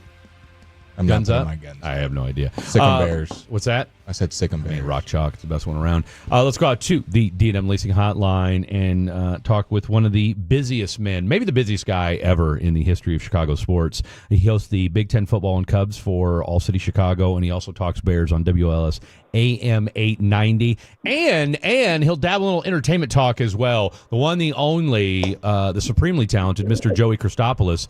Jay Sizzle, how are we on this Saturday afternoon? Oh, Freddie D. Freddie D. Great to hear your voice, man. Thank you for having me on The Fan. And I wish, as a Bears fan, I could be coming to you, not wounded, not depressed, not despondent right now. But so is the way of Chicago Bears football. But great to be with you guys. No, it certainly is, and let's get this thing going. First off, and Blake and I are trying to figure this out, what's the weather like right now? Because rumor has it there could be some rain tomorrow, which if this thing does get soggy, that's going to change, I think, a lot as far as kind of the tenor of this ball game. Well, we got winds coming in at 15 miles per hour right now out of the northeast. No, I mean, we've got some rain rolling in right now, some thunderstorms coming in tonight. It looks like it's going to be kind of rolling in and out. I don't anticipate it being a heavy, soggy game, but we'll see what happens, right? If you get enough light rain accumulation throughout the game, that third and fourth quarter could get a little bit slick out there. And also, obviously, the Chicago Bears, people that don't know in Dallas, that the Chicago Park District owns the field, not the Chicago Bears inside Soldier Field. So we are known to not really have great turf, great grass, so that could be affected too as well. I don't think it's going to be a downpour, but it could get a little wet out there tomorrow. I'd love for you to cut through the nonsense or the kind of headlines about Caleb Williams. There's been a lot of, not great talk about him. Is he the guy? Everyone saw him that Monday Night Football game against the Vikings not look great. But then when you look at some of the numbers, you see the explosive play rates, you see the penalties that they've accrued that's kind of put them behind the line. You see how well he is at scrambling, some of the off-platform stuff. What is kind of your take and kind of how is all of Chicago feeling about Caleb Williams, especially going into, I would say, a must-win game in Week 3? Well, on the micro level, obviously, the Chicago Bears need to play better offensive football. Now, we're dealing with an injury right now with DeAndre Swift. He's questionable with a hamstring. I think across any metric right now, our running game has been some of the worst in the NFL. So in terms of kind of lightening the load, taking some of the burden off a still 23-year-old quarterback without a good running game is definitely going to be difficult. Caleb's shown some nice strides and some better incremental progress from week to week. We talk about the opening drives with Ben Johnson. They've been able to put points on the board in week 1 and week 2. But then there is definitely a little bit of a tail off. For me personally, it all comes down to lower half mechanics for Caleb.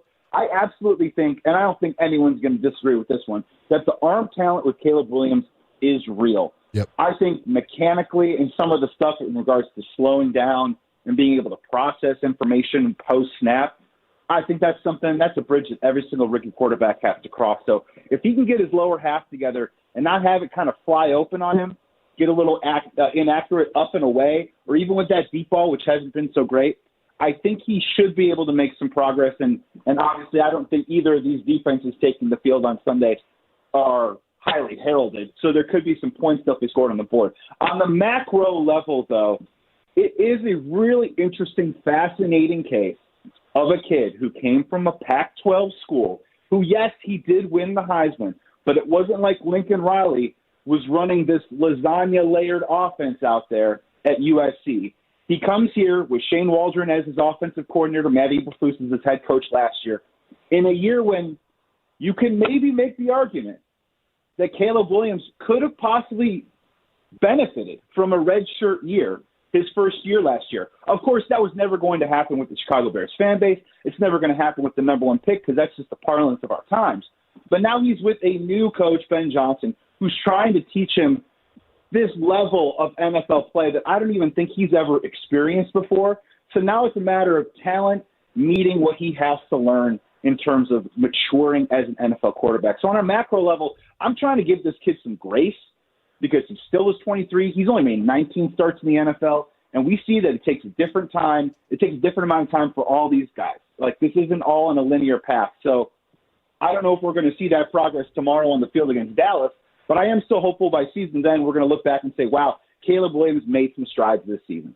Another one on Caleb, kind of talking about maybe some of the intangibles, what's going on between the ears. The first week 2, the first numbers coming out of week 1 and week 2, he's had a higher passer rating and completion percentage with single high safeties and those kind of cover 3 or cover 1 looks rather than those 2 high looks. Why do you think that is? And then kind of following up, is Caleb kind of making any adjustments at the line of scrimmage, or is he relying on Ben Johnson to kind of call the game script?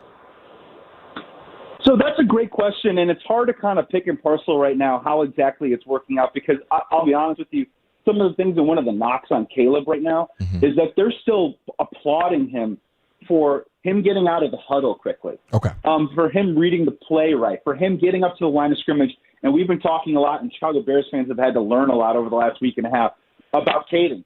About Caleb has to learn how to replicate his cadence at the line of scrimmage just to get everybody lined up right. So I'll be honest, I feel like it's a little bit more of a back to basics, kind of trimmed down offensive game plan right now for Ben Johnson, just to make sure that there's no pre-snap penalties.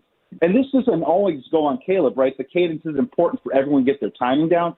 But, man, offensive line, we've had pre-snap penalties all across the board. We're behind the sticks before we even really get going on some of our drives. We came out of halftime, and we had a false start on the first play of the second half. So that stuff needs to get cleaned up. In terms of single high, in terms of 2 safety, I mean, I'm not gonna say what I know, what I don't know. What I do know right now is Caleb is just simply struggling attacking the field 25 yards down the field. And a lot of it is an accuracy issue, and a lot of it is a confidence issue. So for me, this all kind of comes back to getting back to doing the simple things and getting that confidence with his lower base, getting back into the confidence of the fundamentals. And if that means being a check down Charlie for a little bit to move the chains, I'm cool with it, and hopefully he can start attacking some of those more layered plays as the season goes on. I just don't know if he's at that point right now to do it on a consistent basis. Joey Christopoulos, All City Chicago, talking all things Chicago Bears here on 105.3 The Fan. You know, we had Tyler Aki on a couple days ago from ESPN 1000, and so, you know, one thing that just from listening to you right now, Joey, and then listen to Tyler on Thursday, I'm trying to wrap my brain around how Ryan Poles still has a job.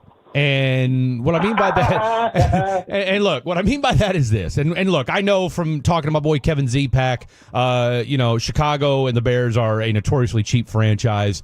But when you talk about obviously how bad things got last year as far as just the culture is concerned and just kind of the way guys were practicing, and it seems like, you know, we've heard from Ben Johnson that you know, this team doesn't practice like a championship team. Yet, you know, this roster isn't that great either. So, but the one guy that's been the constant over all of this has been Ryan Poles. So, I mean, and he got extended. I mean, how is this guy still employed right now? Well, the moment Ryan Poles drafts a Pro Bowl player in the 4 years he's a general manager, you know, that's when I'll forfeit my paycheck for the month out there, and I don't think that's going to happen anytime soon. Because we don't have a Pro Bowler that he's drafted in the 4 years since he's been here. Of course, maybe hopefully Rome Odunze, maybe Caleb Williams, but it hasn't happened yet. So I'm in lockstep with you, Fred.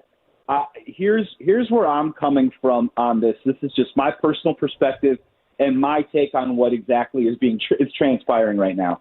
A lot of people came into this offseason and said, well, Ben Johnson is going to the Chicago Bears because Ben Johnson chose Caleb Williams. I see it a completely different way. I think he would like to work with Caleb Williams. I think he said yes to Caleb Williams, and he thumbs up everything. I think Ben Johnson is coming to Chicago because he chose the city of Chicago. He chose the legacy. He chose the market. And most importantly, I think he chose the power that he now has at Hallis Hall. And that goes directly back to my conversation with Ryan Poles, where Ben Johnson, maybe he did, maybe he didn't choose Caleb Williams. He definitely didn't choose this roster. He inherited this 53-man roster. And already in week 2, with those practice habit comments that you heard from Ben Johnson, you can already tell that a lot of these dudes on this team are not his guys. Now, when this relates back to Ryan Poles, is I guess maybe they had a decision to make. Do you let go of Ryan Poles? Do you let Ben Johnson immediately before he's even been in Hallis Hall choose his own general manager? Do you find somebody else and try and have this weird, awkward fit as a marriage?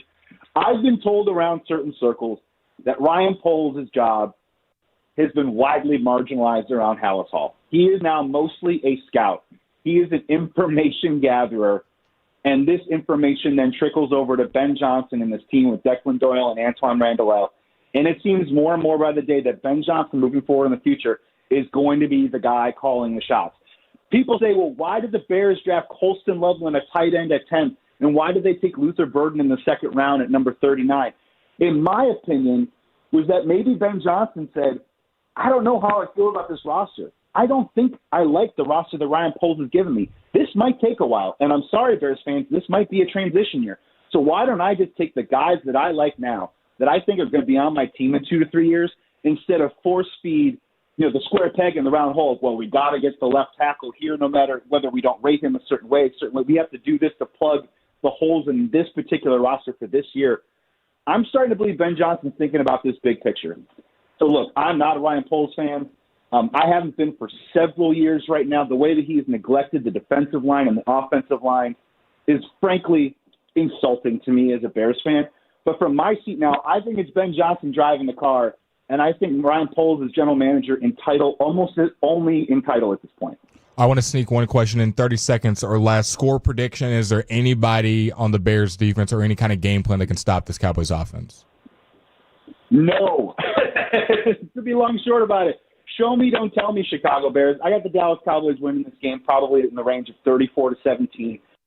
Look, I mean, the secondary with Kyler Gordon, Jalen Johnson, they're not going to be playing in this game. The linebackers have struggled so far. TJ Edwards also looks like he's not going to be able to play in this game too as well. It all comes down to our defensive line and Dennis Allen scheming up some pressure from the interior. I think it's going to be a tough time for the Chicago Bears stopping this Dallas Cowboys offense. You guys know when Dak Prescott gets hot, it looks pretty good. We'll see how long it can ride out. We're probably catching them in the middle of a hot streak right now.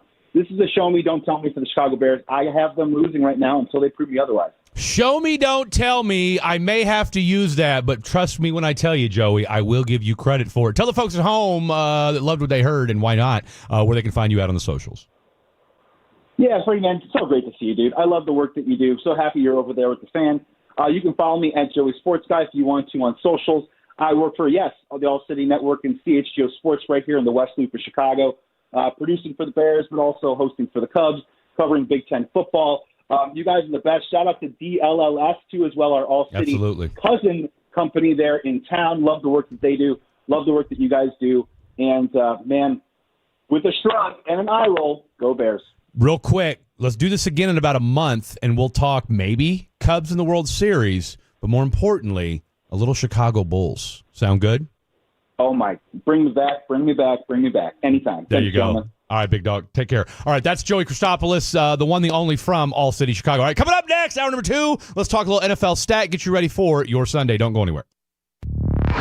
Take us with you where...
your name? No, I mean like your name. No, I'm Jen. My name's Jen. Right, but I just mean like this is your haircut, but that's hair on your head. I'm not saying this is your hair. Okay, freaking me out a little bit.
Thanks for turning it on, leaving it on. 105.3 The Fan. You're listening to The Fan After Dark on the weekends. Blake Elliott, joined by my co-host Freddie D. Davis, known Jayhawk, and Dylan Moore, known Mean Greener, here in the studios of Saturday. What's our address? 4131 North Central Expressway. Did I get that right? Dallas, Texas.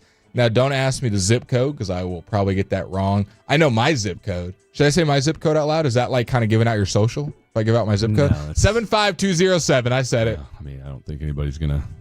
I can't get a credit card with your zip code. But if you had my credit card, you could then put in my zip code and just steal all of my money.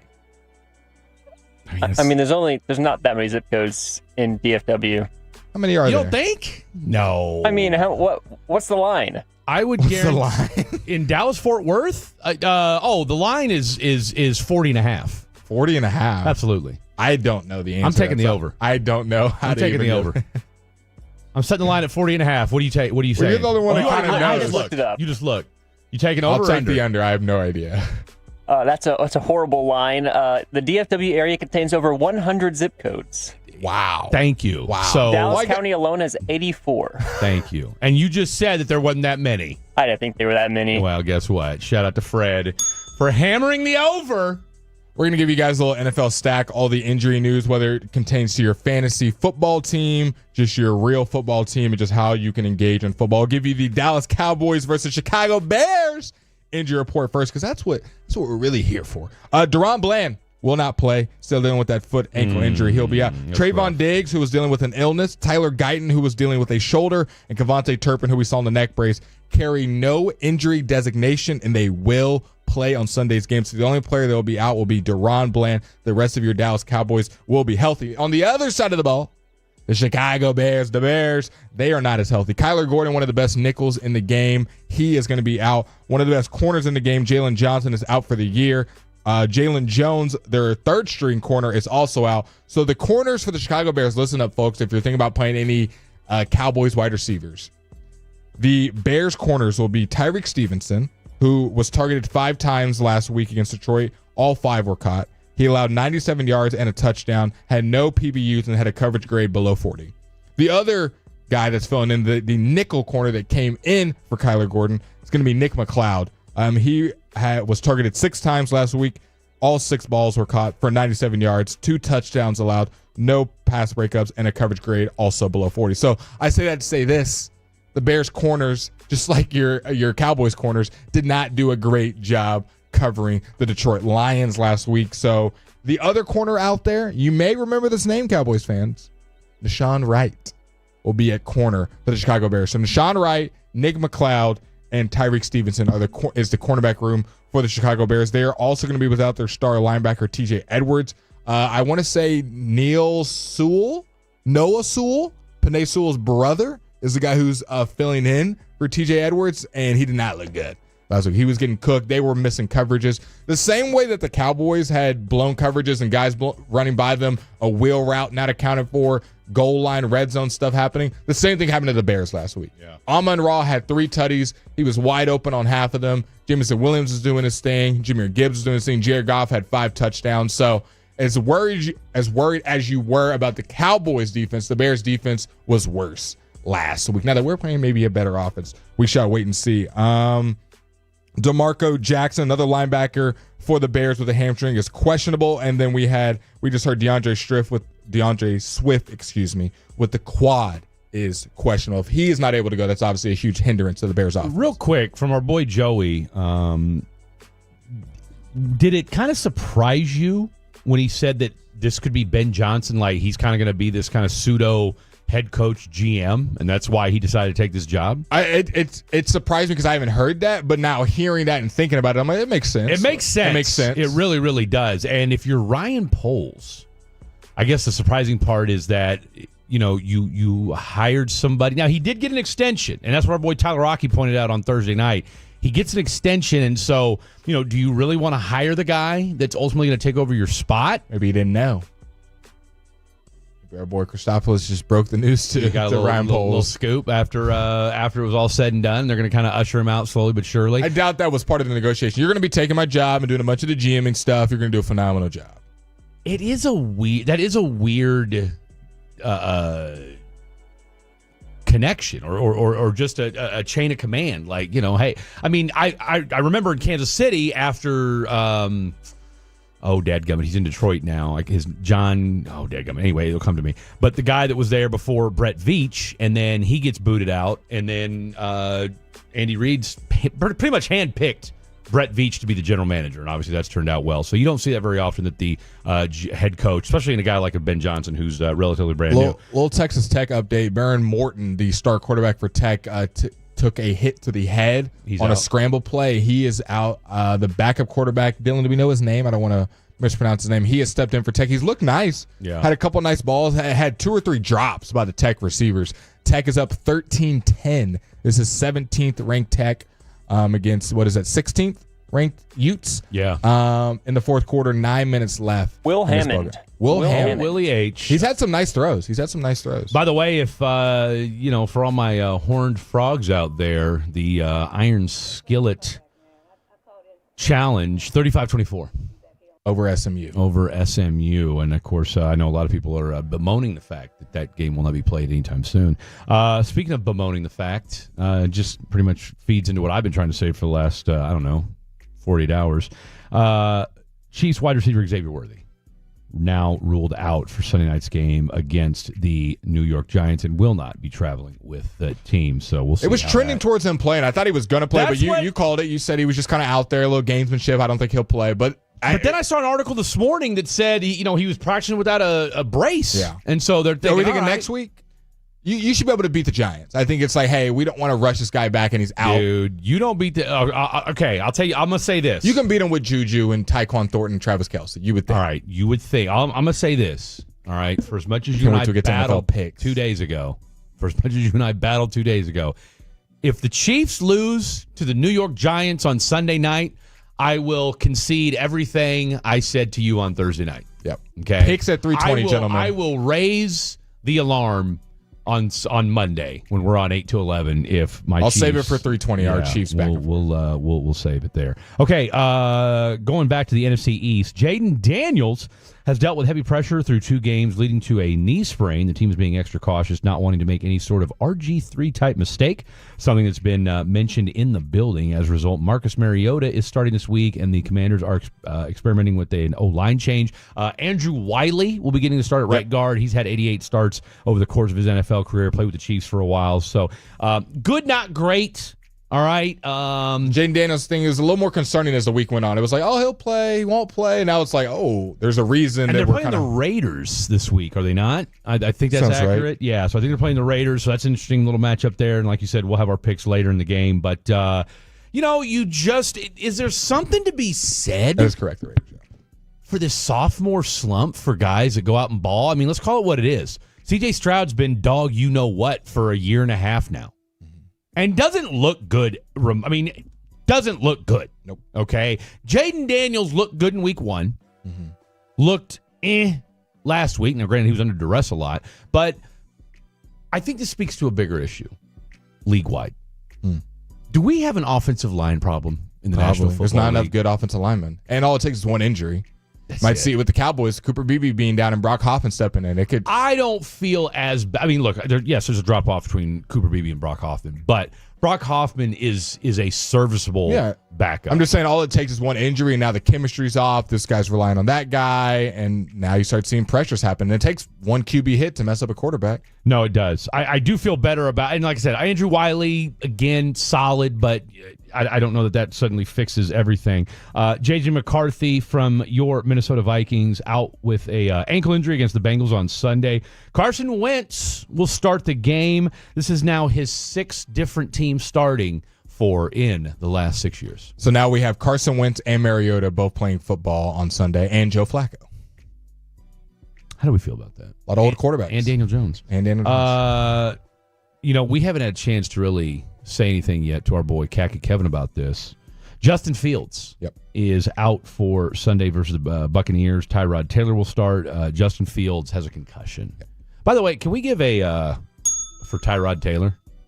I mean, all my man's done is just be in the right spot. Backup quarterback, if you need me to play. What? 2 or 3 starts, then I get hurt for the rest of the year, and I get my money anyway? I'll tell you what, my man is fleecing the system, all right? And I'll tell you what, it's good. Look, old white guys had the backup position on lock for a lot of years, okay? It's good to see a brother get a dual threat guy, Tyrod Taylor. Little Tyler Huntley action. You know what I'm saying? I mean, good, Teddy Bridgewater action. Good for them. I'm telling you right now, shout out to our boy Tyrod Taylor. Again, he's good for 2 or 3 starts. I mean, look, this guy will take a knee. Oh, what a touchdown. My man will take a puncture to a lung as part of just a regular shot and miss the entire season. But still, he needed to make it up because Seven's the one that dropped the touchdown earlier. Well, there you go. Touchdown, Texas Tech. They're about to take a 2-score lead.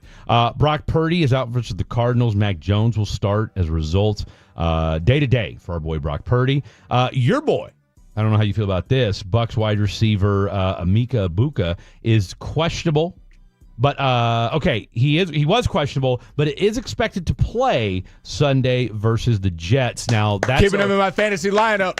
Look, 3 tutties already. And your boy Chris Godwin is supposed to play allegedly as well. Oh, they're going to push it back to week 4? Okay, so they're pushing back to week 4. Atlanta cornerback A.J. Terrell. Hamstring is out on Sunday versus the Panthers. D. Alford will step in week to week at risk of missing multiple games. Steelers defensive lineman Alex Highsmith, high ankle sprain. He's out Sunday against the Patriots. Nick Herbig and rotational players will get snaps. Fun fact, Nick Herbig is actually, leading the NFL in pressure rate right now. Well, they're going to need it because that Steeler defense has not been great. Oh, it's been the worst in the NFL. It's been really bad. Especially for a team that prides itself on its defense. Highest paid defense. It's been a wonky And they've year. had a bad defense. Not even close. Most yards allowed, most rushing touchdowns allowed, second most points per game. Steelers defense not been good. Maybe the Fitzpatrick for Ramsey trade wasn't all it was cracked up to be. Bengals defensive Shamar Stewart, he's out. Sam Hubbard and Trey Hendrickson will play more at defensive end week to week, and it's not considered season ending. Training camp holdout notwithstanding, the Shamar Stewart thing, I don't care if you do great. Being a freak athlete in the NFL, that's cool. But you know what? There's a lot of freak athletes in the NFL. Okay? I mean, let's be real. The idea that you're not a freak athlete is actually an outlier in the National Football League. And then here we go. We'll wrap these two up. Broncos linebacker Dre Greenlaw will miss his 3rd straight game with a quad calf injury. There's growing concern within the organization that Greenlaw's absence could linger and potentially become season-ending. Yeah. It's not look good for my boy Dre Greenlaw. Cowboys dodged a bullet.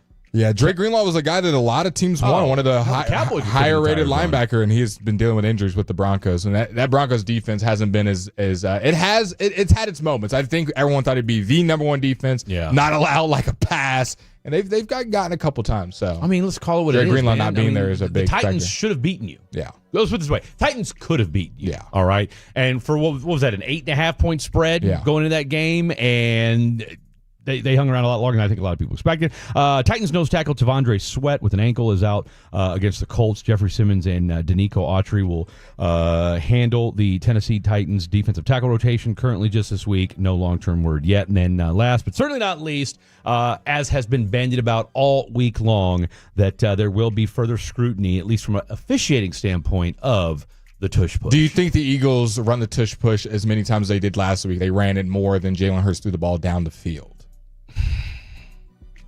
I think so. Do you think they kind of stick it to everyone's watching it? Well, we're gonna run it. Watch. I don't know. You can't stop us. Necessarily stick it to them, but here's the thing. I think they're gonna be a little bit crisper about it. As far as they called less but more efficiently. Like, you think they don't run it as much? Well, no. I think the O line's going to have to be, like not jumping outside. We got to be lined up correctly, right? I think it's gotten, and plus now they know. Look, I think it's a combination of two things, right? It's going to be officiated a lot more intently now than it was in the last year and a half. That's all we talked about this past week. Yep. All right. And when Dean Blandino, and I thought Dan Patrick made a great point, when Dean Blandino came on during the broadcast and said, I give up on the tush push because I don't know how to officiate this thing, that set shockwaves to the rest of the league. Like, okay, well, now we know why this thing was trying to get outlawed a year ago. So there you have it. What we got coming up next? We got a little bit of fair or foul coming up next, and there's a story. An AI agent has taken over a government and is going to be running their government. Is this fair or is this foul? This might be one of the best fair fouls that we've ever heard. Coming up next. Our goal is to have you winning every...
Do you think it's true that you've got to forget something else to remember that Uber Eats has groceries? No, that's absurd. Hey, remember when you used to be Pepper Lady? Pepper Lady? Wasn't it Cinnamon Sisters? Basil Babes. Saffron Squad? Nutmeg Maiden? Pre-curve? No. Nutmeg Maiden? You said that. Was it Spice Girls?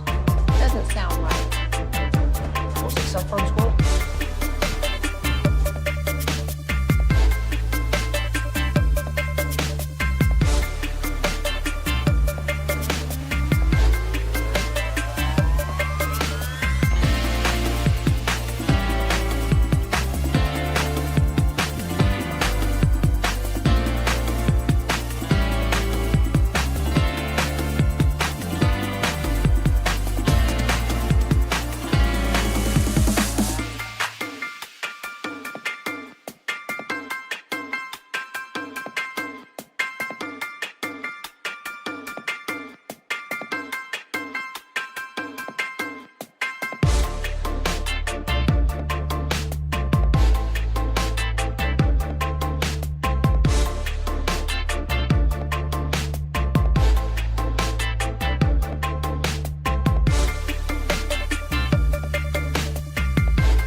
Uber Eats has low fee products? I gotta remember that. Well, you know, they say in order to remember something, you have to forget something else. Okay, now that is a very cute haircut. That's like a little shag. I've never seen it before. Well, I mean, of course you have. It's the Rachel. Oh, is that your name? No, I mean like your name. No, I'm Jen. My name's Jen. Right, but I just mean like this is your haircut. But that's Polls on the telephone. Once I give you guys this news, it might change your thought process on who's going to win this game. But before that, let's have a little bit of fun. Let's do a little fair foul. I'll hand the baton off to Fred Davis. All right, 877-881-1053, 877-881-1053. That is the Franklin Frankel Injury Attorney text line. That's the text-in number, and it's the hotline number as well. So make sure you guys get ready for that. Again, that's going to go down at 2:40. They'll tell us on the telephone. Tell us where you're calling from, who you got winning tomorrow, and we'll hold off on the Rangers stuff because, well, we'll get to that next week. So here we go. Look, you guys know that we're big AI fans over here at Fan After Dark. Blake got me into the AI swing of things, and I'm fascinated. You haven't looked back. I have. I really haven't. I really haven't. And so it's gone to a new level now. Well, you pointed to this. It's crazy, man. I like to get into a little bit about the salaciousness with my fair or foul stories, as you guys know. But you pointed this story out to me today, and I don't know whether to be fascinated or alarmed or maybe somewhere in the middle. An AI-generated government minister has made its debut with an address in the Albanian parliament on Thursday, with Prime Minister Edi Rama presenting the bot as a symbol of his government's push for transparency and innovation. The government said the bot, named Diella, which means son in Albanian, and depicted as a woman in traditional Albanian dress, will help tackle corruption and public spending. But opposition lawmakers were highly critical and believe the program is a way for the government to hide graft. Quote, the Constitution speaks of institutions at the people's service. It doesn't speak of chromosomes of flesh or blood, is what the avatar said. But don't just take my word for it. This is what she told, a snippet of what she told the parliament the other day. It's true that I do not have citizenship, but nor do I have any personal ambition or interests. I only have data, a thirst for knowledge, and algorithms dedicated to serving citizens impartially, transparently, and tirelessly. Rama has just begun his I assure you that I embody such values as strictly as every human colleague, maybe even more, the AI bot went on to say. Rama, the prime minister, argued that the AI-generated bot will help the government work faster and with full transparency. It is one element in a larger plan to highlight the Balkan nation's technological innovations as it works toward European Union membership. Albania hopes to join the 27-member bloc by 2030. Now, before you get all hot and bothered about it, here's what the opposition folks had to say. They bang their hands on the tables, very Fan After Dark like, clearly they're all fatties, pushing the speaker to cut short the debate on the government program. The session ended after 25 minutes. They also boycotted a vote on the cabinet's program, but it passed anyway with 82 votes in favor of the 140-seat parliament. The opposition did not explain how it believed the government would exploit Diella to hide corruption in public finances. So she hasn't gone into government yet. This Not is just yet. a proposal. Not yet. The fact, and do we know where we're at as far as like when this would go in place? When's this going to start? Yeah. Great question. Let's see. It was made with Microsoft. So I just think it's crazy that worth. we're even debating this. Not debating. We're even talking about this. But do you think it's crazy though that an AI agent could run their government? Well, not run their government, but is essentially going to be it's a member of parliament now.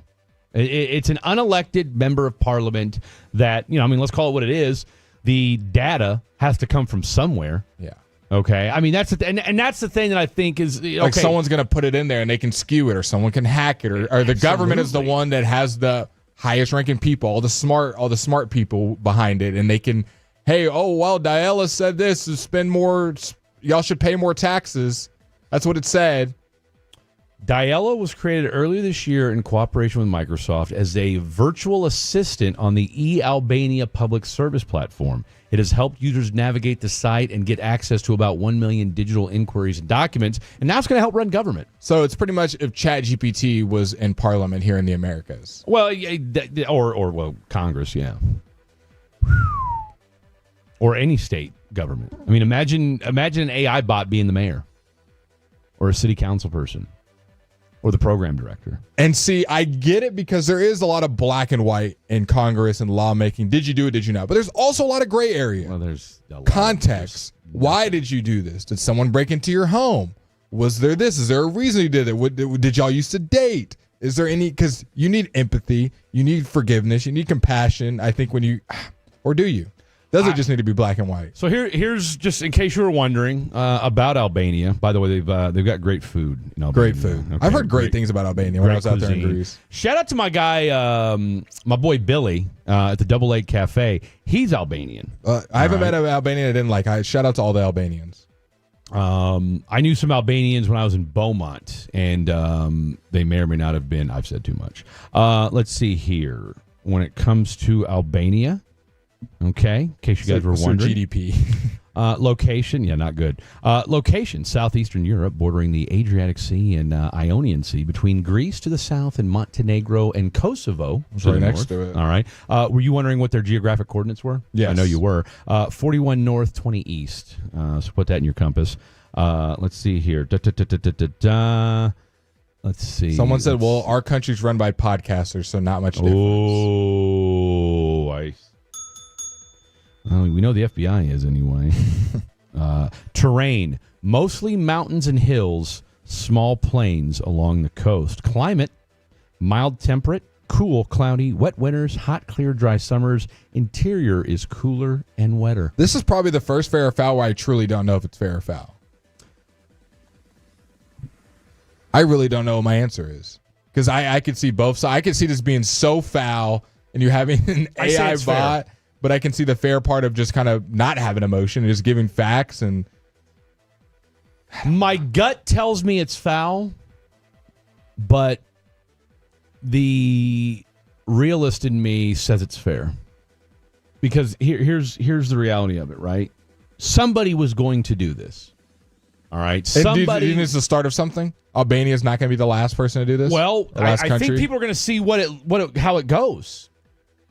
I mean, I don't think. I mean, there's always going to be a first. All right. There's 2.7 million people in Albania, right? So it's not like it's a huge country by any means. Okay, and it doesn't have like a huge GDP by any means. So. Army in North Texas in OT at 38 all, by the way. Just a little side note. TCU did win the Iron Skillet. Continue. You have to have somebody that's going to try this for the first time. Albania is going to do it. I'd like to think the entire world will be watching. And the thing of it is that it's in baklava. They want to. They're trying to get into this European Union, so obviously they're going to. I mean, if this thing can't run amok. But I guess it has the potential to run amok. I don't know that we've seen anything like this in the world. No, we haven't. Where in Parliament, AI is a active government member. And so they're just going to put her hologram, because on the screen it was like a hologram of her. They did a 3-minute press conference. They're going to have her hologram to sit there in Congress. It's just like any other AI created. This is going to feel like the movies. We've seen it in movies where they're like in government. This is the movies. Like we're going to see a hologram AI person giving their voice in Parliament. Yeah. And the question you worry about, will it interrupt people like you would in a regular conversation? Well, and that's I guess the thing is, okay, so you had them do this speech. But that's easy enough to do, right? Because it wasn't taking any questions. Yeah. It's like, okay, boom, go ahead and hit play, all right, and let her do her thing, and then everybody's going to be in an uproar banging tables, like they said. Whereas, what's kind of her... But it's AI, right? I guess they're going to feed off of what people say. And Bill, stop talking. Listen to me. I'm trying to be the good person here. Can someone just shut her off? I mean, I guess that's what we're going to... I mean, done hearing her. So many questions with this. There's so many questions. How are you feeling? I think it's foul. Yeah. Why? I'm with you, Blake. I don't know. I really don't know. But I don't know. Just doesn't seem like. Do you really trust technology that much? Someone's also. You brought up a good point. Someone is making this. It's not like it was made out of thin air and it's just this nonpartisan. It has no sides. Somebody made it. Well, they made it as a virtual assistant first. But I'm saying I don't mean to get too tinfoil hat, But even ChatGPT, Grok, these are all made by people. They make this computer learning engine that it doesn't have a bias, but it has a bias, if you know what I'm saying. Like someone engineered it. It's not like it's and they're just going off of your responses. So here's the thing that I want to know. All right, because look, let's call it what it is. ChatGPT, Grok, and Claude, and all these ChatGPTs. Damn right I do. I love and Claude. It's a regular user. I'm big on Claude. Right. By the way, Texas Tech just putting us. Wow. I mean, this thing got ugly quick. It was like 13-10 like 10 minutes ago, and now and it's they got the backup in there. Yeah, no, they're housing them. Shout out to Brennan and Degenerate Jake. That's a good win. It's all about the language learning models and the data sets that are being, absorbed by these AIs. You think they could bully the AI? You can bully your ChatGPT into taking your side, even if you say some heinous things like, "Oh, I see your side." They're going to bully it, depending upon the machine learning aspect of it. Like, I saw something a week or two ago where it said there was an AI that they tried to turn off, but the AI wouldn't let them do it. That's what I'm saying. Okay, so that, again, and it's in government. It's in parliament now. It's now. in government.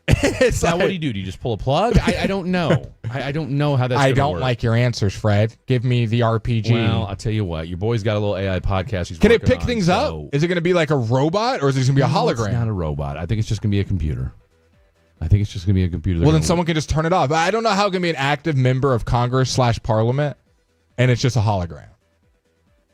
I mean, it's the same thing as AI bots that we see now. But it's going to provide information and feedback and input and help make decisions, apparently. Should we have this in other countries? Let's see what happens in Albania first. What's the test Albania period? I think we're going to watch in real time unfold. I mean, I'll tell you, it's not coming to America anytime soon. Man, be careful what you say.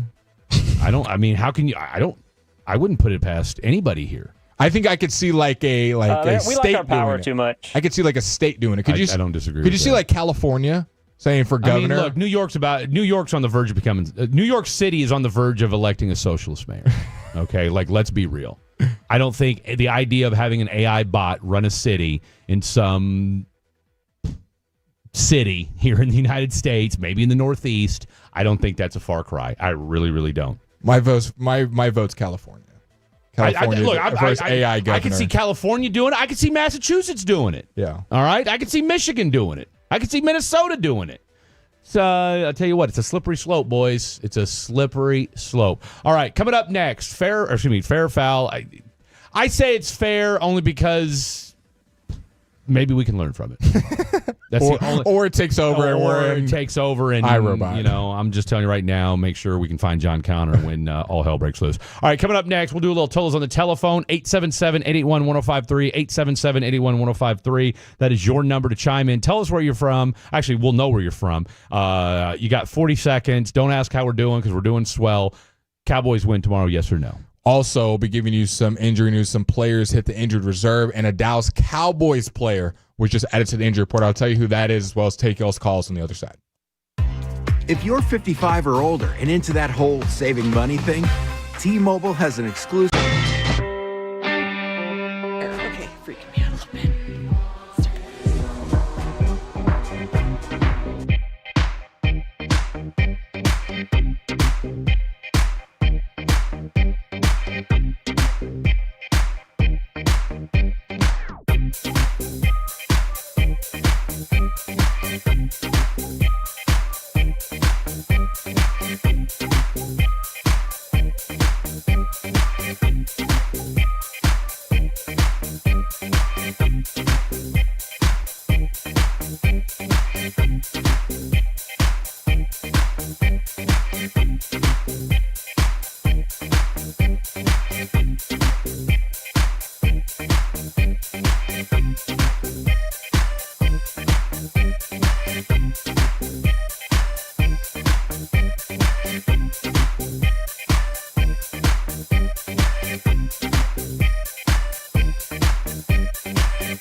It's true that you've got to forget something else to remember that Uber Eats has groceries. No, that's absurd. Hey, remember when you used to be a, what was it, Pepper Lady? Was it Cinnamon Sisters? Asian babes. Saffron Squad? Not Maidens? Pre-curb? No. I just said that. Was it Spice Girls? Doesn't sound right. Was it Saffron Squad?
to remember something, you have to forget something else. Okay, now that is a very cute haircut. That's like a little shag. I've never seen it before. Well, I mean, of course you have. It's the Rachel. Oh, is that your name? No, I mean, like, your name. No, I'm Jen. My name's Jen. Right, but I just mean, like, this is your haircut. But that's hair from your head. I'm not saying this is your hair. Okay, freaking me out.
It's not TJ Bass. All right. It's not Cornelius. Okay. I mean, I feel pretty good. And, oh, by the way, I think this offensive line has been better with the addition of Clayton Adams and Connor Riley as your offensive as your offensive line coach. So I mean on a scale of 1 to 10, 3 is my concern level, and that's only because there is going to be a little bit of drop off, and to your point, a little bit of a change as far as kind of I mean, the center's the guy, and so I think you will see a little bit of a drop-off, slightly. Zion Childress and Robert Rochelle, the corners, have been elevated from the practice squad to the 53-man roster for tomorrow's game. You look at this Ben Johnson offense. This is an offense that struggled with motion. They, I want to say last year when Ben Johnson was with Detroit, they motioned at the highest rate in the NFL, around 67%. This year with the Bears, they're hovering around 50%, which is the seventh least amount of motion pre-snap. Do you expect to see motion with this with this Cowboys defense kind of being injury rattled, having some blown coverages, or do you think, hey, we've had a bunch of penalties, we're the most penalized offensive team, we're just going to straight up just beat the Cowboys without all the hoopla and gadgets and screenplay? I mean, I think this is what Ben Johnson does, though, right? I mean, and they have scored 3 touchdowns on motion, though. And well, that's what I'm saying. I mean, I don't look. Ben Johnson doesn't strike me as the kind of guy that's going to capitulate and say, "Well, this isn't working." He's like, "No, I know what I'm good at." And I can't remember who. I think it was Tyler that said this the other day on the show.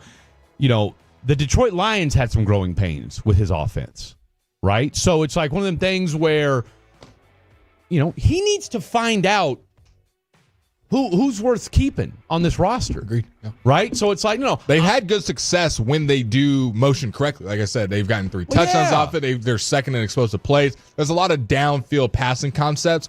The O-line and Caleb haven't had good chemistry as far as, are you going to run outside the pocket? Yeah. Blocking, the tackles breaking down, Caleb playing out of structure. But I think the overall concept of what Ben wants to do, you see it implemented. If you watch Bears games, you look at some of the advanced numbers, they're able to do it. But when you get a false start penalty coming out of halftime, when you're moving the ball down the field and you get an illegal man downfield, when you get 2 men motioning at once, but those are all offensive line issues, though. Yeah. Look, you got 3 guys on offensive line that are brand new to this team. So, and again, we're 2 weeks into the season. Okay, like I get we have to overreact about everything. No matter sports, life, AI, you name it, everybody's got to have an immediate opinion like today about something. And I've said this before, and I'll say this again, and I will stand by this. The first 4 weeks of the NFL season are extended preseason. Because you just don't – I'm sorry, and I've talked to too many NFL guys. You cannot get – into any kind of rhythm or motion or any kind of synchronicity as an offense or defense. I mean, it takes time when you don't get to practice. Or this is a sport that's predicated on violence. And yet you don't you have controlled violence in training camp. Can I ask you this? From the Cowboys defense, what do you need to see, regardless of a win, what do you need to see from the Cowboys defense? Just structurally. A pass rush. Okay. What's the best way to help out your secondary? Rush the passer. I mean, we can talk all we want about Trayvon Diggs. We can talk all we want about how complicated the scheme is and guys aren't 100% and all that kind of stuff. And all that may be true. All right. But at the same time, too, and again, as I was, Nate Newton and Kenny Gant so eloquently pointed out on Cowboy Crosstalk the other day, sometimes guys just have to know football. Right? Like, at the end of the day, I don't care if you're in cover 2, cover 3, man-to-man, There's a guy or whatever. running right by me. If you're up 4 and the only thing they need to do is score a touchdown, there's 30 seconds left, don't let anybody run past you. Like, that's peewee football right there. Yeah. Don't let the ball get over your head. All right? I don't need to be Ronnie Lott to figure that out. And so Donovan Wilson, Trayvon, guys. Malik, veteran guys. I think you're going to see a lot of Malik Hooker. And hopefully in those single high sets. And I don't know what you're going to see. Again, God bless Jadeveon Clowney. I don't know what he does for this defense. Apparently he's a run stopper. But was the run game, when we watched the game on Sunday, Did you say to yourself, No. man, I sure wish we had somebody to run the Cowboys have been good in 2 weeks against the run. That's been their strong point. Outside of a couple Scatabo runs. Yeah. Okay. I need to see somebody get the quarterback off his mark. Yeah. That's I just want to see them contain Caleb Williams, make him a pocket passer. Don't let him get outside of the pocket. If you would have went out and got Zadarius Smith, that would have made sense to me. Then I say, when you go out and get a Zadarius Smith, that tells me, oh, okay, like you guys really are serious about this pass rush and doing what you can to fix it. Getting Jadeveon Clowney, who's never been a pass rush specialist, makes zero sense to me. Well, let's talk to a specialist nonetheless. Brian Broaddus of the G-Bag Nation Super Bowl winning scout will break down this Bears-Cowboys game coming up on Sunday. When your friends say, hey, did you hear? You can proudly say, I heard it on the Fan.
This is the exclusive home of Dallas Cowboys football. KRLD-FM and HD1, Dallas, Fort Worth. Let's go, Cowboys. An Odyssey sports station.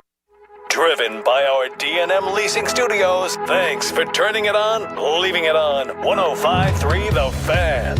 Hour number 2 right here on the program. Actually, no, wait, this is hour number 3. Hour number 3, This is hour dog. number 3. Hello. What deodorant do you use? I am an Old Spice guy. You But I'll tell you strike me what, as an Old it's Spice funny. guy. I'm glad you asked me that, and we'll ask Brian Broaddus what course kind we will. he uses. He strikes me as a brute kind of guy. But old heads know. But I think I'm going to change. You should. I got a new deodorant last month. What does that mean? You should. What do No, you mean not I like should? that. I'm just saying I'm promoting mine. Yeah. that what I is it? like. What is it? It's expensive. Yeah. The Dr. Squash. I've always seen it up there. And I'm like, whatever. A bunch of marketing. I smelt it and the performance. Unbelievable. Dude. Unbelievable. $15. So it's inexpensive. I know. It's expensive. I know. How long does it last? Oh, it lasts. So but one stick of deodorant, how long does it last you? Probably I usually buy 2 at a time, and I usually have to buy after a month. I would say I have to buy. You're going through 2 sticks of deodorant a month? I mean, I don't really monitor them. Maybe 2 months. I don't know. Just whenever it runs out. I don't really think about it. Just whenever it runs out. That's wild. That is. Maybe it's Do you 2 use the, months. Dr. Squash Sydney Sweeney soap as well? No, I got Bayside rum. Oh, I don't think I've ever vouched for a product more. Wow. I tell you what, let's get them. Let's get a sponsor. Let's get you that and Rowdy Cowboy. All right, let's talk about the D&M Leasing Hotline. And I'll tell you what, this guy always smells good. The one, the only, the Super Bowl winning scout and the OG of the G-Bag Nation, Mr. Brian Broaddus. Brian, what deodorant do you use? I use Secret Gel. It's this like kind of fresh kind of thing, and it says it's 24 hours work. I think there's some days it actually does work for 24 hours. So yeah, Secret Gel, the fresh pack thing is what I go with. Fresh powder blue thing, yeah, whatever it is. Brian, I got to ask. I mean, I thought Secret was a woman's deodorant. I get. I don't know. It works. I just, like Fred. I'm like you. I used Old Spice back in the day, like the roll-on Old Spice. Yeah, absolutely. And I found like it was good for a lot of years. And then the older I got, your glands. Like, it's your glands. It is where it right. Broaddus, I'm telling you right now, you're preaching to the choir, son, because that's exactly what's happening with me right now. I'm telling you. Y'all got to go Dr. Squash, man. Tolos are texting in what deodorant they use. I used Native for a little bit. Yeah. Gave me a little rash. I got sensitive skin, so right on the arm. What is this called? Your armpit. But I'm saying, no, the exterior. You know what I'm talking about. What's that? Houston, the armpit. Yes. Houston. I see what he did there. Oh, Houston. It's you. The armpit. I'm in Dallas. Yeah. Thank you very much, Blake. That's enough out of him. Yeah. Look, okay, we need your thoughts on this, Broaddus. And really, it's just more from I'm curious from an NFL perspective. Blake said earlier or reported that the news came out that now Trayvon Diggs has been added to the injury list with a questionable mark. Illness on Wednesday. What would you say? The knee. Full participant on Thursday and Friday, but then thrown on the questionable list today. What do we think he maybe woke up today with a bum knee or it was sore? What prompts a late in the week designation like that when you've had no designation all week? Well, I don't think they practiced particularly hard, and that's probably one of the reasons why Clowney's not going to play. But you get into a situation with him, and he's had a couple of different injuries with his knee. So all of a sudden, now you're into a state of maybe he does wake up, and it's not right. So that's why you make the designation. I need to make a couple of calls. They're stuck on the tarmac right now. Their plane is being delayed. So they were supposed to leave at 2:30, and they're still out there waiting to get their plane up in the air. So maybe after I talk to you guys, I can kind of figure out how bad this really, really is. But, with him having a little bit of a knee history, you just never know when you might get that swelling. Yeah. Or something just not right with it. Real quick on the plane front, is that an issue? Is that the radar deal or is that weather? Because my flight last night got canceled over weather and some sort of FAA radar issue that was going on at DFW. I think they're calling it an actual plane issue. I was talking to somebody, I talked to somebody before the plane was going to take off, and then I got a call or a text that, hey, we haven't taken off yet. It might not take off till 3:30. So, hey, those are the things you worry about when you're traveling home from a game. Those are the things that you don't, on the way out, you can kind of deal with it. Now, it'll throw their schedule off a little bit, but the thing that they're going to also be okay about is it's a 3:25 game. So it's not like they're going to get in there a little bit later and then all their schedule gets thrown off and then they got a noon game. So they'll have a little time to kind of make some things up. But it sounds like to me it's a plane issue more than anything else. Getting into game planning stuff, I was listening to you talk during the week, breaking down the Bears offense and defense. And one of the things that you said that stood out to me was Caleb Williams and the different coverages he sees. Single high, he seems to have less success than he does against two high safeties. Do you expect Matt Eberflus, knowing who Caleb Williams is, to kind of diagnose some different coverages? What do you expect to see from the Cowboys defense to limit Caleb Williams outside the pocket, some of those off-platform throws? Absolutely no adjustment at all. No, I'm kidding. I would like to hope that he knows this quarterback well enough. And you're absolutely right, Blake. When he sees, his percentage is better when they play, cover two against him. When he plays cover two, he seems to be much better. But the single high stuff, the blitz, those are things you really, really kind of need to think about in this game. If you all of a sudden watch this game and there's no spy technique of him, trying to keep him from running the ball, and there's a lot of cover two stuff, then you feel like that they don't have a very good game plan to start with. I kind of feel like you need to keep him from running the ball, and then if you want to spy him, kind of figure out how to get Donovan Wilson down in the box. And if you play single high against him, you can put Hooker deep, Wilson down in the box, and then kind of play it that way. That's how I would go about it. Brian Broad, a Super Bowl winning scout, G-Bag legend, right here on 105.3 The Fan. If we talked to one of our guys from Chicago, our boy Joey Christopoulos, and he said it could be wet tomorrow. He said I don't think it's going to be a torrential downpour, but there will be some rain in the forecast. That tells me you're going to see a heavy dose of Javonte Williams. But could this be a game where they finally let Jaden Blue loose? Because I don't know. Do we trust Miles Sanders? To pick up a little more pace if this is going to be a run heavy game tomorrow? Yeah, I just don't feel like it.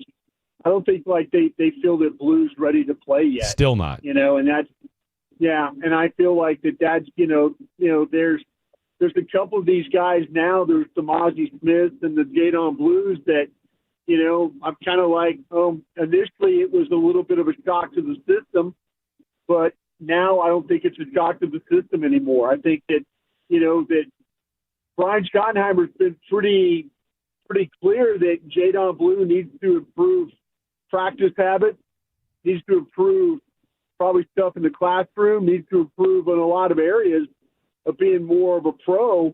And until he shows that, and let's be honest, the running game has actually been pretty good. It's actually been pretty good with Sanders. I mean, I'm saying not so much Sanders, but it's been pretty decent with what they've been able to do with Williams. They're blocking it up pretty well that way, and so that's probably why we're not going to see Blue. Coaches are okay with the way things are working right now. Does this situation with Blue, now here we are 3 weeks, and we all know that this guy's could be a home run hitter out of the backfield. At least that's kind of what we were all hoping for. Does this give a little more credence to what your boy Glenn Smith said back during training camp? Yeah, I think that Glenn was really.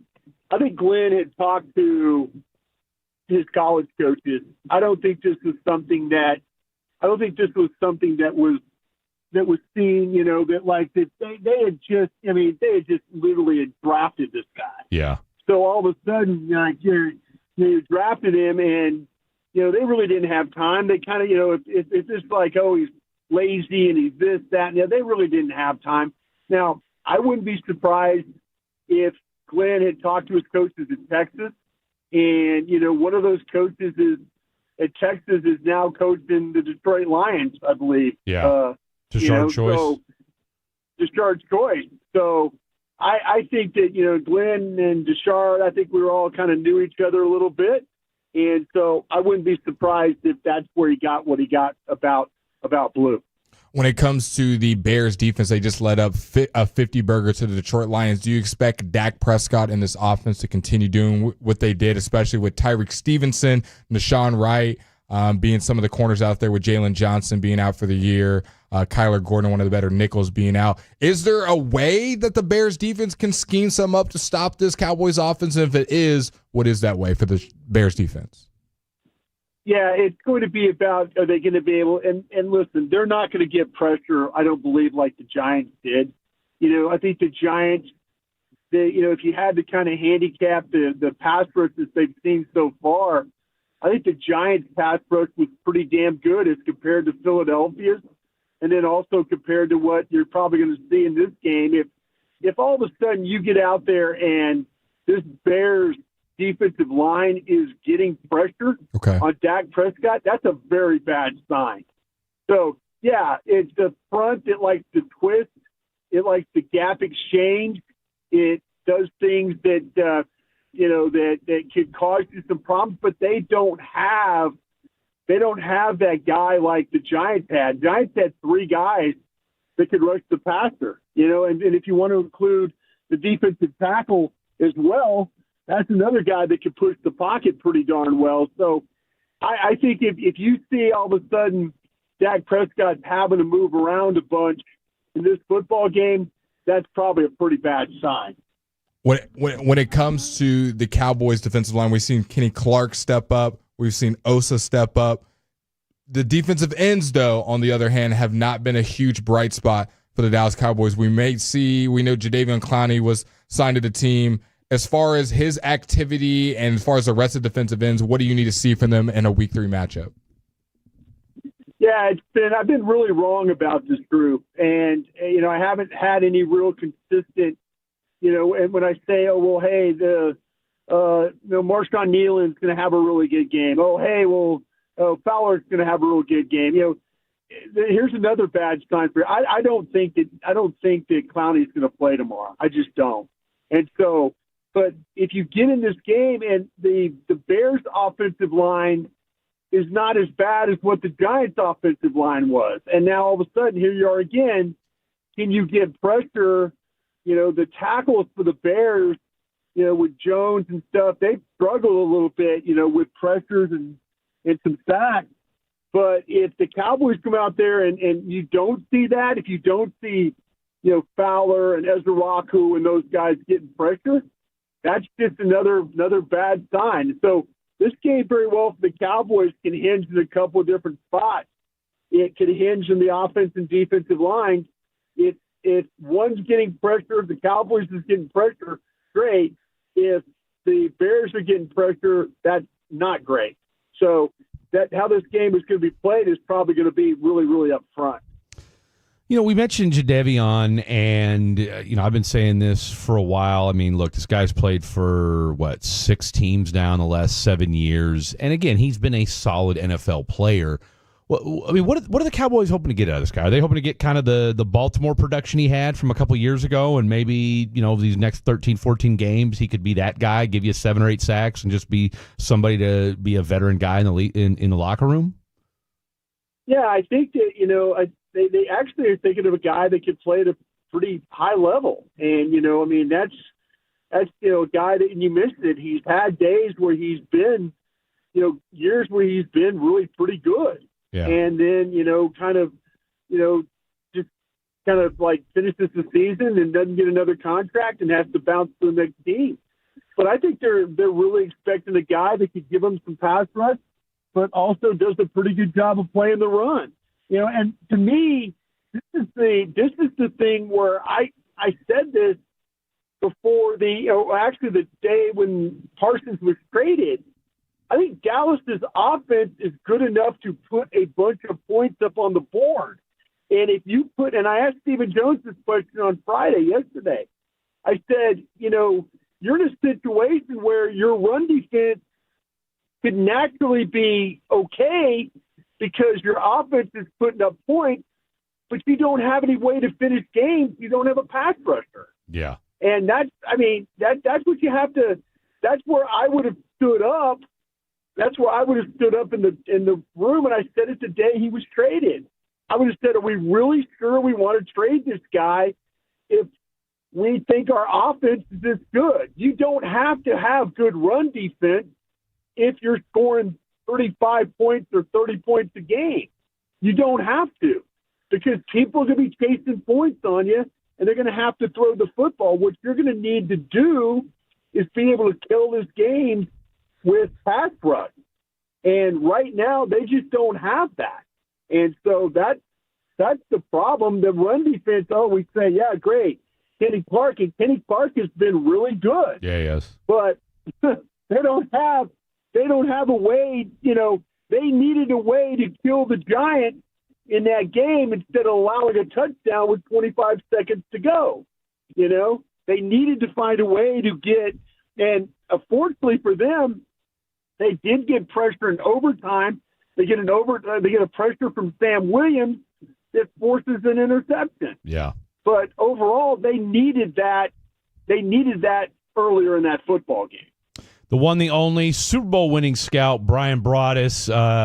Pregame to the pregame will be Blake and I, and then we will hand off the broadcast baton to Mr. Brian Broaddus and Eric Chiafalo. So we'll see you here in the studio tomorrow, correct? That sounds good. Yeah, we'll be ready at 12:30. 12:30. Okay, sounds good. Brian, appreciate you jumping on with us as always. Enjoy the rest of your Saturday, sir. Thank you very much, guys. Yes, Appreciate sir. you. Appreciate you. The one, the only, Mr. Brian Broaddus. All right. It's time. So I had dial on. Look, we've told everybody we're more locked in this year. We have. Okay. We have told everybody that, yes, there will be some hijinks and frivolity, because that's what we do here on Fan After Dark. But at the same time, we're much more organized. We are trying to be a little more disciplined. Now, again, much like Caleb Williams, I am known to go off script from time to time. That said, we have our week 3 picks. I have sheets this year that instead of me using my dilapidated notebook, which I still do, but I still have sheets now this year. So we are going to find out how we did last week.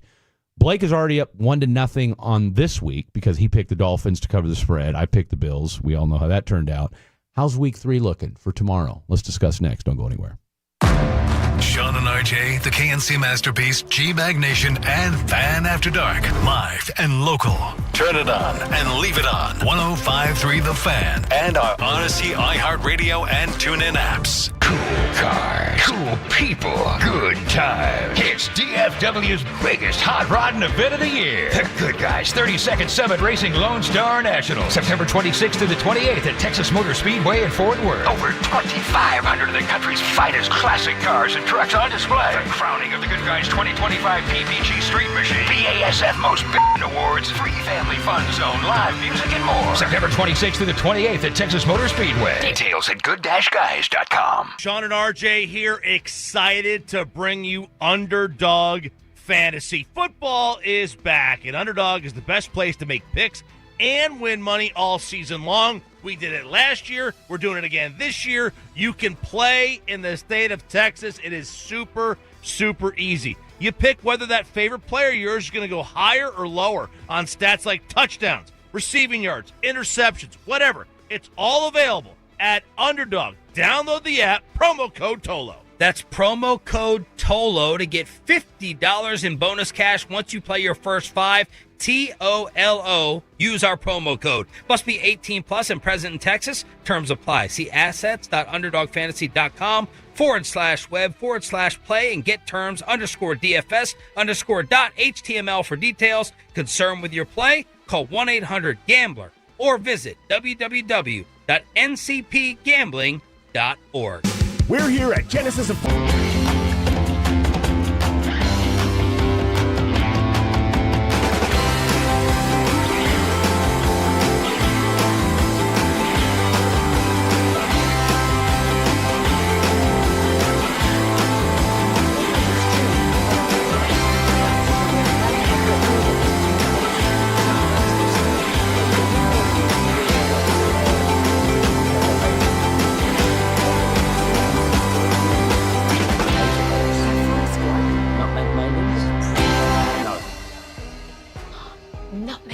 I just said that. Was it Spice Girls?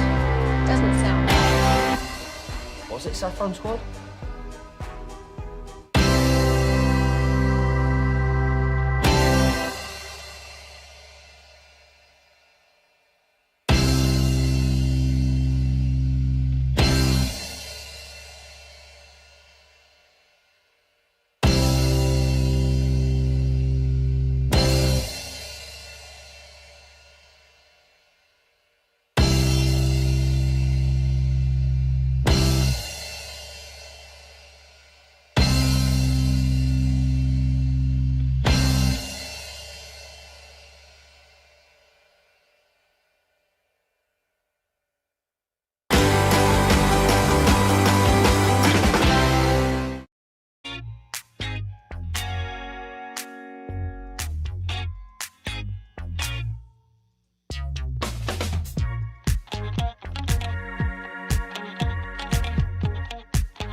They say in order to remember something, you have to forget something else. Okay, now that is a very cute photograph. That's like a little shag. I've never seen it before. Well, I mean, of course you have. All right, so we told you guys that we're going to be a little more organized right now. And look, when I tell you guys that we are... When I tell you, ladies and gentlemen, that we're locked in. We're locked in. Alarm going off? No, I'll tell you what it is. There's a... I've got a... so I'm driving my cousin's truck. Shout out to my boy Stevie B, everybody's favorite Dallas police officer. And so I'm driving his truck because my boy Dan, the transmission man, is taking care of mine. I will have the Ford Ranger back, fingers crossed, on Monday. And so I'm looking forward to that. But in the meantime, I've been driving my cousin's 1997 Ford F-150. Okay, V6 gets about 4 miles to the gallon. All right, and I mean I'm being tongue in cheek, but no, I'm not. I mean I feel like I'm driving a tank. Okay, like seriously. Now, let me make no mistake. I don't want to sound ungrateful. All right, for my cousin letting me drive this thing, and because it has gotten me from point A to point B. It's just, taking an extra day. I might as well be listening to Toby Keith the entire time while I'm driving it. Now, my cousin, being the just eclectic character that he is, you've met my cousin, has a 12-inch sub in the back of this Ford F-150. And so what, the squeaky noise is following you or something?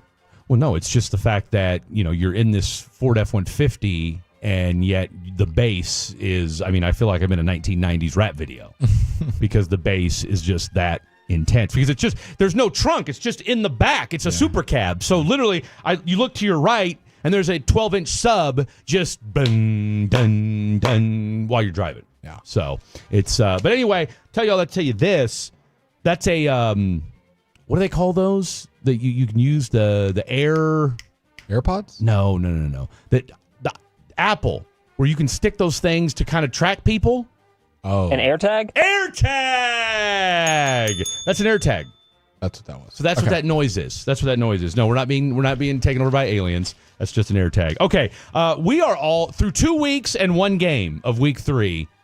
When we talk about this thing may go down to the final week, Blake and I are all knotted up at 14. Okay, we are all knotted up at 14. Fred got 8 right, and Blake got 5 right in week 1. Correct. Had to bounce back. And you did. Last week, week 2, Blake got 8 right. Fred got 6 right. Mm-hmm. Okay, so at that point, it's 14-13.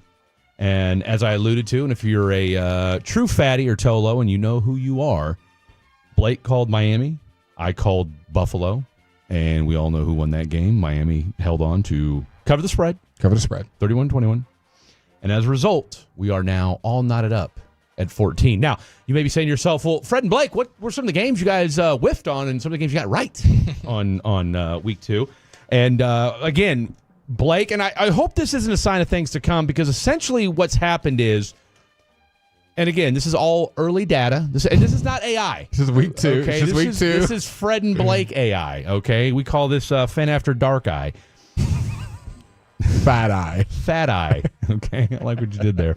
Whoever gets the Thursday game right goes on to win the week. Oh wow! Early trends. Early trends, people. Early trends. So, for instance, you're saying to yourself, "Well, Fred, who won week 1?"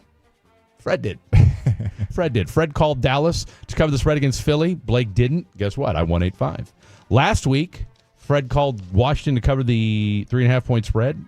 Blake called for Green Bay to do it. Green Bay did. And so far, Blake called for Miami, and I called for Buffalo. So if the trends follow suit through 2 weeks, this could be an 8-5, 8-6 win once again for young Blake Elliott. So. But there's a lot of football left to be played, boys and girls, and that's why they play the game. Real quick, let's look at some duds that we had this last week. Let's look at where we shared in the misery. Fred and Blake both thought that Cleveland would cover the 11.5-point spread, and as we all know, they lost by 20 points. In the same vein with the Detroit game. What was real quick, what was the Jacksonville-Cincinnati score again? 31-27, Cincinnati won. Oh, close. That was a 3.5-point spread. So we just missed out on that. We both picked Jacksonville to cover there. We both picked the Cowboys to cover, and that didn't happen. It did not happen. Unfortunately, we both also picked the Chicago Bears to cover the 6-point We were only spread. part of the two biggest blowouts of the weekend. We were only 30 points off on that. Now, where Blake did make some hay, he picked San Francisco. They won. He picked Buffalo. They won. He picked Seattle. They won. And then, of course, we both picked Arizona. And that was just a matter of Carolina just playing tough. And really, that was also, too, them stat padding and going all Blake Bortles at the end there. Pretty much, probably your best pick, though, of the week outside of Green Bay was probably Atlanta over Minnesota. That was a solid pick by you. My best pick of the week was probably Indianapolis with the win, and then you and I both picked the Chargers. No, wait. I picked the Chargers, and you picked the Raiders, and then we both picked the Tampa Bay Buccaneers. So let's get right down to Week 3. Week 3! Okay, let's get to Week 3. I'm feeling good. You've got Atlanta at Carolina. Atlanta is -5.5. Give me Atlanta. Give me Atlanta. I don't like the way Carolina's playing football. This is in the ATL. Michael Penix, get the ball to Drake London, please. Bijan looks like one of the best, if not the best, back in football. Atlanta covers the spread. I'm going to go with Carolina. Okay. I'm going to go with Carolina. They're at home. I could see this has got all the makings to me of a 24-21 type game, and maybe they just muck it up there at the end as well. Green Bay at Cleveland -7.5. I'm just gonna trust my gut and take Green Bay. I was gonna say, I took the Cleveland. Hey, maybe they'll stick around and make it competitive. Green Bay's on a mission, and Cleveland's not. Micah Parsons said he is dying to sack Joe Flacco. So. Give me. Well, and this is one. Look, we always talk about quarterback matchups. About this is this quarterback versus this quarterback. This is Myles Garrett versus Micah Parsons. Yeah, this is more about the edge rush. This is a what have you done for me lately type of deal. Here's an interesting game. This is one and what I like to call a sneaky good game. I'm 1 for 1 on my sneaky picks. You poo-pooed on my that Denver-Indianapolis game. It could be sneaky good, and you crapped all over me for that. It was. Houston at Jacksonville. This is for the division. Houston can go 0-3. If Houston goes 0-3, the division's still bad, but it's a huge marker. The Colts. Yeah, this is very bad for the Texans. This is a must-win for the Texans. Who's the home game? Jacksonville. And who's favored? Jax -1.5. Oh, give me Houston winning. Give me Houston winning outright. Give me the Texans getting back. They're not going 0-3. I'll put it to you like this. I don't know that I trust DeMeco Ryans anymore. Okay. And I don't know that I trust this offensive line. And more importantly, I don't know that I trust C.J. Stroud. I don't know if I trust Brian Thomas Jr. and Trevor Lawrence. So give me Houston winning outright. But you know who I do trust? Travis Hunter! Give me the Jacksonville Duval. Give me Jacksonville Jaguars. Cincinnati at Minnesota. The backup quarterback. This is an interesting ball game here. Jake Browning versus Carson Wentz. And you've got two of the best wide receivers, maybe 1A, 1B in this matchup as well. Who apparently don't talk that much anymore. He said that's what they said. No, well, they don't have to. They don't have to. They're adults. They don't have to. Who's favored? Plus, the other thing is too is you need to win. I'm just gonna give me Minnesota -3.5. Oh, give me Cincinnati. I think Jake Browning is better than Carson Wentz, and I don't know. No. This game is in Minnesota. Yeah. Give me Cincy. I think they win outright. Give me Minnesota in this one. Give me Minnesota in this one. Carson Wentz. Look, you know what I like about this game? Kevin O'Connell.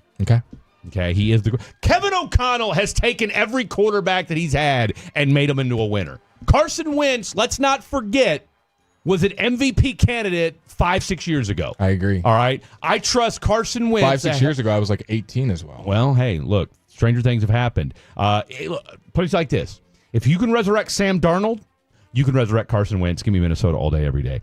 Pittsburgh at New England. Pittsburgh is -1.5. New England wins outright.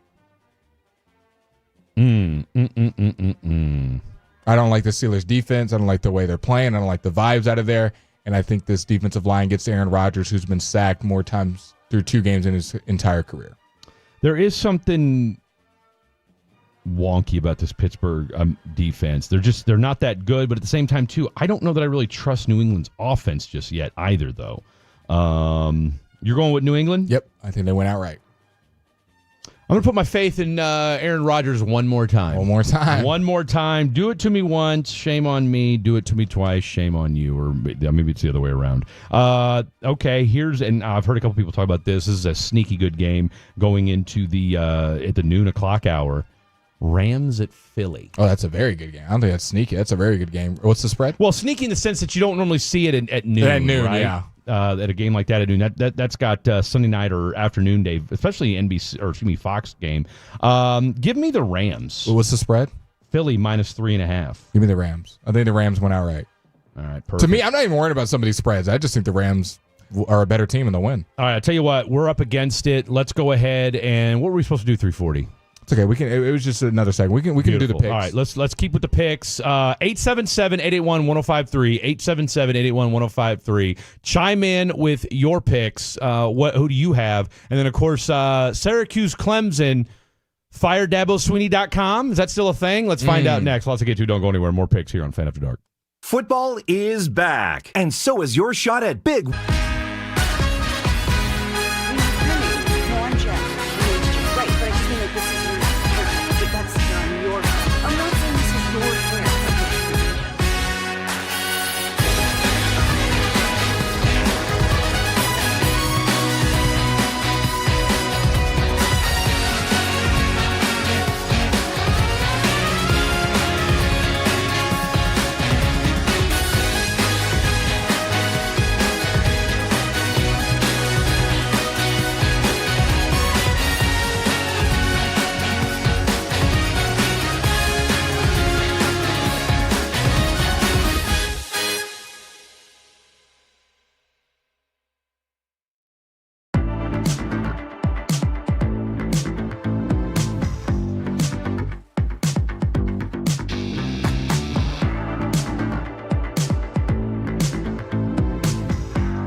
But Uber Eats has groceries. No, that's absurd. Hey, remember when you used to be what was it, Pepper Lady? Those are those. Not McNuggets? No. I just said that. Was it Spice Girls? Doesn't sound right. What's it sound from?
they've got more new Chevys than anyone, all priced to sell. Visit ClassicChevrolet.com. This is Texas. This is Classic Chevrolet. Together, let's drive, relax, and enjoy the difference. Based on new Chevy registrations 2023 and 2024.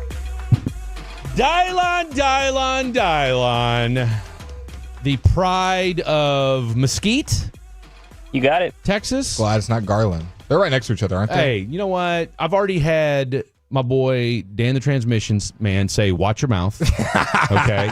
And all I got to do is message my boy Dave Swavey, who is a Tolo Plus Platinum. You should be listening. You name it member. Shouldn't have to message him. And, well, it's a Saturday afternoon. Dave's got, Dave's a busy man. Handing out coins. If I say one thing, if I text Dave right now and say Blake Elliott's talking smack on Garland. That's fine. You can do that. Stand by. You can put it in quotes. Dash Blake. Okay. All right. You know what? We're going to Garland is a filler city. You can say Blake said that. Standing on business. All right. We'll see what Dave Swavey says. I just hear a knock on the door. Yeah. Your door's about to get kicked in. That's all I'm saying. He knows people. All right. Here we go. All right. Continuing our picks. We've got three more 12 o'clock games. By the way, you can watch all these games tomorrow at the Bearded Monkey. Come on. Blake and I will probably show up around 2:30ish. As soon as possible, we'll be there. All right, because we get off the air here at 12:30. All right, and then we'll probably dilly-dally around, and then we're driving out. By the way, so we're carpooling because I've had some people say they're going to go shot for shot with you tomorrow. That's a lot of talk. Will people actually do it? I don't know. I'm ready. My birthday's in like a week and a half, 2 weeks, so I'm ready. Could this be a precursor? By the way, touchdown Oklahoma.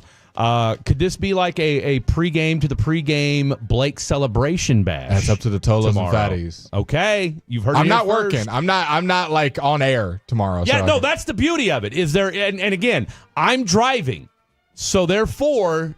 Again, he's got a ride. He doesn't have to drive anywhere. He's got a safe place. Your boyfriend D will be the DD tomorrow. So put your monies where your mouths is. Meanwhile, I'm just going to be eating cheeseburgers.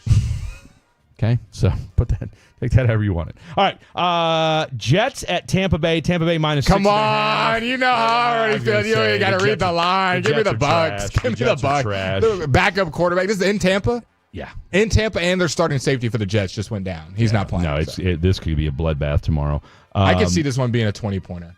I think this is the week the Bucs offense wakes up because the Bucs offense hasn't really lit anybody on fire yet. It's had flashes of being good, but now in fairness, I mean, look, the Texans defense isn't bad. Yeah. I mean, it's not great, but it's not bad either, right? And if Ibuka catches that pass, late fourth quarter, whatever, it doesn't get quite as nail biting as it did. 2 tutties this week. All right. Indianapolis at Tennessee. Indianapolis minus 4.5. It's a weird one. I think this is a very weird one. I think Tennessee gets their first win of the year right here. I'm going with you on that one. I too agree with you on the Tennessee front. I think the Colts hype stops this week. Are the Colts? I could see the Colts winning this game. I mean, dude, they're at a 4.5 point spread. Are the Colts the 2024 Saints, or are they legit? No, I think they're better because I think Shane Steichen's a good head coach. I do. And they've got, Jonathan Taylor's a good running back. They had Alvin Kamara. It's not like the Saints didn't. They got a guy in the backfield, too. Yeah, had Chris Olave, Michael Pittman. Decent defense. Yeah, but you had a dead man walking at head coach. No, I agree with the Steichen part. I do agree with that part. But as far as personnel on the field, kind of similar. Spencer Rattler's balling, by the way. Spencer Rattler is not. That's a testament to Kellen Moore. That's a testament to Kellen Moore. Kellen Moore is coaching his ass off. Secretly, he has been one of the better quarterbacks in the league. Like, he has not been bad to any degree. I asked this of Nate Newton and Kenny Gant 2 days ago on Cowboy Crosstalk. And actually, I asked Jerry Jones this yesterday. One underlying theme that none of us have talked about yet. Ben Johnson was the coach du jour, hot assistant this past offseason, right? How much flack did Jerry Jones catch for not interviewing Aaron Glenn or a lot? Ben Johnson? Don't let Brian Schottenheimer beat the hot shot coach. Nobody wanted Brian Schottenheimer, including Cowboys fans. Nobody. Everybody and their mama, people, not even NFL fans, wanted Ben Johnson. Don't let Brian Schottenheimer and Eberflus beat Ben Johnson. Who's I don't care who's on the field. Dylon. I'm going to ask this question, and you may not know the answer to it, but I'm going to go ahead and ask anyway. Who's our producer tomorrow in the morning? Do you know? I can look. Stand by. See, I don't think there's a name on there. The reason I say that, we may have to finally play the Eric Mangini.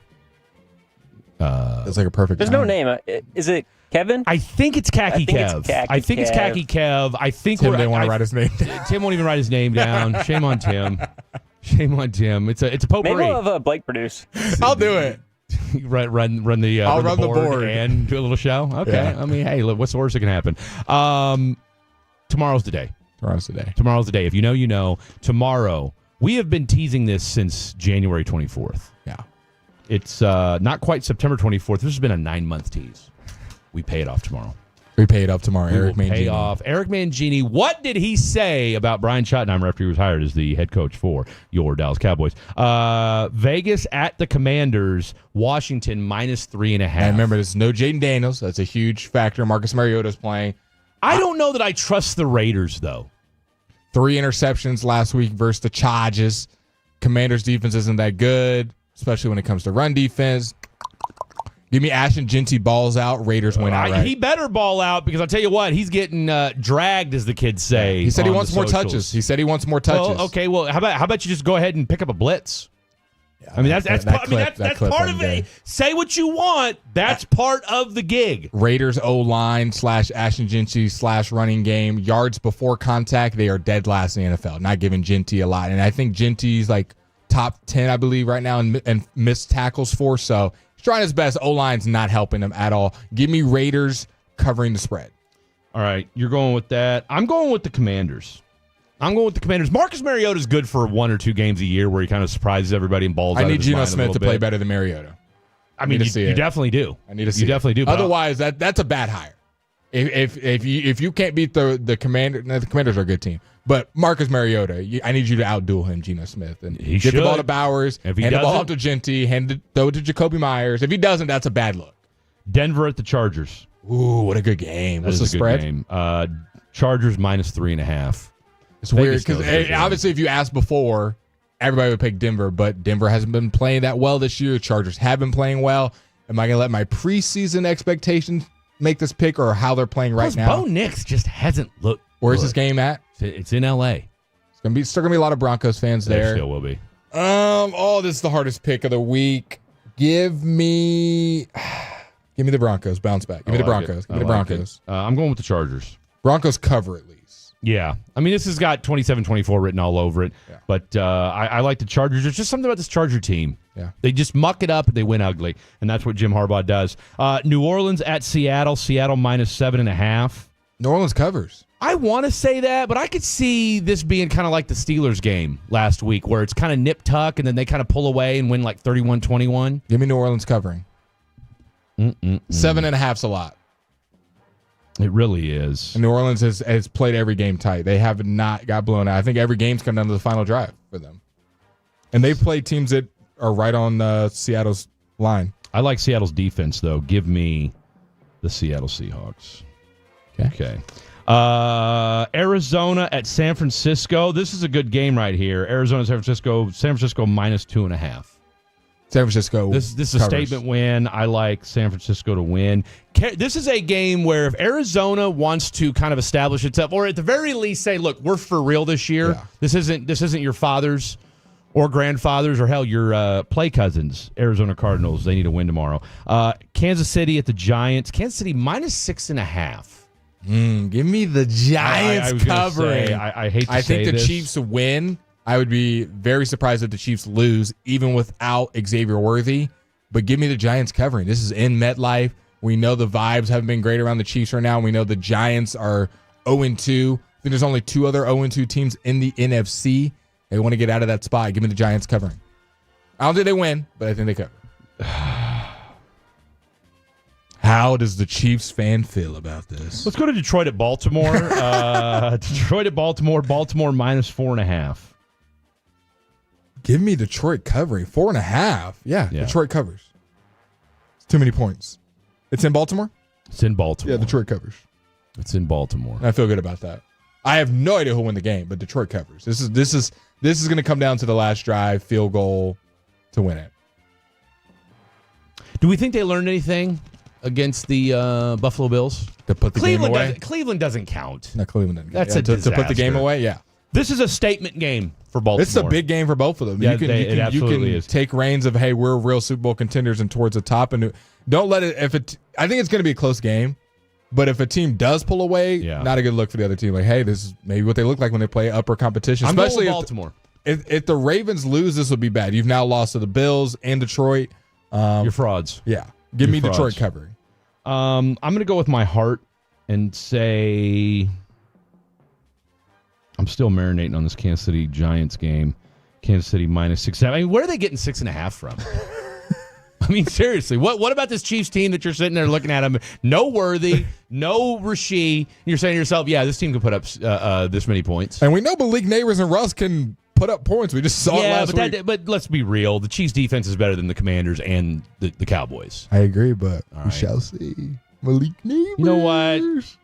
Malik Neighbors. In spite of you, you know what? You've rage baited me enough today. I think Malik Neighbors gets a 50-yard touchdown. You know what? I bet Brian Cook knocks his head off. I'm going with the Chiefs.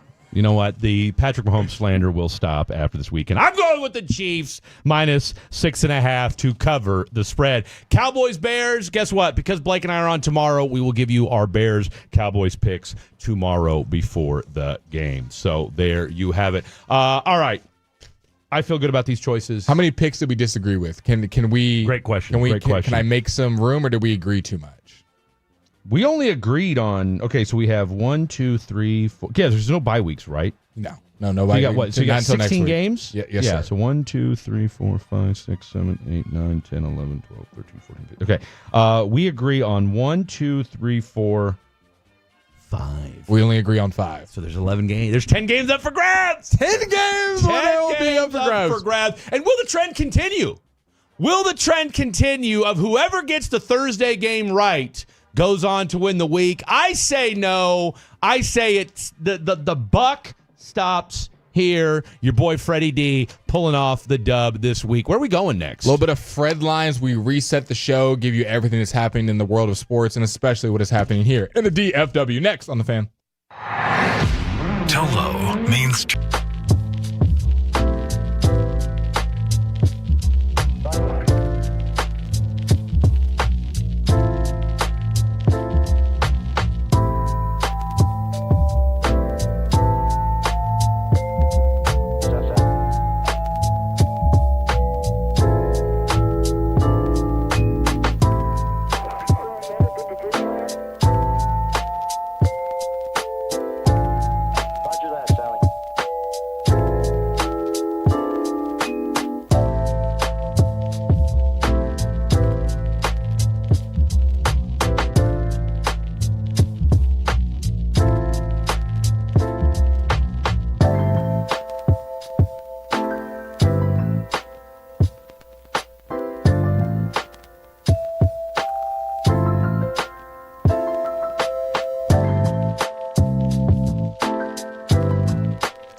Rachel. Oh, is that your name? No, I mean like your name. Oh, I'm Jen. My name's Jen. Right, but I just mean like this is your hair color. But that's the hair on your head. I'm not saying this is your hair. Okay, you're freaking me out a little bit.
Roger that, Sally.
Skipper Bruce Bochy. Rangers coverage like nobody else, right here on the Fan. KRLD-FM and HD1, Dallas, Fort Worth, an Odyssey sports station.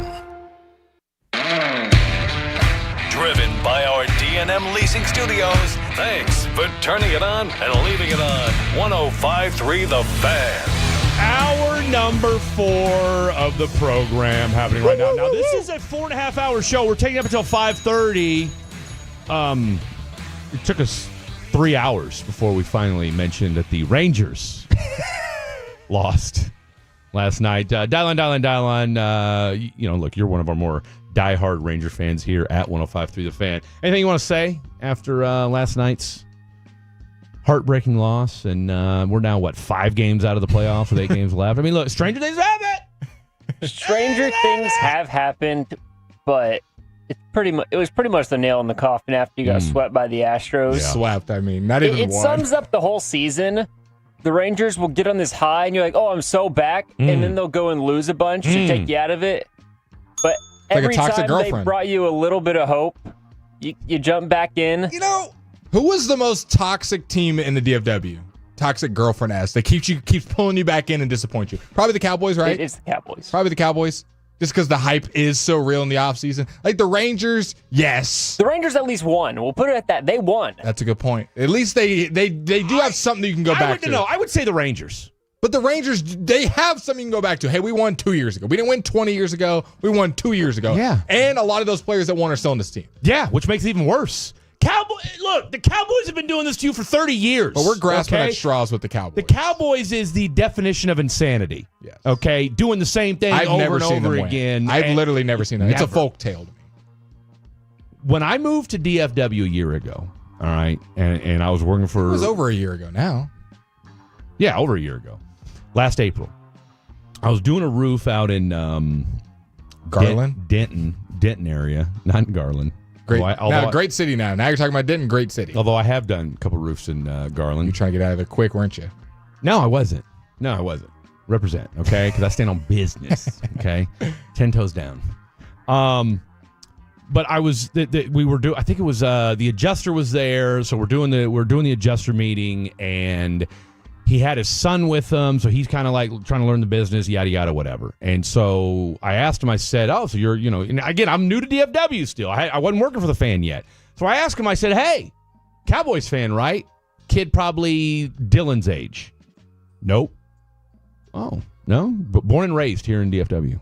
Not a Cowboys fan? Can I guess what fan he was? Yeah, please. Miami Dolphins. Where'd that come from? Okay, Tennessee Titans. You just randomly Patriots. mentioned. Look at Dylon, dude. He just slapped. He just B-slapped you just now. What? Just B-slapped you right now. Did y'all just talk in the break so you can embarrass me? You literally played me the Drake song for the entire segment. You played a Drake song the entire segment, and he just B-slapped you like he knew, like he was letting you just give out these silly answers, and he just came at Patriots. What about the Dolphins makes you want to be a fan of Miami? Thank you. Thank you. The Patriots won the what? 7 Super Bowls? Tom Brady all the time. 6 Super Bowls? Tom Brady really going 5 all out? for counting, legitimacy, but they're all legitimate. Are you a Patriots guy now? Talk about that. I've always been a. Oh, look. He's a Chiefs and Patriots guy. Here we go. Let me Are tell you you a Boston something. Red Sox and Yankees fan too? No. Yankees haven't won in a long time. I'll tell you why. I'm a Patriots guy. You're a Florida Panthers fan too? I was in New England. I was stationed in Brunswick, Golden Maine, State fan? when they won their first Super Bowl. Okay. Steph Curry, your favorite Golden State fan? You knew all along. Listen to this guy. I'm really an early Celtics fan. I got no love for the New England Patriots back then. Whatever. I mean, look, it's the same way that I appreciate the Dallas Mavericks. # let Nico cook. Most toxic team, though, is by far the Rangers. You know what you're going to get with the Cowboys. 877-881-1053. What is your answer to the most toxic team in the DFW? Because here's what makes the Rangers toxic. They've abused you for so long, right? Like they dragged you to the end of 2010, 2011. Oh my God, no! But then you finally got her pregnant in 2023. A decade later. Hey, a kid's a kid. Okay. Then they said, "Oh, guess what? We're gonna run this thing back with the same team." And they sucked in 2024. And be uber mediocre for the next 2 years. Like, what? Injuries. I mean, at least last year you could understand with the Cowboys. Hey, I mean, you won 7 games with Cooper Rush and a dead man walking offensive and defensive staff, right? So, and yet we never win a playoff game. And you never win a playoff game. My answer to the biggest season in DFW is the Dallas Stars, who have made it to 4 out of the last 5 conference championships and have not made it past that point, into the point where you got a new coach. Or are they just the biggest tease? Yeah, they are a big tease. They're toxic. They keep bringing us back. Like, we're going to win the cup this year. We're going to win the Stanley. Right when you think it's about to happen, I got to go. I actually, I got work in the morning. I'd love to stay, but I just wanted to come by and say hi. I do have to feed my dog, so I don't want to jump the gun. I don't do that on the first date. Let's go! I don't want you to get the wrong idea about me. I really like you. I don't want to ruin things. Do you do this with all your women? Well, actually, we can do a survey. Well, hey. That's a great question. Who is the most toxic team in the DFW? Somebody said the Rangers from the 469 actually put out in 2023. The Cowboys are like an ex-girlfriend who puts you in the friend zone, never to have benefits. But at least you know you're in the friend zone. You're just happy to be pleasantly surprised. Yeah. If you haven't picked up on the fact that you've been friend zoned, that's a you problem. That is a you problem. Okay, like if you're she just likes me for my personality. I will say if you are friends with a girl, how do I put this? Do you believe older men can have girlfriends that are not their actual girlfriend? Like, do you have friends that are platonically girls, would never do anything with, they would never do anything, and it's strictly just friendship? I have probably 2 or 3 homegirls. See, I do too, but also 2 of them are dating people that I know. Yeah. Which is also nice, I don't want to say barrier, but just we're all good. I'm good friends with your boyfriend. Yeah. I don't really have that many random homegirls. That's a different deal. Like I've got homegirls. But I was friends with them before too. Before they were with said dude. Yeah. Yeah. No, I got a couple homegirls from Houston. I got a good friend of mine that I grew up with. That we chit chat every now and again. So now we may have had relations back in the day. That doesn't count. Fred, that is not a friend. If you had of course it's a friend. If you had relations with someone and then now y'all are friends, you're not friends. We are. No, absolutely. We absolutely are. She's married with kids. Have you ever seen any documentary ever that stopped anybody? So she texts you, "Hey, broke up with Dylan," and I would really like for Fred it wouldn't be to give me the Davis. I'd be like, look, you are too much. No, because you know what? It's funny you asked that. What would you say? What would you say? Yes or no? What would you say? Because she would talk to me before that happened. I'm going to tell you why. Watch out for their guy best friend. She was struggling with her marriage a couple years ago. And you knew about it. She was talking to me about it. And guess. Wow. Imagine how you feel. You're going through a terrible marriage. Don't talk, Fred. Imagine you're going through a terrible marriage and you're beefing with your wife. Or if you're a lady listening, you're beefing with your husband. Yeah. Oh, who are you on the phone with? Oh, just Fred. Just an old friend from college. Man, this guy. Grew up together. Wow. Grew up together. And you've had relations with this girl? Yes. You've had relations with this girl, yes or no? I've known her, let's see, what? I'm 44. I've known her. We were in Gifted together, so that's what. How old are you in 5th grade? 12? 11? 10 and 11. I've known her for 30-plus years. And y'all had relations, yes? We've had, yes. And she's calling you while her marriage is falling apart. It was. But no, look. Guess. Pray for that guy. Who was. They're you know what? Marriage stronger than ever. Oh, you were the binding factor? I absolutely was, because let me tell you something. Think about this. How many true crime fans we got in here, right? I like some true crime. Okay. How many times do you see those movies where they'll go talk to a serial killer because they can't find the killer? Yeah. So they'll go to the serial Mindhunter. You guys seen the Mindhunter on Netflix? The whole special was? In Silence of the Lambs, doesn't they have that? Right? Yeah. Okay. Guess what? You got a toxic man?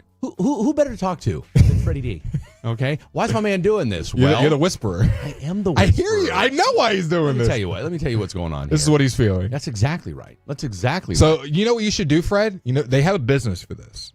There's a guy online, he's more my age, but you can be the older version of this. Yeah. That dudes hire this guy, he's a good-looking dude, to DM their girl. Why'd you throw that in there for? Well, because he DMs them so they see his profile. Like, he's a good-looking dude with a bunch of followers. They see his profile, and he tries to chat them up and sees that they're pretty much a loyalty test, if you will. And then he goes back to the guy with the receipts like, hey, your girl was... It's like a relationship audit. Yes. And your girl's trifling. You may want to go ahead and kick her He'll to the say curb. stuff like, oh, I just moved here. Yeah. We should go get coffee. Oh, and they'll always be, oh, I have a boyfriend. And he'll be like, oh, like, how serious? And it's like, and then they look at his profile. Maybe it's not that serious. We can get coffee. Don't say anything. Or I only do Snapchat. I only do phone number. Whatever. You could be the 40-year-old version of that. Trifling. I mean, that sounds all well and good, but no, I'm good where I'm at. That said, I just had a homegirl of mine that I talked to a week ago, where she found out that this dude she was dating had a completely other life going on. Okay, like was dating this other gal, had been with her for 4 years, got her was about to have a baby with this woman. And then fell off the map for 3 weeks. And then she finds out, oh, this dude's girlfriend had a miscarriage. And that's why he was unplugged for 3 weeks. Tell you all that to tell you this. We talked about this dude a year ago. And she was kind of giving me some background on his behaviors. I said, sounds fraudulent. The dude's up to something. But if you're okay with his wacky behavior, then, hey, that's on you. And boom, everything I told her turned out to be true. 469, if I found out Fred Davis was consoling my woman, I think I'd have to just call it quits. First of all, you're not a home wrecker if your friend is calling you saying, hey, dude, first of all, we haven't slept together in 20-plus years. Wow. 20-plus years, man. I mean, what are we talking about here? Okay, I'm going to give you some Fred lines. I'm going to tell you, no, real quick. No. You know what? BS. Because First of all, it's Fred a home wrecker. Let me tell you something. There may have been one situation back in the Navy. Okay? Wow. There may have been one situation. Wow. I was 19. Okay, I was 19. I didn't know any better. No pressure, by the way. No one asked him that. No, but somebody tried to accuse me of being a home wrecker. Happened one time. And I don't condone that kind of behavior. Let's get that straight. It's bad karma. Bad karma. Number 2. It's no different than you being friends with your ex. I'm not. I've learned. Well, I get that. You're still young. I'm 44 years old. Like, you know, it's not like I'm hitting her up on the side. Hey, boo, what are you doing? No. But if she were to hit you up, how would you respond? I'd be like, what are you doing? First of all, she's not like that. She's not like that. Hey. But I would. By the way, I was very clear. Someone said tigers don't change their stripes, Fred. Yes, they do. Yes, they do. They absolutely do. They absolutely do. I'm not a home wrecker, something a home wrecker would say. It's awful. I'm going to give you some Fred lines. Stephen A. Smith, we all know him. Guess how much money he'll be making? I think I might already said. You already told me. I already read the heart. I'm going to give it to Dylan. And Dylan, how much money per year do you think ESPN and Disney are paying Stephen A. Smith on a per year basis? You haven't slept with her in 20 years, but you still slept with her. I mean, what does that mean? So anytime, so real quick, no, stop that. $40 million. The point is this. I was going to say 27. Close enough. The point is this. So what? So because you slept with somebody when it's done, you can't be friends with them anymore? At a distance. At a distance. It was a distance. I mean, she literally reached out to me and said, Fred, oh, by the way, and look, just she just looped the husband in on the call. No. Here was the problem. Here's what the other issue was. Let you guys know Fred's as red as a tomato right now. You know why? Because I'm irritated. He was drinking heavily. Now he's drinking. Now his problems are just getting aired out. He was drinking. Because he was in between jobs. That's exactly what it was. This poor guy is just listening right now. Yeah, oh yeah. I hope he's not listening. No, he's getting aired He's out not. right now. Because he's gonna know who I'm talking about. And she was like, I don't know what to do. I don't know what to do. She didn't know who else to talk to about it. Boom, we chit-chatted. Boom, done.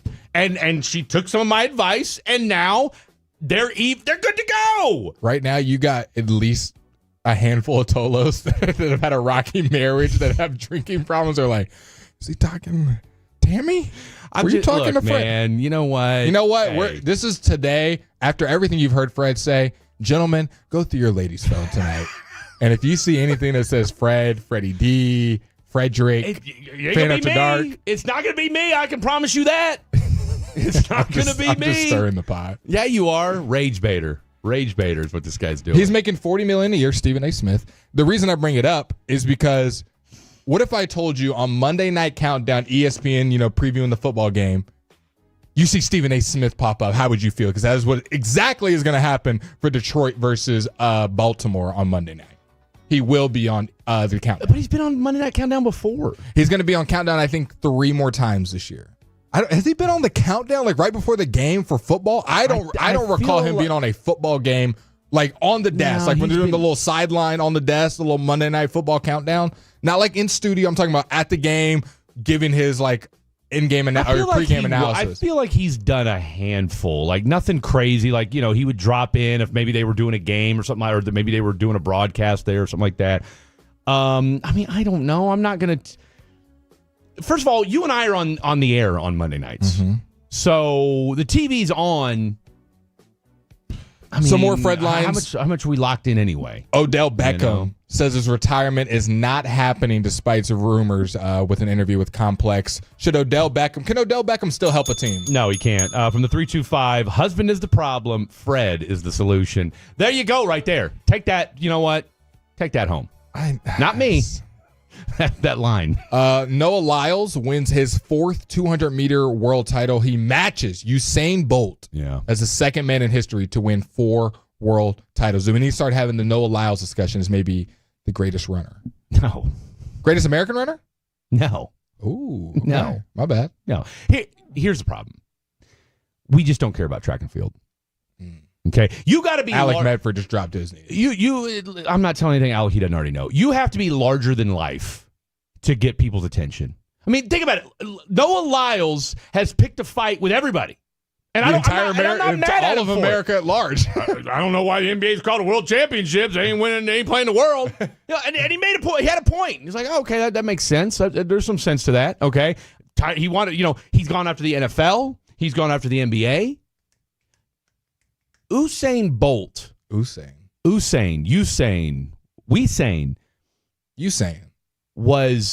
transcendent. Okay, like Michael Johnson was transcendent. All right, Carl Lewis was transcendent. We just we've had great guys, but we just and look, Noah Lyles is going to go down as one of the greatest American sprinters of all time, hands down. All right, but here's the other problem. Everybody needs like a. First of all, Usain Bolt was 6'5". Yeah. Okay, like what a freak and that green show. And yellow and too. That green and yellow, and he was destroying people. Like I go back to this all the time. One of the reasons why we don't get excited by American soccer is we haven't had a star yet. Okay? When we get our Messi or our Ronaldo or somebody that every time he touches the ball is a threat to score, because call it what it is, in this country, give you a dollar, you can tell me what movie that is, we like to see people Pulp Fiction. No, dang it. The Departed. We like to see scores. We like to see points. All right? Shout out to Christian Pulisic. All right? Give me Hope Solo. She was a goalie. Point is, Alex Morgan? She's cute. Again, it's... Is that her name? Did I say her name right? Maybe. 877-8111. Is it Alexis? I think it's Alex Morgan.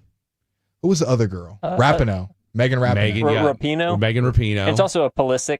No, whatever you just What'd said. I say? I said Pulisic. Pulisic. Tomato. Okay, tomato. I've heard it pronounced Pulisic. Let's tomato and tomato the next segment, because this is something... Yeah, because we got some more text messages. This is something completely new. Pulisic has been nice. Name me one game he's won. Name me the one game. Name me a game he's won. No, period in the story. Like a standout Name game? me the game where we were all watching our televisions and said, we got to go watch Christian Pulisic. The dude's hurt half the time anyway. All right, give me Freddie Adu. Well, me and Fred will be going through each division in football, building the best team just using players from that division. Should be fun as we read more of your text messages on this Saturday evening. The more time you give, the more our crush grows.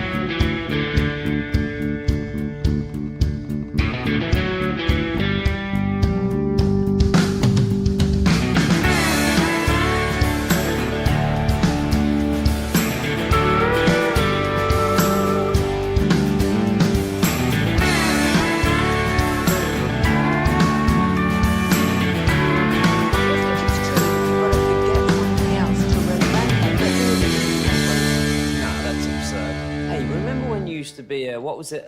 Pepper Lady. Pepper Lady? Wasn't it Cinnamon Sisters?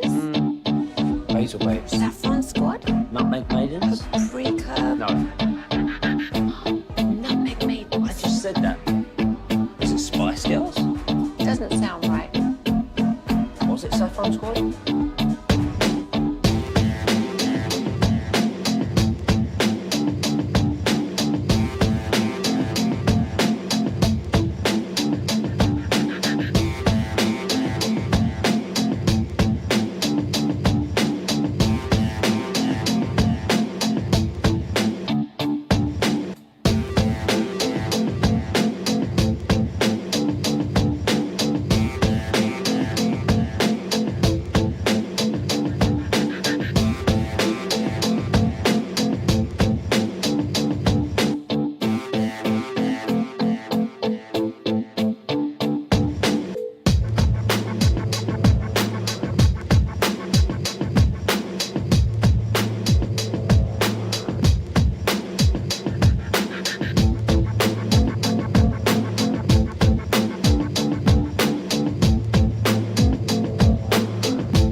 say in order to remember something, you have to forget something else.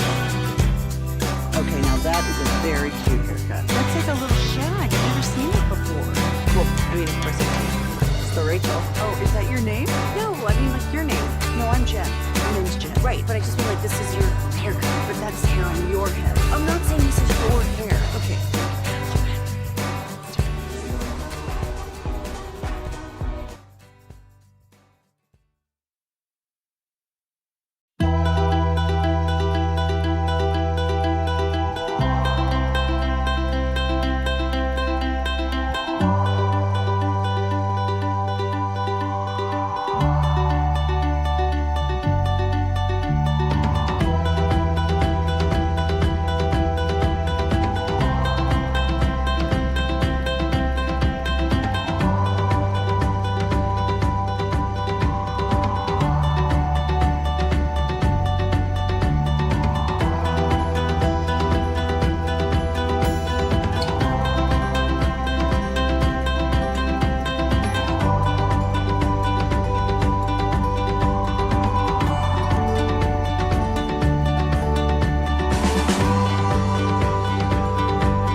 This next segment on the Fan After Dark is brought to you by the Frankels. If you've been injured in a car or truck wreck, call Frankel first, 214-817-333-3333. With Frankel and Frankel, there's never an out-of-pocket cost. They only get paid when you win. Frankel and Frankel, the go-to car and truck wreck attorneys in Dallas. From the 972, I'm staying with two different female friends while I'm going to my father's funeral next weekend. My wife knows them both. It's a slippery slope. I think there is zero problems hanging out with a female friend. I have a female friend, like Clay's best friend, Haley, who I knew before Clay. Me and her have hung out alone in it, but it's never been weird. We both have been single. Right. We both have been in relationships.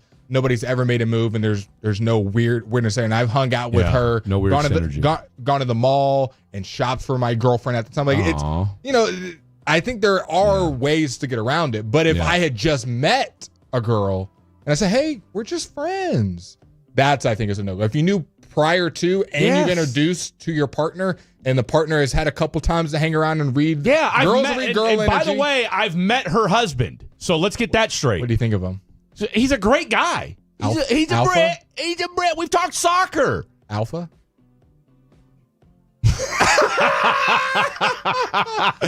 I mean, he ain't no Freddie D. Let's get that straight. But again, super nice guy. On that note, let's go to Trevor Beck. Trevor Beck's in the house. Before you get to your hockey take, you had a different take about what we were just talking about. I want you to expound on said take. I'm just genuinely surprised that Fred is as open to being friends with girls. Yeah. Then what do you mean open? Well, because I think you're a pretty old school guy. I am. And so with that old school mentality, I don't think. No. I see where he's going. No compliment sandwich. Hit him in the heart. Hit him in the heart. No compliment sandwich. I'm on Fred's side. I think it's good to be friends with girls. I think you should broaden your horizons, be friends with girls. But again, the surprise is that you're an old school guy. Yeah. I'm surprised that you would even be open to that possibility. Absolutely. I mean, I'm not that. I mean, I'm not Archie Bunker, for God's sakes. You're calling him old. Neither one of you two have any idea what I just said. Listen, Unc. Hold on. Uh-oh. I know how much you love that one. No, I mean, it's, again, it's like, to your point. When I was your age, I didn't have female friends. Same. Okay. I was a tyrant. Did you just say same, Trevor? You're not 50. I'm 10 years older than you, and I'm 10 years younger than you. I'm right in the middle. He's like the baby's porridge, right there in the middle. Mm-hmm. I'm about to be 26. I'm about to be grown. Oh, man. What a geezer. Your car insurance closer to 30 than 20. Plus, it's one of them things where as you get older, your priorities change, your feelings change. Do you think you have more female friends as you get older or less? I mean, I would probably say more, maybe. I mean, if you go from 0 to 2, I mean, that's more. Because here's the thing. Here's the other part of it too. Like, as you get older, you pretty much like the inhibitions or just let's just be candid. Like, we're either gonna do this or we're not, and you kind of know, and you're okay with just saying like, "Hey, we're friends." There's nothing physical or intimate here. Look, I've got a homegirl from when I was in Beaumont that, to this day, ride or die. Never had relations with? Never. Okay, good. Never. Speaking of relations, Trevor, you have a relation with the Dallas Stars. Ooh, I like what you did there. Give us a little hockey update. So training camp officially started 2 days ago. Nice. And we had some interviews and conversations with Jake Ottinger, our star, phenomenal goalie. Hopefully plays in Team USA. How's he feeling, by the way, after getting thrown under the bus? So DeBoer came out and basically said he apologized and all that good stuff, which is what I mean. Again, it's water under the bridge to me. If you go out and play good hockey, that's all I care about. Like I don't care about the crap with DeBoer. He's gone. So what do we have to worry about? Well, not so much. I'm not so much worried about him, but just from an Ottinger's, hey, look, pro athletes can be sensitive human beings. They really can be. And again, I'm just curious I'm sure he doesn't believe it, and I'm sure his teammates have come to his rescue. But when the head coach calls you out in front of the world and says you haven't been good and that's why I yanked you, there's got to be. I'm just wondering if there's any lingering effects to that. So I can only go based on what I saw from the interview. It's whatever. Seems like he's good. Did they ask him about that? Oh, absolutely. Okay. 2 or 3 questions they kind of hit. It's like, hey, DeBoer came out and said this, and he's like, yeah, I'm fine, I'm good. Like he apologized to me, so it is what it is. Okay. Now hockey is completely different culture than like what you would see in football and basketball and all those kind of things. Like they're very straight and to the point when it comes to like one-on-one in front of each other, because they are going to call you out. They are going to say something. But again, that's the culture of hockey. You're saying they're not like wide receivers in the NFL? Well, you're not going to have anybody getting up there crying unless it's legitimate crying. There's no crying in hockey. Well, I mean, there's crying. I'll say this. Have you guys watched Shoresy? Have you ever seen that show? It's on Hulu. Dylon, you want to say anything? No. Okay, so again, if you want to get in it a little bit, and Tolo's on the text line, please watch Shoresy. Yeah. That will give now. you. I'm dead serious. After the it is an show's over. amazing show. It will give you a little bit of a hint of hockey. Did you ever watch Letterkenny? Boy, I'm in the wrong room here, especially. I've heard of the show. I've heard of the show. It's very Canadian. Okay, see, it's very Canadian. Give us your best Canadian accent right now. A, where you going? A, I can. There's a lot of maple syrup. But okay, I don't know. I don't think that's British. Canadian. But that would give you a lot of like what Canadian hockey and the culture. It's hilarious. Wouldn't Slapshot do that as well? No, because Slapshot is not from. I don't think Slapshot is focused on like the culture of Edinburgh. hockey. Wait, why are you going British? I don't know. He's just we're in Canada. Ignore him. He's making. But shaking is Alexander. But I promise you, Powell, right? Yeah, Andrew Wiggins. Dwight Powell. Yikes. RJ Barrett. But it would definitely give you an aspect of what James Naismith culture of hockey is. Yeah. And I think that's what is important about it, because it's funny. Yeah. It's about, I'm telling you guys would love it because they've got girls in it. Oh, wow. You had me at girls. Listen, I'm telling you. You're going to love it. There's girls. I'm telling you. It's girls in hockey. What? It's worth a watch. What's it's it called? Hilarious. Shoresy? Shoresy. Shoresy. I'm going to pull the Shore, S-Y, S-H-O-R-E-S-Y. Is Pauly Shore in it? Pauly Shore is not in it. Jared Kelso. Jared Kelso. Oh, wow. And Blair Lamora. Who's Blair? You guys wouldn't know any of these actors or anything like that. I broke this pin. There's some people that are in it that you might have recognized. Now, is this a show or a movie? It's a TV show. See, TV shows, it's a hard sell. That's a long commitment. No. Like, let me. You don't watch movies. Let me help you. Shows are. I mean, what do you watch? YouTube Shorts? Let me help you here. First season Lives is only 6 episodes. First season is 6 episodes. They're 23 minutes long. I can do 23 minutes now. What? It's not what I heard. Continue. And there's 4 seasons, and they are their own thing going on. Can I just chat GPT it? No, because I'm telling you, it would help you with the culture. It would make. I guarantee you, it would make you like hockey. For the culture. I guarantee. Is it like the F1 equivalent? How it got everyone at F1 that was on Netflix? I wouldn't say it because a lot of people don't know about it. I don't think so. That's what I'm saying. I don't think people really know about it. But is hockey the next boom in America? No. People are saying that the Dallas Stars are just Canadians that don't want to live in Canada. That's why we're so good. Well, I mean, we have we're a biggest Finnish team, and we have the most guys from Finland. Finnish people that don't want to live in Finland. Or Finnish mafia with Mikko Rantanen. And it goes back to never mind, I'm not going to tie the two together. Gone too far. What I said about the Stars earlier. Gone too far. When's first game? First game is October 9th. I remember talking to Dylan. Okay. I want to say it was Does the 9th. October get any better? Well, I mean, what's your favorite season again? Fall. I'm going to get it tattooed on me. And then preseason game versus the Blues is tonight, so that's something you got to go check it out. Blues preseason, don't miss it. No. Who's any marquee players that have joined the Stars that we need to be hyping up? There's some defensive guys, but we to me. We didn't really. I couldn't name him off the top of my head because it was a very small trade for Matt Dumba. He's a 24-year-old defenseman.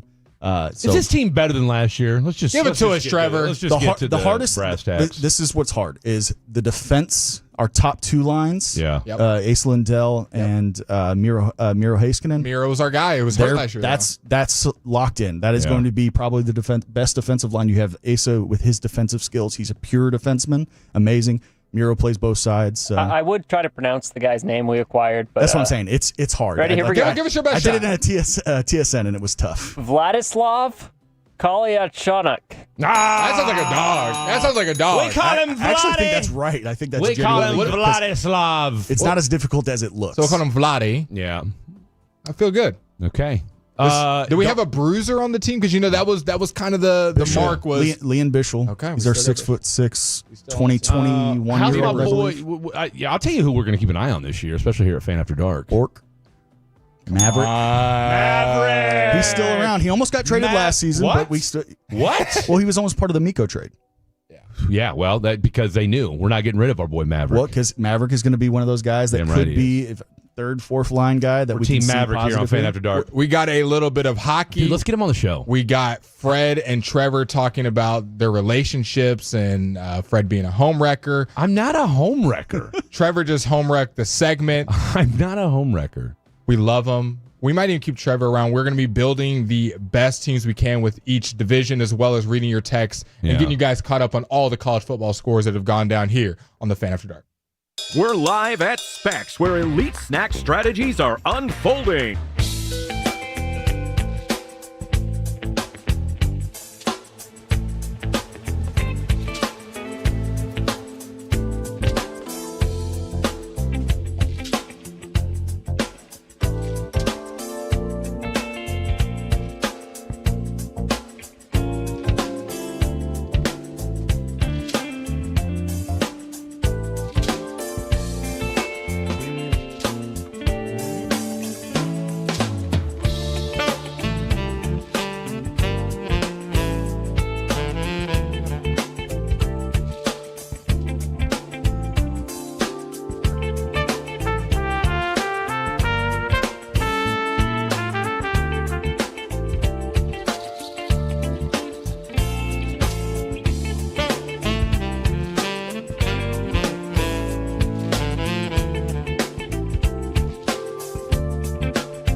26, proudly presented by Whataburger, Fraser Roofs and Gutters, and Firehouse Movers with The Fan.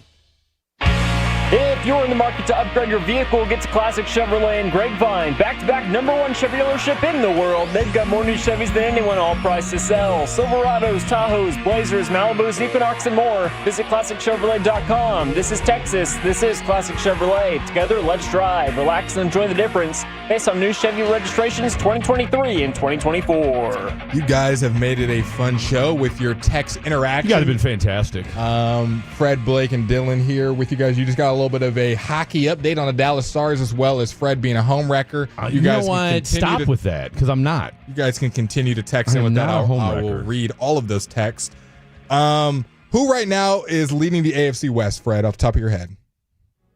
Oh, it's the Chargers.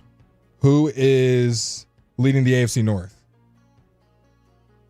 The AFC North? Yep. That would be probably the Cincinnati Bengals. Cincinnati Bengals 2-0. Yeah. But probably the worst 2-0 feeling you could feel because you have your quarterback out for 3 months. Now, if I were to tell you the AFC North and you had to build a roster, how would you do it? With the quarterback, what quarterback are we choosing from the AFC North? We'll start here. Make it nice and easy. We've got Lamar Jackson. Okay. We'll go with healthy guys, so we'll keep it as today. So even if Burrow wasn't healthy, or even if Burrow was healthy, I'd still go with Lamar. Okay, so we got Jackson. Lamar at quarterback. Who are we taking as our running back? Derrick Henry? Probably, yeah. Yeah, no, I take over Chase Brown. That's the only other guy. Even though consideration. The thing about Joe Burrow, you feel bad because the guy. I mean, again, he's in this is 6th season, and he's had 3 all-world years, and then 3 years where he's gotten hurt. Now let's pick 2 wide receivers from the AFC North. We'll go in Jamar Chase pretty easily. That's now, who's our second receiver? We got Zay Flowers, DK Metcalf, and Jerry Jeudy up for consideration, and T Higgins. I mean, give me DK. Yeah, probably. Give me DK I don't know. Him and T is like, yes, I know DK is the 1 on his team and T is the 2, but do you think T could do the same thing if he was just the 1 in Pittsburgh? I mean, I don't know. I mean, the fact that he didn't try to go anywhere else. Okay. We'll just stay with it. So we'll take DK Metcalf. Who's going to be our Plus, I mean, I think, I go back to as well. I mean, look, I don't know. I mean, DK Metcalf has had Geno Smith and now Aaron Rodgers. Who do we want as our tight end? It's a lot of kind of weird picks. You've got Isaiah Likely and Mark Andrews. I mean, Harold Fannin Jr. Harold Fannin Jr. and David Njoku. Why is there so many double tight end sets that are good in the AFC North? Like, even the backup is good. It's got to be the best tight end. Maybe Mike Gesicki, in the mix. But no, I'd probably go with... I don't even know who the pick is here. David Njoku? They're all the same. I don't know. I mean, hell, give me Freiermuth. For defense... You want to take the whole defense or you want to break it down? We can just take the whole defense. Just take the whole defense. Just take the whole defense. I mean, give me the Ravens. Yeah, they have turned it around. Although Cleveland's defense has been pretty good this year. I don't know. The Ravens' defense did let up 40 to the Bills. But the thing we forget about the Ravens, they got off to a rough start. Their defense was terrible. You know what defense I would take? Give me the Browns defense. Well, that's what I'm saying. The Browns have been good the first 2 games. Give me the Browns defense. They drafted Mason Graham. They got Myles Garrett. They got Denzel back Ward. there. Give me the Browns defense. I think that's it's one of those defenses where just they're on the field so damn much because that offense is no good. Give me the Browns defense. If you just give them a good quarterback, see what might happen. Okay, so that's AFC North. We agree on that. I'm good with the Browns. AFC defense. South. And kicker will take Evan McPherson. Oh, no, we'll take Chris Boswell. Chris Boswell's been one of the better kickers. Oh, yeah, for sure. AFC South, who's going to be our quarterback? We got Daniel Jones, Trevor Lawrence, C.J. Stroud, and Cam Ward. You think that's the quarterback? Give me Cam Ward. The best quarterback in that division. I'm saying like right now. We're playing a game tomorrow and we're building the best division. Give me CJ or give me Cam Ward. I would disagree. CJ's still better than him. Like maybe he's still better than Cam Ward. Is he? Tell you what, give Cam Ward Nico. Okay. We'll do it. We'll rock with you. We got Cam Ward as our quarterback. Our 2 receivers are who? We're giving Nico Collins. That's an easy 1 pick. Brian Thomas. Yeah. Brian Thomas and Nico Collins is our AFC South wide receivers. Tight end. I'm looking at my boy Tyler Warren for the Colts. He's been killing it. Exactly. We didn't pick an O-line. O-line for the AFC North. Colts. We'll stick with the Colts for the South. For the North, it would have been the Ravens. Ravens got a really good O-line. Yeah. Okay. Okay. It's definitely going to be Cincinnati's. Yeah, no. AFC South, the defense. So you want the Texans? Texans defense. And then we'll take Cam Little, my boy that hit the 70-yarder for the Jaguars as our kicker. Yeah, he's my kicker. All right, let's go to the AFC West. Our quarterback is Patrick Mahomes. who's going to be our running back? We got Amarian Hampton, J.K. Dobbins, Ashton Genty, and Kareem Hunt. Nobody's really. Nobody's sticking out, but look, probably Genty. Genty hasn't done squat. Hampton hasn't done squat yet. I mean, I guess I would take Genty. We'll take Genty as our running back in the AFC West. Our wide receivers, who are we taking, Fred? Now, remember, this is healthy, so we can't take Rashi or Worthy because neither of them are healthy right now. I don't know. She's healthy, but yeah, you're right. Good call. This is an ugly wide receiver room. It really is. I mean, Cortland Sutton, should be, but has played not great. Well, but at the same time too. I mean, look, who had Quentin Johnson being? We're not picking him though, are we? As the two best receivers in that division, if we had to play a game tomorrow. Give me Ladd. Give me Ladd McConkey. That's an easy one. I mean, is it? Yeah. Give me Ladd. Ladd's still the best receiver in that division. Obviously, Rashee Rice comes back. It's them two, but actually playing. I would go Ladd and Sutton. I'll tell you what. I would almost take Jacoby Myers and Quentin Johnston. I mean, why not? But let's go. I would go with Jacoby Myers and Ladd McConkey. Okay, I like that. That's an ugly wide receiver. Tight end Brock Bowers. O-line Chargers. I mean, you would think with the Chiefs, with what they've got at center, I mean, how much money the Chiefs have spent more money on their offensive line. They've spent like $110 million, something crazy on their offensive line. I mean, it's absurd how much money they've spent on it. I think you almost have to go with the Chargers right now. Even though they're running the ball, they haven't looked great yet. Now, I'm going to defer to you on this defense. Whose defense are we going to pick overall? I'm going to let you make this decision. I'm going to lean towards the Chiefs still. I mean, the Broncos theoretically have the best defense. The Chargers are playing the best. The Chiefs have most of the names we know, and then the Raiders, they're not really up for consideration. This is a hard pick. I'm still giving the Chiefs the benefit of the doubt, just for the simple fact that you still got Chris Jones at your D line. You still got the best D lineman in the division. You still got a good linebacking group, and even though I would lean towards the Broncos secondary. McDuffie is still pretty good. And they got this kid Knowles that they're bringing up that they feel pretty good about. So they just find ways to plug guys in. So you're going Chiefs best defense? We're going to play a game tomorrow? Absolutely. No bias? No. Okay. AFC, well, a little bit. AFC East, our quarterback is definitely going to be Josh Allen. Our running back is who? Devon Achane and James Cook is who I'm looking at. Oh, James Cook. Okay. James Cook. James Cook is our running back. Wide receiver 1 and 2 is going to be This ain't going to be Keon Coleman. I can promise you that. This is a bad division to pick wide receivers. I'd go with Tyreek still. Tyreek, I agree. Tyreek showed you that. Is it just Tyreek and Jalen Waddle, or the two best? I mean, Garrett Wilson. Garrett Wilson. No, Garrett? Give me Garrett Wilson and Josh Allen. And Josh Allen. That's the thing we keep forgetting, right? Who they're playing with. If you gave Josh Allen, Tyreek and Garrett Wilson. That's what we're building right here. Are you and James Cook in the backfield? Come on. I mean that might be the nastiest group that you got. Is that the best team we've built so far? Who's our tight end? Kincaid? Just throw Dalton Kincaid in there. We'll take Dalton Kincaid. Yeah. Our offensive line. The Patriots got a good O line. I mean, Bills isn't bad. I think you can go good. 6-1, half a dozen with either. We'll take the Bills. Defense. Who are we taking? These are now, other than the Dolphins, I'm thinking Patriots or Jets. Probably, I don't know. The Bills' defense is not. It's just okay. I would probably take the Patriots. Let's take the Patriots defense. Okay, let's go to the NFC now. Which team do you think was the best that we built? I like that last team we just did. I don't think it was the AFC West. The AFC West was not the best team we built. The AFC North was pretty good, but I didn't like our receivers. I'd probably say the division we just did, the AFC East. Funny enough, which is like the blowout division, the division that's the Bills running away, but I think they fielded the most competitive roster. Okay, we still got 4 minutes here. Let's go to the NFC East. Our quarterback is who? Oh, wow. This is probably the hardest decision we've had to make. These are 3 good quarterbacks. Jaden Daniels, Dak Prescott, and Jalen Hurts. Right now, we're playing a game tomorrow. Dak Prescott, you heard it here. Dak's our quarterback. Our running back is who? Saquon. Come on. Our wide receiver 1 and 2 is CD and Malik. Yeah. CD and Malik Neighbor. There was a lot of names for consideration. Yeah. Terry, AJ, but the NFC East is a fun one. There's a lot of competitive guys. Tell you what, they have hands down the best wide receivers. Yes. I mean, the guy who's finishing 4th is probably Terry McLaurin. I mean, think about it. Every team has a legit wide receiver 1. Yeah. This Terry is the one would have been 1 in a bunch of other divisions we just did in the AFC. And really, you could, you could argue the NFC East is the deepest wide receiver.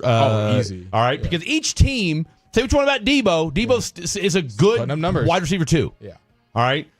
We already know. I mean, really, the Giants with Wandale and Wandale's coming along, right? So, no, you've got, and if Jalen Hurts ever decides to throw the ball, I mean, we'd love to see what Devontae and A.J. Brown can do. Don't get me started. Okay, offensive line, we're taking the Eagles. I think so. Yeah. Defense, not a lot of good ones to pick. Probably still the Eagles, even though they haven't looked that good. Definitely not the Cowboys. Definitely not the Giants, and probably not the Commanders. Nah, you got to go the Eagles. Okay, and then you know who we're picking at kicker. Come on. I mean, that's Better Auburn. Okay, who's tight end? Tight end. That's a good question. We didn't think about that. I'd say Dallas Goedert. Zach Ertz. Dude, Zach Ertz is my age. No Fergie love. Yeah, catch touchdown. Goddard didn't even play last week. I think he might be injured. Was he hurt? Yeah. Let's take Jake Ferguson. I tell you what, Goddard had no problem slicing up the Cowboys in week 1. Let's take Jake Ferguson. NFC West. Our quarterback is who? We got the 49ers, Cardinals, Rams, Seahawks. Matt Stafford? Yeah. Our running back is, we got Kenneth Walker, Kyron Williams, CMC for now. Our wide receiver 1 and 2 is who? Puka and JSN? Would you take JSN over Devontae? Yes. All right. Yes. All right. Yes. Who's your tight end? Our tight end, Trey McBride. Oh, hands down. Come on, Easy, we're cooking. Easy. Offensive line, the Rams. Yeah. Defense, the Seahawks. Yeah. Let's go. Come on. That's a good team. That's a good team. Who's your kicker? Who's your kicker? Oh, they just cut that guy. I don't even know. Whoever the Rams kicker is. Because the 49ers just cut Jake Moody. They cut theirs. I don't even know who the Arizona team is. Do they even Matt have a kicker Prater? in Arizona? Yeah, seriously. Okay. Who cares? NFC North. Who's our quarterback? Some good ones to pick from: Jared Goff, Jordan Love, JJ no longer right now. Oh, and Jordan Caleb. Love. Jordan Love. Over Jared Goff. Yeah. Over Jared Goff. Right now? Yes. Jared Love's playing. Right now. You're saying right now. The game's tomorrow. Jordan Love is playing better football than Jared Goff right now. We'll take our boy Love. Our running back is who? Josh Jacobs. Over Jahmyr Gibbs? I was about to say Jahmyr Gibbs. I don't know. I'd give a slight edge to Josh Jacobs right now. I would give the slight edge. All right, we'll go Jahmyr. Okay. He's on my Jahmyr, fantasy team. wide receiver 1 and 2 is who? Amon-Ra makes it. And Justin Jefferson. Come on, it's a no-brainer. And then who? Sam Laporta? Sam Laporta. Tucker Kraft's got a ball in now. Tucker Kraft. No, you're right. Give me Tucker Kraft. Give me Tucker Kraft. O-line, Lions. Green Bay. Over Green? Or you want to go Green Bay? I mean, have you seen any pressure on Jordan Love? Yeah, Green Bay. I like that. Defense. Green Bay. I mean, what? So Green Bay pretty much won everything except for receiver. That's it. Receiver, and then the running back was a push. Who's your kicker? Cairo Santos. I like Jake Bates for the Detroit kicker. He's another soccer guy. All right, last division, NFC South. You know what we forgot to pick too? Coaches. Ooh, I'm gonna have to run it back. Let's run it back. Okay, NFC South. You know who our quarterback is. Bake Show at the quarterback position. At running back, we got Bijan. Yeah, no brainer. At wide receiver 1 and 2, we've got. This gets tough. Saints, you got Olave. You got Tet for the Panthers. For the Falcons, you got Drake London. I think should make it. So Drake's one, and then the Buccaneers, we throwing Mike. We throwing a boy Ibuka in there. I think you got. I think it's between Ibuka, Mike, and Chris Olave, with Drake London already in there. Yeah. Wherever you want to. Drake London hadn't. Trust me, Drake London has not looked good through 2 weeks. Well, let's be honest. He's still one of the best receivers in that division. Is he? Yeah. Come on. I'm going with the hot hand right now. Then go Emeka Ibuka, and no one's been hotter. I'd say you go then Ibuka and Olave. No. Dude, Olave's been getting targets, bro. We're just gonna throw Drake London, Mike Evans out of there, and Ibuka and Olave. We can do it. I tell you what, come back next week, find out. Okay. Up your game. I like it. You heard it there. Tight end. Definitely Kyle Pitts. Definitely not Kyle Pitts. Juwan Johnson at tight end. And who's our kicker? Who's not our defense? Young Hoku. Who's our defense? Our defense is going to be the Buccaneers, man. Buccaneers have been balling. That was us going through the divisions, making the best teams. We might have to run it back with the coaches. Let us know what you thought of it. Final 2 segments, college football scores, your text. And Rangers. Rangers and what is to come tomorrow. Next on The Fan. It's a must-listen on your lunch break. I got to remember that. Well, you know, they say in order to remember something, you have to forget something else. Okay, now that is a very cute haircut. That's like a little shag. I've never seen it before. Well, I mean, of course you have. the Rachel. Oh, is that your name? No, I mean like your name. No, I'm Jen. My name's Jen. Right, but I just mean like this is your haircut. But that's hair on your head. I'm not saying this is your hair. Okay, forgive me a little bit.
Michigan versus Nebraska. This is 21 ranked.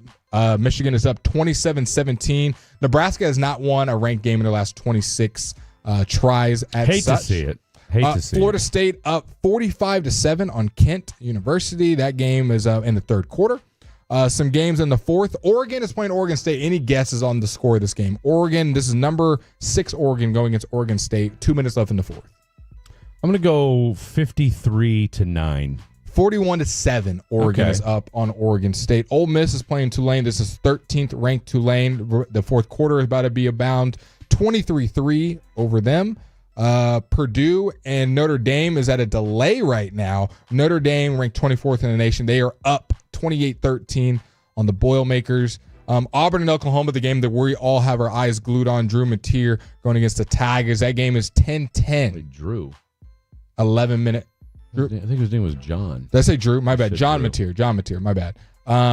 Singing my boy Mestamaker. 10-10. Auburn, Oklahoma with 11 minutes left in the third period. Shout out Little Elm. That's all the scores I got for you as far as top 25 goes. I like it. UNC is losing 27-3 versus UCF. The Bill Belichick-led North Carolina Tar Heels. So me and the 214, he took umbrage with the fact that we did not have Calvin Ridley in our AFC South wide receivers. And I think Nico's clears him, Hands and down. Brian Thomas Jr. clears him. Yeah. I don't really feel like Well, that's. He said, "Don't act like he's a scrub," and I said, "Well, he's not. I just said he's been terrible this year." He said because of his quarterback. He had 1,000 yards each of the past 2 seasons with Levis and other turd sandwiches. I don't disagree with you on that front. I really, really don't. But there's just something. He just looked terrible in the Denver game. Like, just too many. I mean, he had 2 or 3 passes that just went right off his hands. And for a guy that's supposed to be your number one, and again, I'm not taking anything away from the fact that that Titans offense does look, I don't even know if mediocre is the word you would argue. If we don't have Cam Ward, do we go with CJ Stroud? I don't know what's up with him. CJ hasn't looked good. Don't get it twisted. I don't know what's. I mean, is it Trevor Lawrence or do we say Daniel Jones? Is it Daniel Jones? Some more top 25 games to look forward to tonight. At 6 o'clock, you will get South Carolina versus 23 ranked Mizzou. That one, Mizzou is favored by 10.5. At 6:30, you got 3-0 Miami. They're ranked 4th in the country going against DJ Lagway in Florida. Miami's favored by 7.5. You got Vandy at 3-0. They're favored by 28.5 against, I got to look up the score, the Georgia State Panthers. So that's a big point spread. 3-0 versus 3-0. Illinois ranked 9th in the country. Indiana ranked 19th in the country. Indiana's actually favored by 6.5. That game's at 6:30. LSU will be taking on Southeast Louisiana. Come on, you got to complete that. By the way, did you... LSU is favored by 48.5. Oh, no, Ward would look better with Nico. That's what I'm saying from the 214. He's like, I'm not saying that Ridley would be top of the division. You said Ward would look better with Nico, like he doesn't have Ridley. No, he would absolutely would look better. He would look better with Nico. Nico's a better receiver than Calvin Ridley. Calvin Ridley's just not great. Yeah. Calvin Ridley is a 2 on most good teams. Nico is a 1 on almost every team except for the 5 or 6 guys that are better than him in the league. And that's what maybe the Rams, the Cowboys, Cincy, Cowboys, Giants, and Minnesota. Probably the Giants. And Giants. Yeah. That's about it. That's it. Everybody else sees their wide receiver 1. I mean, Calvin Ridley's a 2. Yeah. At best. Calvin Ridley goes to Philly, he's the 3. Yeah. He goes to Cincy, he's the 3. Oh, easy. Yeah, Comes to Dallas, he's the 3. Oh, that's a no-brainer. Texas takes on Sam Houston tonight. I tell you what, 7 o'clock. If Texas is favored by 39.5. Okay. I don't want to be Mr. Alarmist here, but if Arch doesn't look better tonight, if Arch doesn't throw for at least 300 yards against Sam Houston, now you may call the dogs off. Sam Houston 0-3. And they're an FCS. Well, I think they're at FBS now. They're 12th in Conference USA. Okay, that's right. So they that's right. They made the move up from FCS to FBS. They've been allowing 38 points per game. I mean, look, if you're and that game's at UT, correct. You better put up a 50 burger, and Arch better throw for 3 bills. If Arch looks the same against Sam Houston that he looked against UTEP, Lord have mercy. Tomorrow's going to be ugly. And then the last game of the night. I'm going to log off the internet if that happens. 10 o'clock, you've got Michigan State going against USC. USC ranked 25th. The last thing to make it in. Both teams 3-0. USC is favored by 19.5. And then I know I got my DFW natives in here. I got my Texas people worrying about Baylor, ASU. Sawyer Robertson trying to get into that Heisman talk. Baylor's favored by 2.5. That game is in Waco at 6:30 tonight. Both teams sitting at 2-1. So it should be a fun matchup to watch. Texas State takes on Nicholas. Texas State favored by 33.5. These huge lines always kill me. It's college football for you. Trying to see if there's any other Texas schools I'm missing. Real quick. UNT did get the dub in overtime, 45-38. Mestamaker, 249 yards. From the 214, yeah, I tell you what, I don't know, is this Calvin Ridley's burner? or maybe it's his cousin? Or I don't know. Y'all got that totally mixed up. Nico is being gassed by y'all. Ridley is on the same level. No. Okay? Sorry. I'm not then even he goes on that. to say Ridley puts up 1,400 yards with his only season with a competent quarterback. Okay?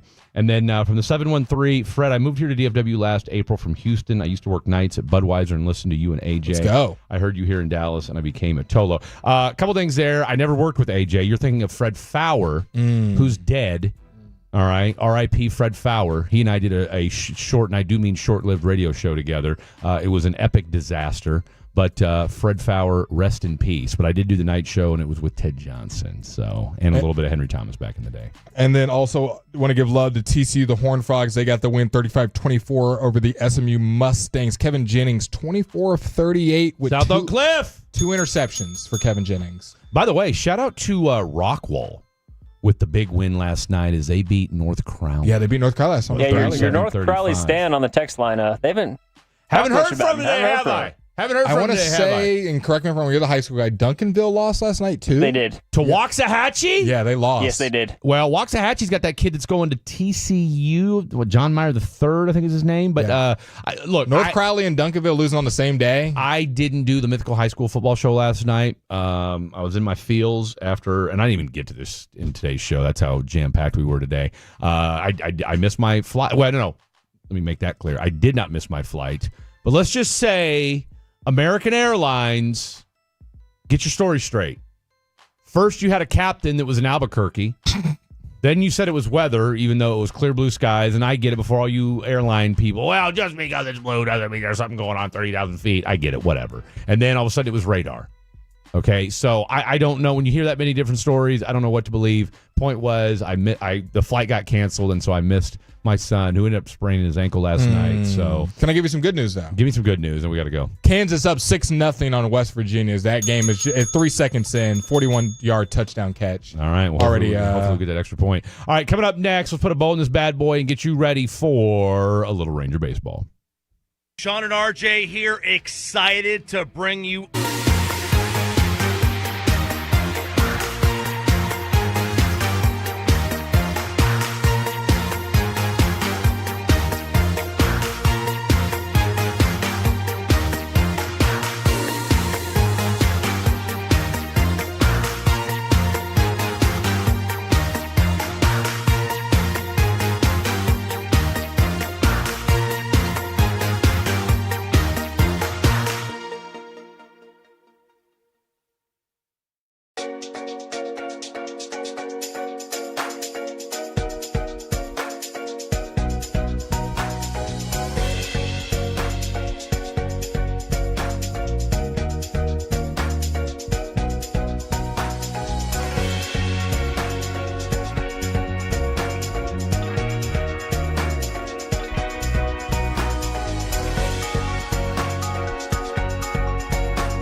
something else.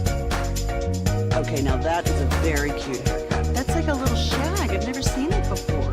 Well, I mean, of course you have. It's the Rachel. Oh, is that your name? No, I mean like your name. No, I'm Jen.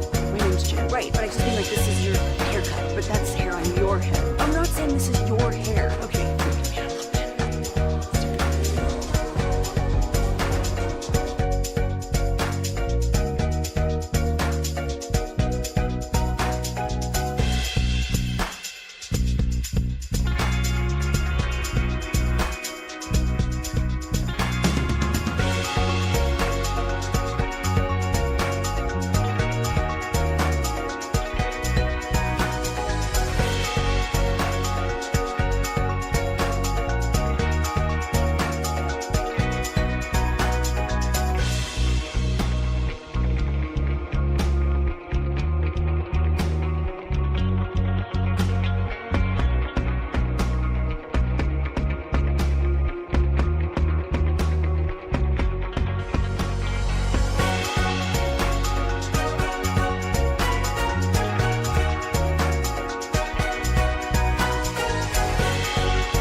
Blue Nail. This final segment of the Fan After Dark is brought to you by Classic Chevrolet. If you're in the market to upgrade your vehicle, get to Classic Chevrolet in Grapevine. Back-to-back #1 Chevy dealership in the world. They've got more new Chevys than anyone, all priced to sell. Visit ClassicChevrolet.com. This is Texas. This is Classic Chevrolet. Together, let's drive, relax, and enjoy the difference. Based on new Chevy registrations 2023 and 2024. From the 940, your flight was most likely canceled due to the tech outage, communication, air traffic controllers. Everything went out yesterday. And then from the 817, I heard it was a phone provider from getting hacked.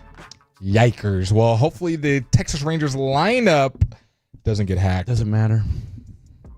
Probably not. If you can guess the leadoff hitter, I will give you 6 high fives. Josh Smith. Incorrect.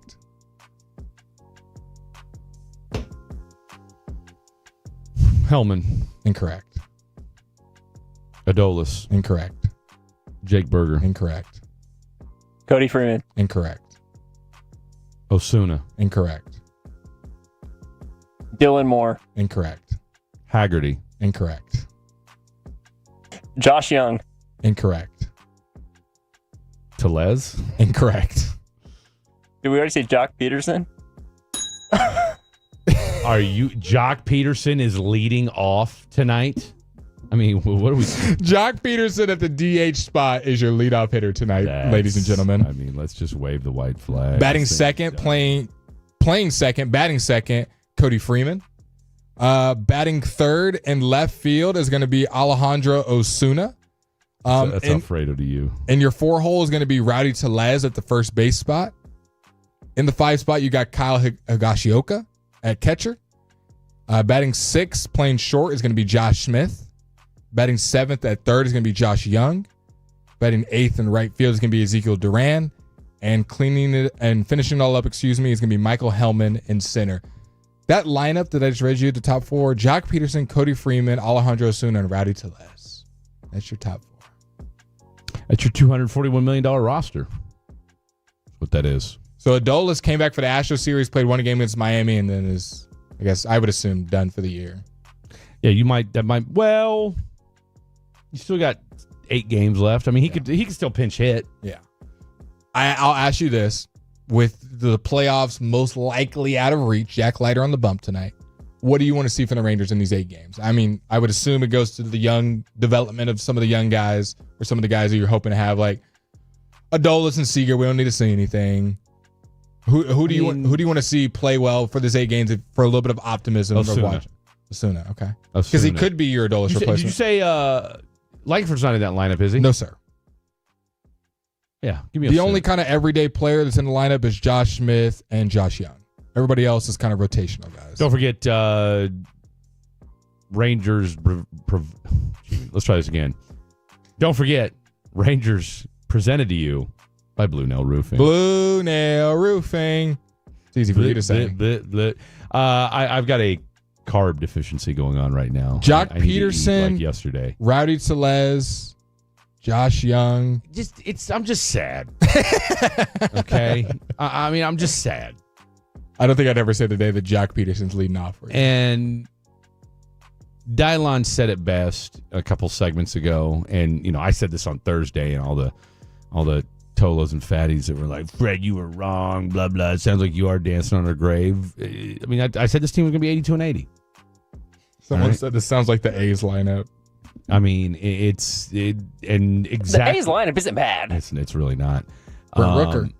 You just unfortunately, and as Dylon so astutely pointed out an hour ago, that Astros series was the perfect storm / microcosm / this is what this season was. How about Patrick Corbin coming in last night's game and 12th inning and just giving it away? 3 runs in the 12th. I mean, that's kind of what this team's done. I mean, this is what happens when you don't have a closer. Now, granted, you had to go to extra innings. It's not like Now, in fairness, I was following it on my phone because I canceled Victory Plus. Yeah, you did. I was tired of the buffering. And you're like, there's 8 games left. And I was like, I'm not paying $20 for 9 games of buffering, especially when this season's over. So watch Jock Peterson lead out. I'm not paying $20. What's 20 divided by 9? Like $3? $2.50? I think it's even less, yeah. Okay, and maybe I'm a cheapskate. I don't know. All right, but that $20 can go. So that $20 can go in my F-150 gas tank, which might get me from here to Capel, because that's the kind of gas mileage you get. Is Capel close? Relatively speaking, yes, but I'm exaggerating because the fact that $20 of gas will only give you to Capel is not very well. What's the furthest place you would drive? Like what? Where? Like in life? Right now, you have to go drive to Louisville because I'm going home after this. No, I'm saying, I'm exhausted. Would you drive to New York? I mean, I have. I drove from Coronado, California to Brunswick, Maine.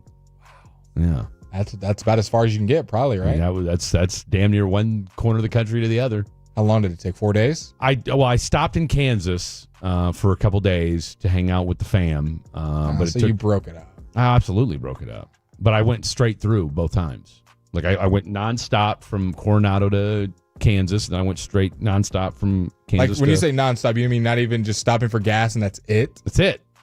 Oh, look, I'm not even rest stop. How long is that drive? Oh, dude, it was like it's got to be over 24, right? It's right at 24 hours. So you drove for like 20 hours straight with gas and give or take pee breaks in between. Yeah, that was it. No, we what were you listening to? 105 through the fan? What had you so locked in? You know what I listened to? I listened to a lot of Howard Stern. Now you got to remember, this was 2000. Did they even have the internet? This was 2000. This was literally so the internet was coming out. You would have been October 3rd, 1999.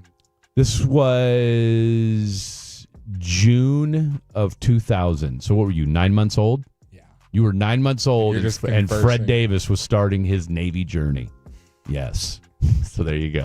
What was Dylan doing? Not even born yet. Even a thought. Not even at that point. Not even a glimmer in his dad's eye at that point. So there you have it. All right, but just my parents weren't even married then, I guess. Oh wow. So you definitely weren't even a thought. Yeah, you definitely weren't. All right, home run picks. Because why not? Cody Freeman. Jock Peterson, lead off. I'm going with my boy Alfredo Osuna. We're all picking guys in the first three Has batters. zero opportunity, zero chance of actually hitting. Well, Jock might. So you said Jock? Yeah. You said Cody Freeman. Cody Freeman. Okay, I'm going with my boy Alfredo Osuna. Don't forget. Come on, tomorrow's the day. Blake and I, pregame to the pregame. That's going down at 9 to 12:30. Okay, so make sure you tune in with us. We'll have our boy Keke Kev behind the glass tomorrow, so we'll take you up until the Cowboys pregame with Chia Follow and Brian Broaddus. And then, of course, the big thing tomorrow, we'll give our Cowboys Bears prediction. Someone said you stopped in Kansas to console the girl. Did I? Well, she wasn't married then, so it didn't matter. It's a real consoling one. Didn't matter. I do have a story about her that I'll tell you after when we get off the air. Get us out of here. She wasn't married, but we're paying off the 9-month-long tease. Yes. Come hang out with us. And then hang out with us at the Bearded Monkey afterwards. If you do it, you're a Fatty Plus member. You get a drink are. from me and a high five. Air high fives. Actually, real high fives because we'll see you in person. Shout out to Brian Broaddus and shout out to our boy Joey Christopoulos. Great stuff as always from the one, the only Dylan Moore. Great stuff from Blake Elliott. I'm Fred Davis. Go Rangers. Good night. God bless. If you're 55 or older and into that whole saving money thing, T-Mobile has an exclusive phone and internet bundle just for you. Right now, get 2 unlimited phone lines plus 5G home internet for just $30 each per month with autopay, plus taxes and fees. And with 5G home internet, setup is easy with just one cord and no technician needed, which is great if you're also into that whole keeping it simple thing. Switch now and experience the best mobile network in the U.S. Visit your local store to start saving. T-Mobile, it's better over here. Based on analysis by Ookla Speed Test Intelligence data Q4 2024 to Q1 2025.